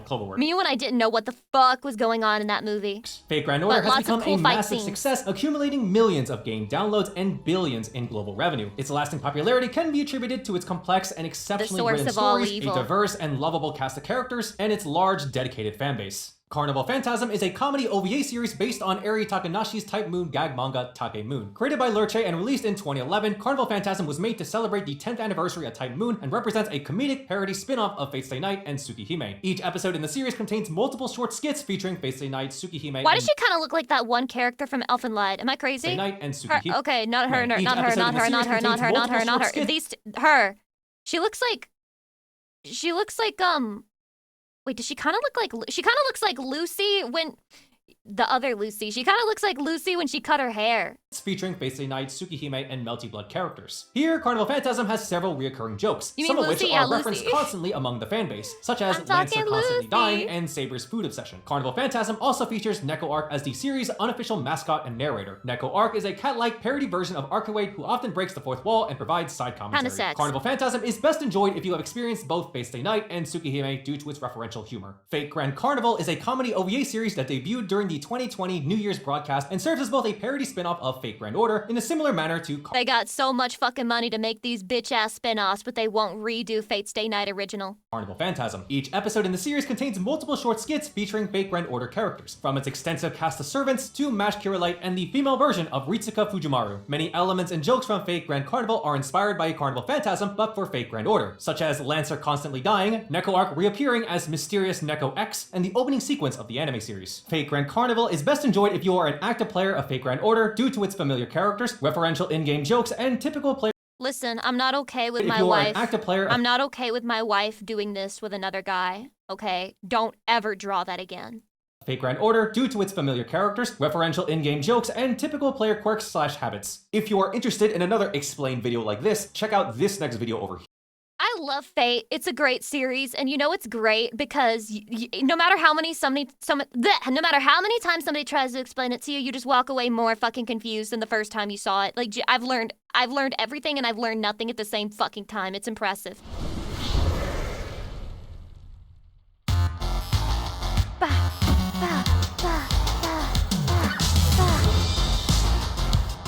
Wow, okay, I excuse this intro, it's actually kind of nice, although it does give Reddit mod. One of the questions I'm frequently asked, as an indie game developer who also reviews AAA games, is what I would create if I was given a AAA budget and development team. Well, the first thing I'd create is a new high-interest savings account, into which I would put all of the AAA budget, then I would fire the development team, and go back to making solo. Damn, he's not even gonna invest that shit. He says, I'm done with the stock market. Give me an HYSA and I'm done. Indie games. There was a time when the thought of making AAA games held a certain appeal, but I've come to realise that indie game dev is where I want to be, because I find it creatively fulfilling in a way I doubt I would find working as part of a 100-person dev team, even if I was in creative control. What I love about game dev is the process of having an idea and bringing it to life in front of me like a mad god. And that's easy to do in an indie game. Plonk together a sprite, stick it in Game Maker, add some code, run the build, voila, an indistinct blobby thing that goes up and down when you press buttons. I found myself wondering the other day precisely how that works in the AAA realm of today, just the fundamental process of coming up with an idea and seeing it realised. Now, I've only ever worked on the fringes of AAA, some contract work here and there. I've punched up some dialogue for Watch Dogs Legion, but apparently my contribution— Dude, did you see that Toby Fox is working on fucking a new Pixar movie? What the hell? Dude, what the fuck? Wasn't enough to justify putting my name in the credits, and believe me, I bloody well checked. So needing the perspective of a AAA professional to satisfy my curiosity, I hit up Tina from DevHeads, who has been all the way up in the AAA weeds in her Toy time, Story and 5. I asked her the following question. If a high-level designer on a AAA project decided on a whim that a certain NPC in one part of the game needed to be, say, eating a bag of chips, what would be the process of making that happen, and how many people would be involved? And Tina's reply was very detailed, very helpful, and quite enlightening. The first thing that would need to happen, as is so often the case in the corporate world, is a meeting. The designer's producer will schedule a meeting in which the designer can explain what they want done and when Wait, he's actually explaining this. I better lock in. Want it done by. That meeting will include other department producers and possibly some art, tech, and animation guys. The way Tina explained it, this meeting will go down one of two ways, depending on how high level a designer we're talking about. If it's more a design by committee situation, then everyone will try to talk them into scaling the idea down as much as possible. We probably don't need full deformation physics on the bag of chips or animate the chips going into the mouth. Could we just have them hold the chips in front of them and play a crunching sound? Does it have to be chips, come to that? Could they be sipping from a can of drink? That'd be easy. Or maybe they could just be staring into space, dreaming of eating a bag of chips. That'd be even easier. Yes, I think we can all agree that's the best way forward. And so creative vision is once again murdered by a very earnest and civilized death of 1,000 cuts. Alternatively, if the designer has some weight to throw around, leadership may just go, all the bells and whistles fully animated exactly as described, surely it can't be that hard, get on it, chop chop. And all the art and tech guys nod and smile and go off feeling slightly nauseous. Let's assume it's the latter scenario. Assuming the game doesn't yet contain a bag of chips asset, the first job that needs doing is a piece of 2D concept art. Yet another producer will commission either— Wait, this is a real— Wait, he's using fancy animations to explain it, but he's actually answering the question. I thought this was gonna be— I think my brain is trying to process that this is a completely different video than it thought it was going to be, and it's struggling to process it with the animations in the background. Okay. Alright, 1 second. as the sound of me slapping my cheeks. Okay, open your brain, open your brain, open. Oh my god. In-house or outsourced artist, and they'll draw up a nice picture of a bag of chips, complete with logo and package information. That will need a rubber stamp from whoever's in charge of keeping the game's visual style consistent, and then another rubber stamp from the legal department when they've ascertained it doesn't too closely resemble an existing brand. That's best case scenario. Alternatively, somebody might say, hey, why don't we try to sell this as product placement to an actual brand? In which case, this is going to add another boatload of people to the email chain, including the brand stakeholders' own legal and marketing teams, who will want to make sure the bag is being depicted in accordance with their style guide, and that the NPC eating the chips isn't a serial killer or something. And then, what if we wanted to sell the game in regions where this particular brand of chips isn't available? Now we need the global localization of legal teams on board to get a different brand deal for every part of the world. So once that's sorted out, we can finally get the art team to make a 3D bag of chips prop with some backing and forthing over how close the player is going to get to this thing, and therefore how high quality the texture needs to be. Then the 3D asset gets okayed by someone at tech before getting shunted along the conveyor belt to the Look it up, the Toby Fox thing was an inside joke for his fan base. I'm fucking banning myself from the internet. I'm sick of this shit. Why is nothing real? I really thought they had Toby Fox music in Toy Story. I'm mad.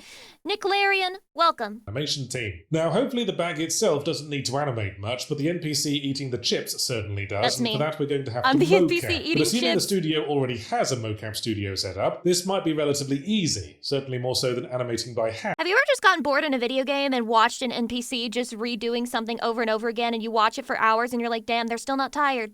All you'd have to do is schedule a time to use the mocap chips. stage and make sure all the relevant engineers and cleanup artists are on hand, not to mention the actor. Might as well get some audio guys to record the sound of the actor eating the chips as well, for authenticity's sake. But after all that, it'd be pretty easy to just grab a bag of chips from the cafeteria, glue on some sensors, and away you go. Luckily, I didn't arbitrarily pick an action like playing a violin. Oh, hang on a sec. Maybe we've just realized this NPC hasn't thus far been required to talk or open their mouth. That means before the animation can be applied, they need to go to a character artist to model them up a mouth that can be opened, as well as their tongue, teeth, throat, etc. Then a tech artist needs to wriggle that up with bow. Look, if you just skip the photorealism, this gets a lot easier. And a texture artist's going to spend some time staring at disquieting close-ups of the inside of somebody's mouth. And we also need a potato chip asset for the character to transfer from the bag to their mouth, so add that to somebody's schedule. And maybe some crumb particles that fly out as they eat, so we're bringing in the FX department as well. So now we've got a big box of assets, the model, the textures, the animations, the FX, the metadata, and the audio, and all of that goes to a designer, so they can finally rig it all up in the build with some appropriate scripting. But we're not done yet. The engineers on the performance team are going to have to take a look and assess how much impact this new addition is making on the memory budget. Once they're satisfied, it then goes to the QA team, who will do everything they can. They will be satisfied over the dumbest shit. They will test it with the highest level technology, and then it'll just like barely be functional, and they'll be like, oh, okay, push it out then. Go off to fuck with the eating chips animation and report any bugs or glitches that might occur if, say, the player should happen to be standing on top of the NPC while they're trying to eat, poking them in the ear with a conductor's baton. And that'll about do it. Ready to ship. I asked Tina if she could put a rough number on how many individuals would have to contribute to this process in total, and she said easily 15 on the low end. Easily assuming 15. we're not going with the licensed brand name That's not scenario. that bad, She also right? mentioned that if the NPC eating chips happens to be based on a celebrity, God knows why that would be the case, but Why hey, would maybe that it's be a the Hideo case? Kojima Norman game, Reedus! then that number would easily double. As I said, this was all very enlightening, and yet not entirely unexpected. The average dev time for a AAA game has grown to about 3 years, Jesus and now we can Christ. see why. It all seems so horribly bloated and inefficient, not to mention questionably necessary, considering it's in aid of a detail that a lot of players aren't even going to look at twice, because they're going to move straight onto looking for the highlighted objects in the room they can actually interact with. I know it's a hypothetical. I wonder how cool it is, though, to be like in those rooms where they're working on new releases of big games. Like, for example, surely there's a team working on the newest Zelda, and we know nothing about it because they never leak it.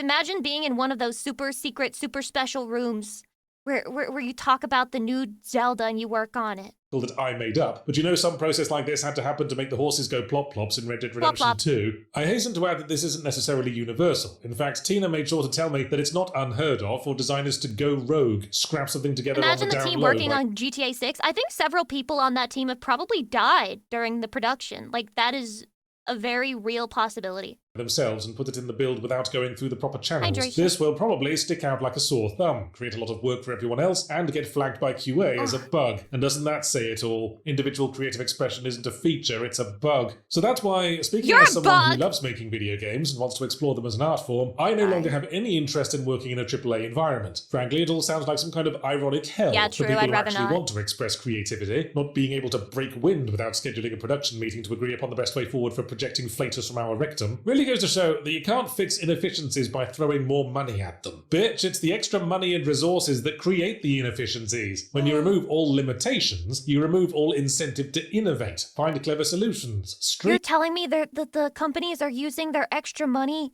not to make better games, but to buy a 75th yacht? Streamline. Many hands do not make light work. It's not a fucking pie-eating contest. That's fucking crazy. What a great video. I was shocked that it was an actually real video. What the? I feel like that's a weird thing to be shocked by. AI Bundy's best insults? Okay, 14 years ago. Whoa! I thought this was a new AI Bundy. What do you mean? This is 14-year-old AI? Love and marriage, love and marriage. Al Bundy? Oh. I thought they were talking about Ted Bundy AI, and I was like, whoa, this is such a crazy, original idea.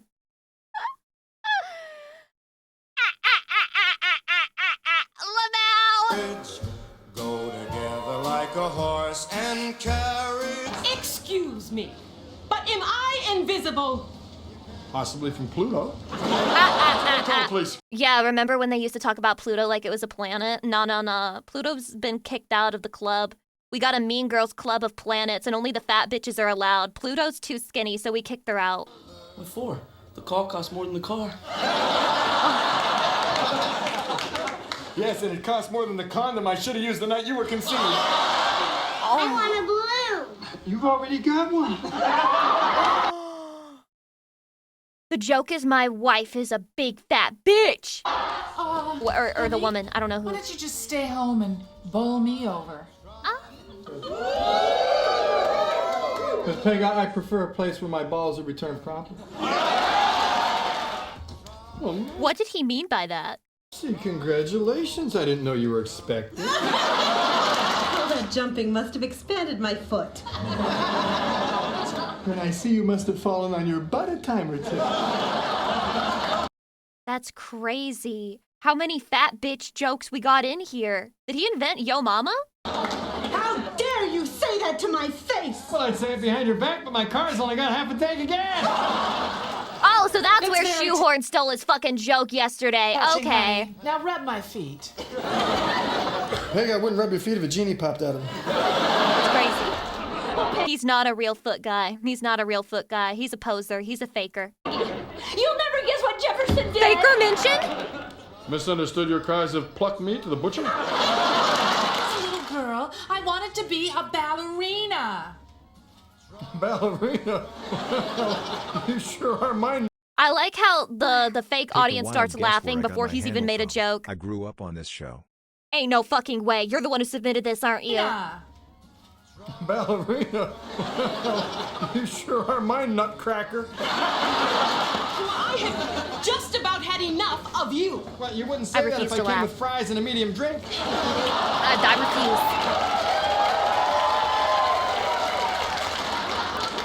refuse. You know medium, the size between small and you.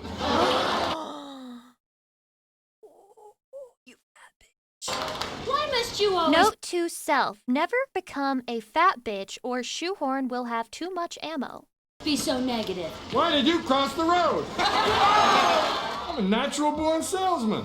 Excuse me. Hey, do I come to the hag shop bother you when you're working? Good. Now The hag shop! you can put that metal plate Wait, that's what my stream is. I'm the fucking hag shop. back in your head. Although, that's a lot like putting a lid on an empty jar. Or a bra on you. Question 2. Who would you... My favorite is this girl. She looks Or a like bra on you. she looks like a butch lesbian. So, yeah. Question 2. Who would you rather spend the night with? A, your wife, or B... B. Got him. Got him. Got him. 1, 2, 3, 4. You're gonna fall through the floor.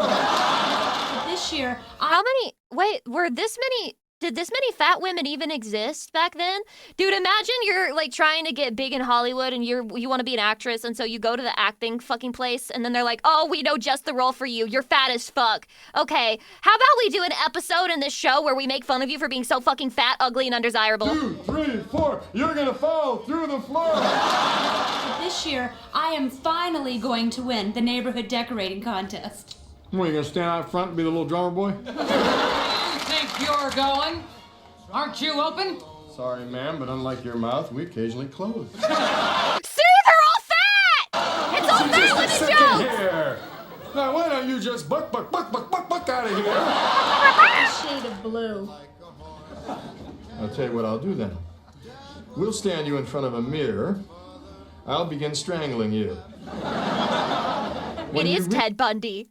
Reach the shade of blue that is satisfactory to He's you. literally Ted Bundy. You yell moo and I'll stop. He's actually Ted Bundy. Real. That's it. I'm taking my business elsewhere. May I suggest Jenny Craig? Hi, honey. Did you miss me? With every bullet so far. It truly is a product of its time. Oh my god. The way that every fucking TV show really was women fat, and also my wife is, I hate her. Wow, nice wheels. But you have to realize, stealing cars is a felony. So let's pretend to be that kid on Home Improvement. With this attitude, you're gonna be working here for the rest of your life. Well, take a gander into the seat next to you if you want to see what your future looks like. Wait, what's the seat? Chocolate, it's not just for breakfast anymore. He hated fat women so fucking much. Oh my god, I've never seen... He had a huge fixation on fat bitches that he could not stop. They live rent-free in this guy's brain. Baraxna, thank you for the 2 months. I appreciate it. Come, Penelope. Let's go Penelope? someplace where they treat us with respect. I agree. Try the moon, you'll way less learn. You know, Mercy, how can you be so unfeeling? Didn't you ever get up in the morning and suddenly realize that something very, very important was gone? Well, sure you do. You must every morning when you open up your pajama top. Well, let me... Chatty. I think the writer... I think every single type of woman this guy's making fun of is actually, like, his fetish. So...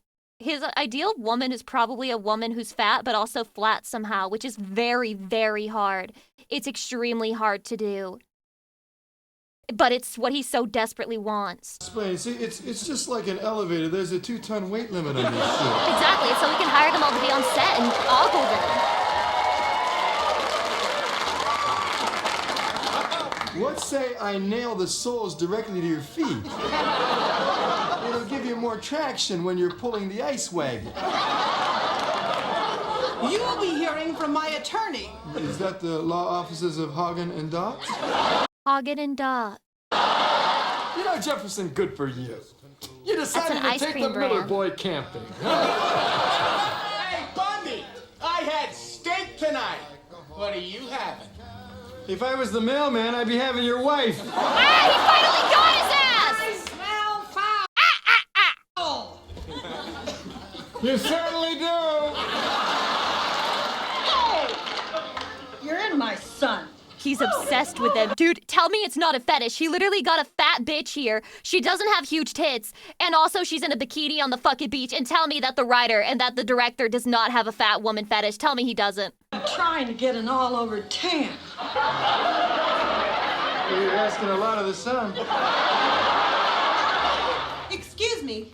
Do you have any pumps in my size? Yes, I do, but the Society for the Prevention of Cruelty to Shoes would not allow me to sell them to you. Well, I hope you get... Well, look at her outfit, though. Like, her coat is kind of tea. That's what I focused on. coal in your stocking on Christmas morning. And I hope you get slipped. The writers actually were fat and made jokes at their own expense. Somebody show me a picture of the writer's room. Fast in yours. Now, we're about to have our Christmas party here, so would you mind eggnogging on out? And to help you out, I made a top 10 list of things to make you more attractive for your for your sex symbol. The fat jokes were written by the fat ladies working on set. So you're telling me they were stealing jokes from the men who were insulting them their whole lives? God damn, women really aren't funny. Don't let the jokes make me forget that Bundy scored 4 touchdowns in one game. Number 10, wear traditional Islamic garb covering all but the eyes. Number 9, feather removing electrolysis.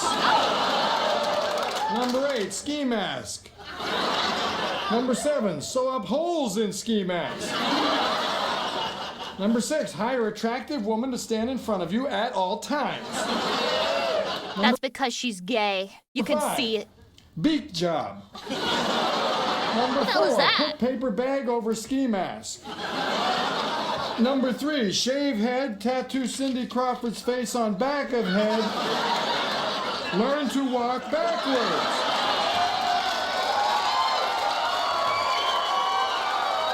That's a whole lot. Number 2, poke out eyes of every man on earth. Number 1... Why would you need to do all of that shit if you're gonna just poke out the eyes of all men on earth? Get president to make every day I agree, though. Halloween. If men can't see that I'm shocked, then they won't know that I'm shocked. Ah, Peg. Would it really make you feel better if I told you I needed you? Yes, it would. Holy. What is this TV show? What is this TV show, Chatty? What did this come from?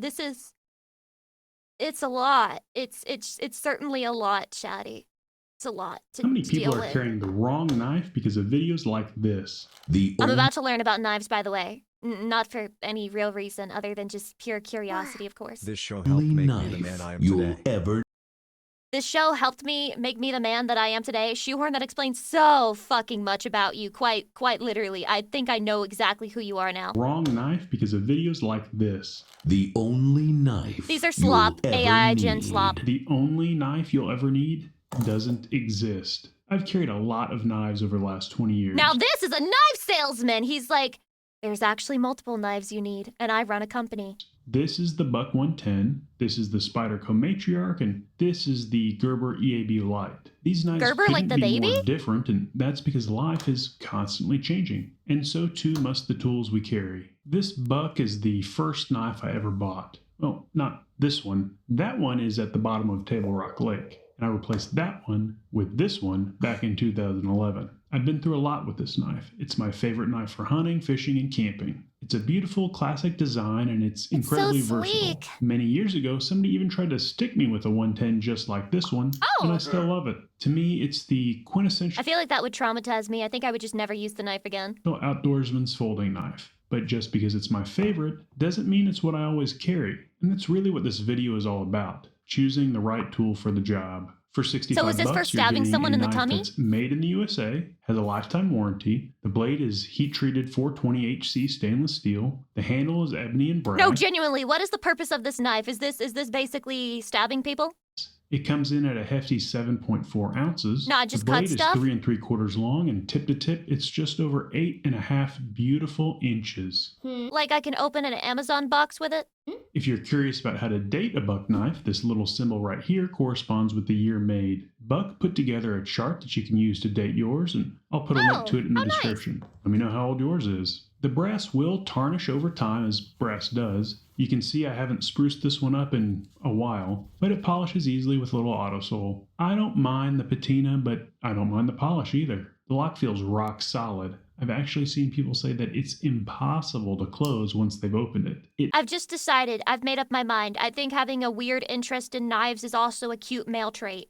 Does require deliberate pressure to release, and one should close the blade carefully. The Buck is incredibly sharp right out of the box. But if you find this task to be impossible, I suggest you skip buying a knife for now and go buy an Xbox and exercise those thumbs. This video isn't sponsored. I bought all these knives with my own money, and I'd buy them again. In fact, the only one I haven't bought twice is this Spyderco. Where the Buck is a generalist, the Spyderco Matriarch is a self-defense specialist. It's as menacing as the Buck is beautiful. How do you know if a self-defense knife is good if you've never had to use it before? Question mark.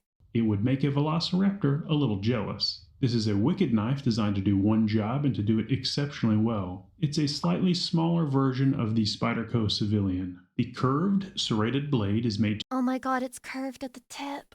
Oh. to decisively control an assailant, provided you know what you're doing. While it's much more affordable than the aforementioned Civilian, you're still going to spend over $100 for a knife that, if you're lucky, you'll never use. It's made in Japan and also has Made in Japan? It has to be good then. then. Heat-treated VG10 stainless steel. The handle is fiberglass reinforced nylon, or FRN. It's half the weight of the buck, a trim 3.5 ounces. The blade is about 3.5 inches long, and tip to tip, it's just under 8.5. Tip to tip. The clip is ambidextrous and will actually 8.5? mount in That's 4 huge. different That's positions. too much. You can see the paint on mine has almost completely worn away from the years I carried it. The blade's purposeful design is what sold me on it initially. I needed a knife for self-defense that I could easily and reliably open one-handed. This does it without any mechanical assists that could fail. You can use the thumb hole, or you can use the Emerson opener, which will open it automatically when you pull it out of your pocket. Where do you live to have a self-defense knife? Okay, you sound like you have a generic American accent, and in which case, I have some crazy news to you. There's this thing, and it's a little known fact, but it's called the Second Amendment.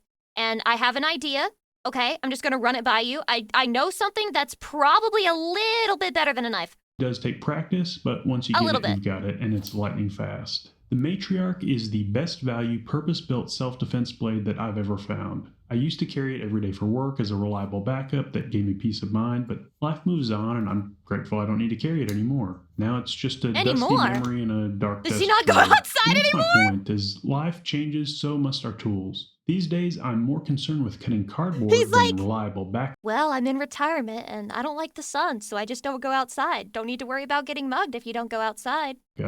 Which brings us to something practical and affordable. Now, we will talk about the ridiculous complaints that people have about the buck and the Spyderco here in just a minute. Oh my But god, first, this is let's for look at opening an boxes, underrated chatty. utilitarian workhorse, the Gerber EAB. What it The lacks Gerber. in beauty, menace, and size, it more than makes up for in utility. And it appears to reproduce. It's made in China, has a limited lifetime warranty, uses replaceable blades, Made in and has a China? very rugged stainless steel I construction. don't know about It's that. incredibly That light, thing's just 2.2 listening to me. ounces, and right at Every time I open an Amazon box with it, it makes a clicking noise and it's like, alerted the government. What do you mean? 5 inches tip to tip, just under 3 inches closed. It is a little cold in the workshop today, so 3 inches isn't anything to be ashamed of. Best of all, it's only 12 Why would he say that? Why would he say that? Why would he say that? bucks. I'll put links in the description to all 3 knives in case you think any of them will scratch an itch for you. While I don't consider myself an enthusiast, I do appreciate knives as tools. Most of the complaints I've seen about Gerbers have been related to the quality of their blades, and obviously that is not Man, this really puts 3 inches into perspective. It's huge. an issue with the EAB. What does EAB even stand for? The package says Exchangeable Utility Blade. What the hell? EUB? Probably should have looked that up first. Oh well. I was drawn to this knife because it's simple, it's small, it's lightweight, and it's rugged. It does what I need it to do. It doesn't have any fancy features like a quick release button or a spot to store a spare blade, but a lack of features doesn't tell the whole story on its thoughtful design. You can't the blade judge is secured a by 3-inch screw, blade not a spring. by its The 3 screw is inchness. foolproof. It's not going to fail. Not only that, but the screw was designed to be a little proud of the handle, so that if you find yourself without a screwdriver, you can use a coin or a washer to change the blade. Very good design. The clip is removable if you want to carry it in your pocket and not on your pocket, and the liner lock is both solid and reliable. Well, this is actually I carry good this design. and I use this This is every single ergonomic day, or whatever which they is call why it. I have 3 of them sitting here. It's so small that it's quite adept at playing hide and seek.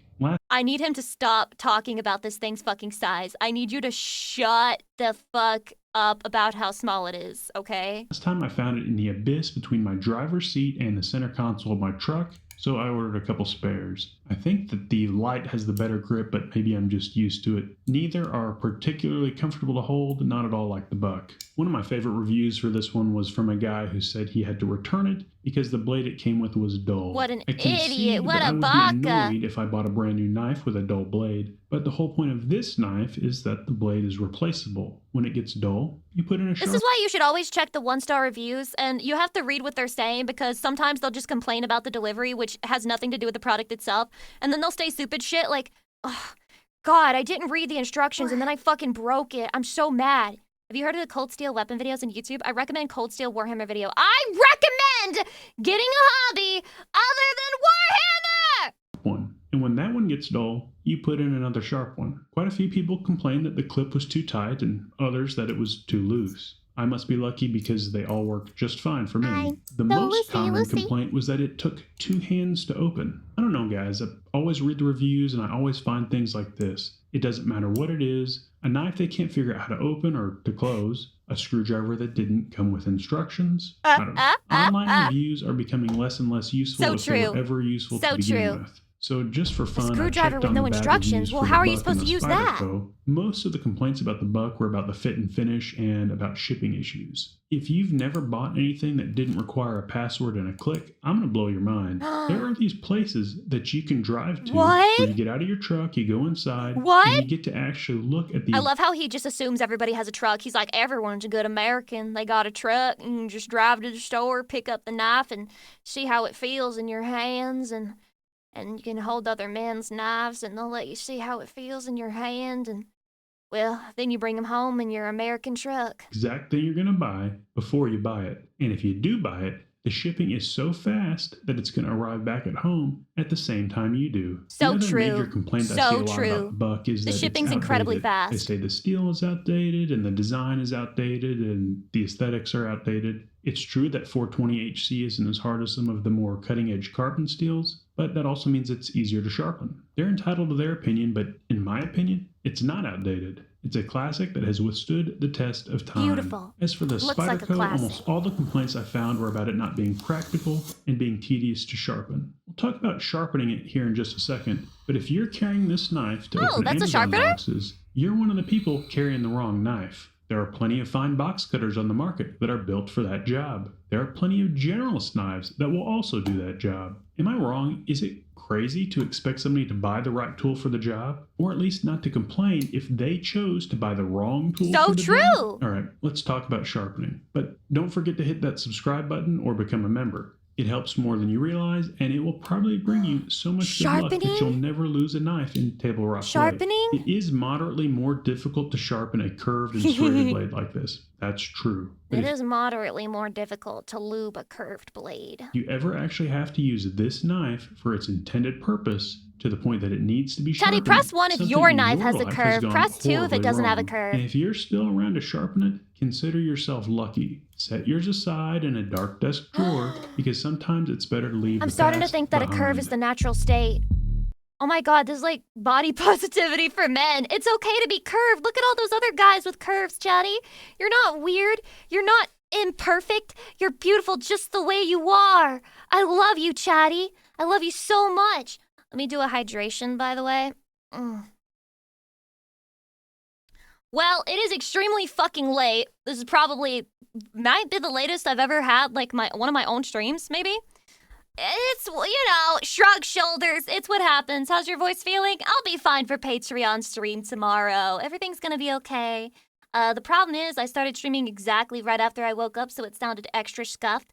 But it's okay. I love Chatty. I'm happy I got the stream today. I'm sorry it was so late, and I'm sorry if you missed me because of that and you're watching the VOD and you're like, damn, I missed Lucy. Too bad she streamed super late. Hopefully it will not happen again, except once in every 4 years, okay? As long as I keep my ratio low, will you still forgive me? Will you still forgive me? Hot ratio, get ratioed. Fucking ratioing Chatty right now. Anyway, I love you very much. Thank you for today. I'm sorry for the delay.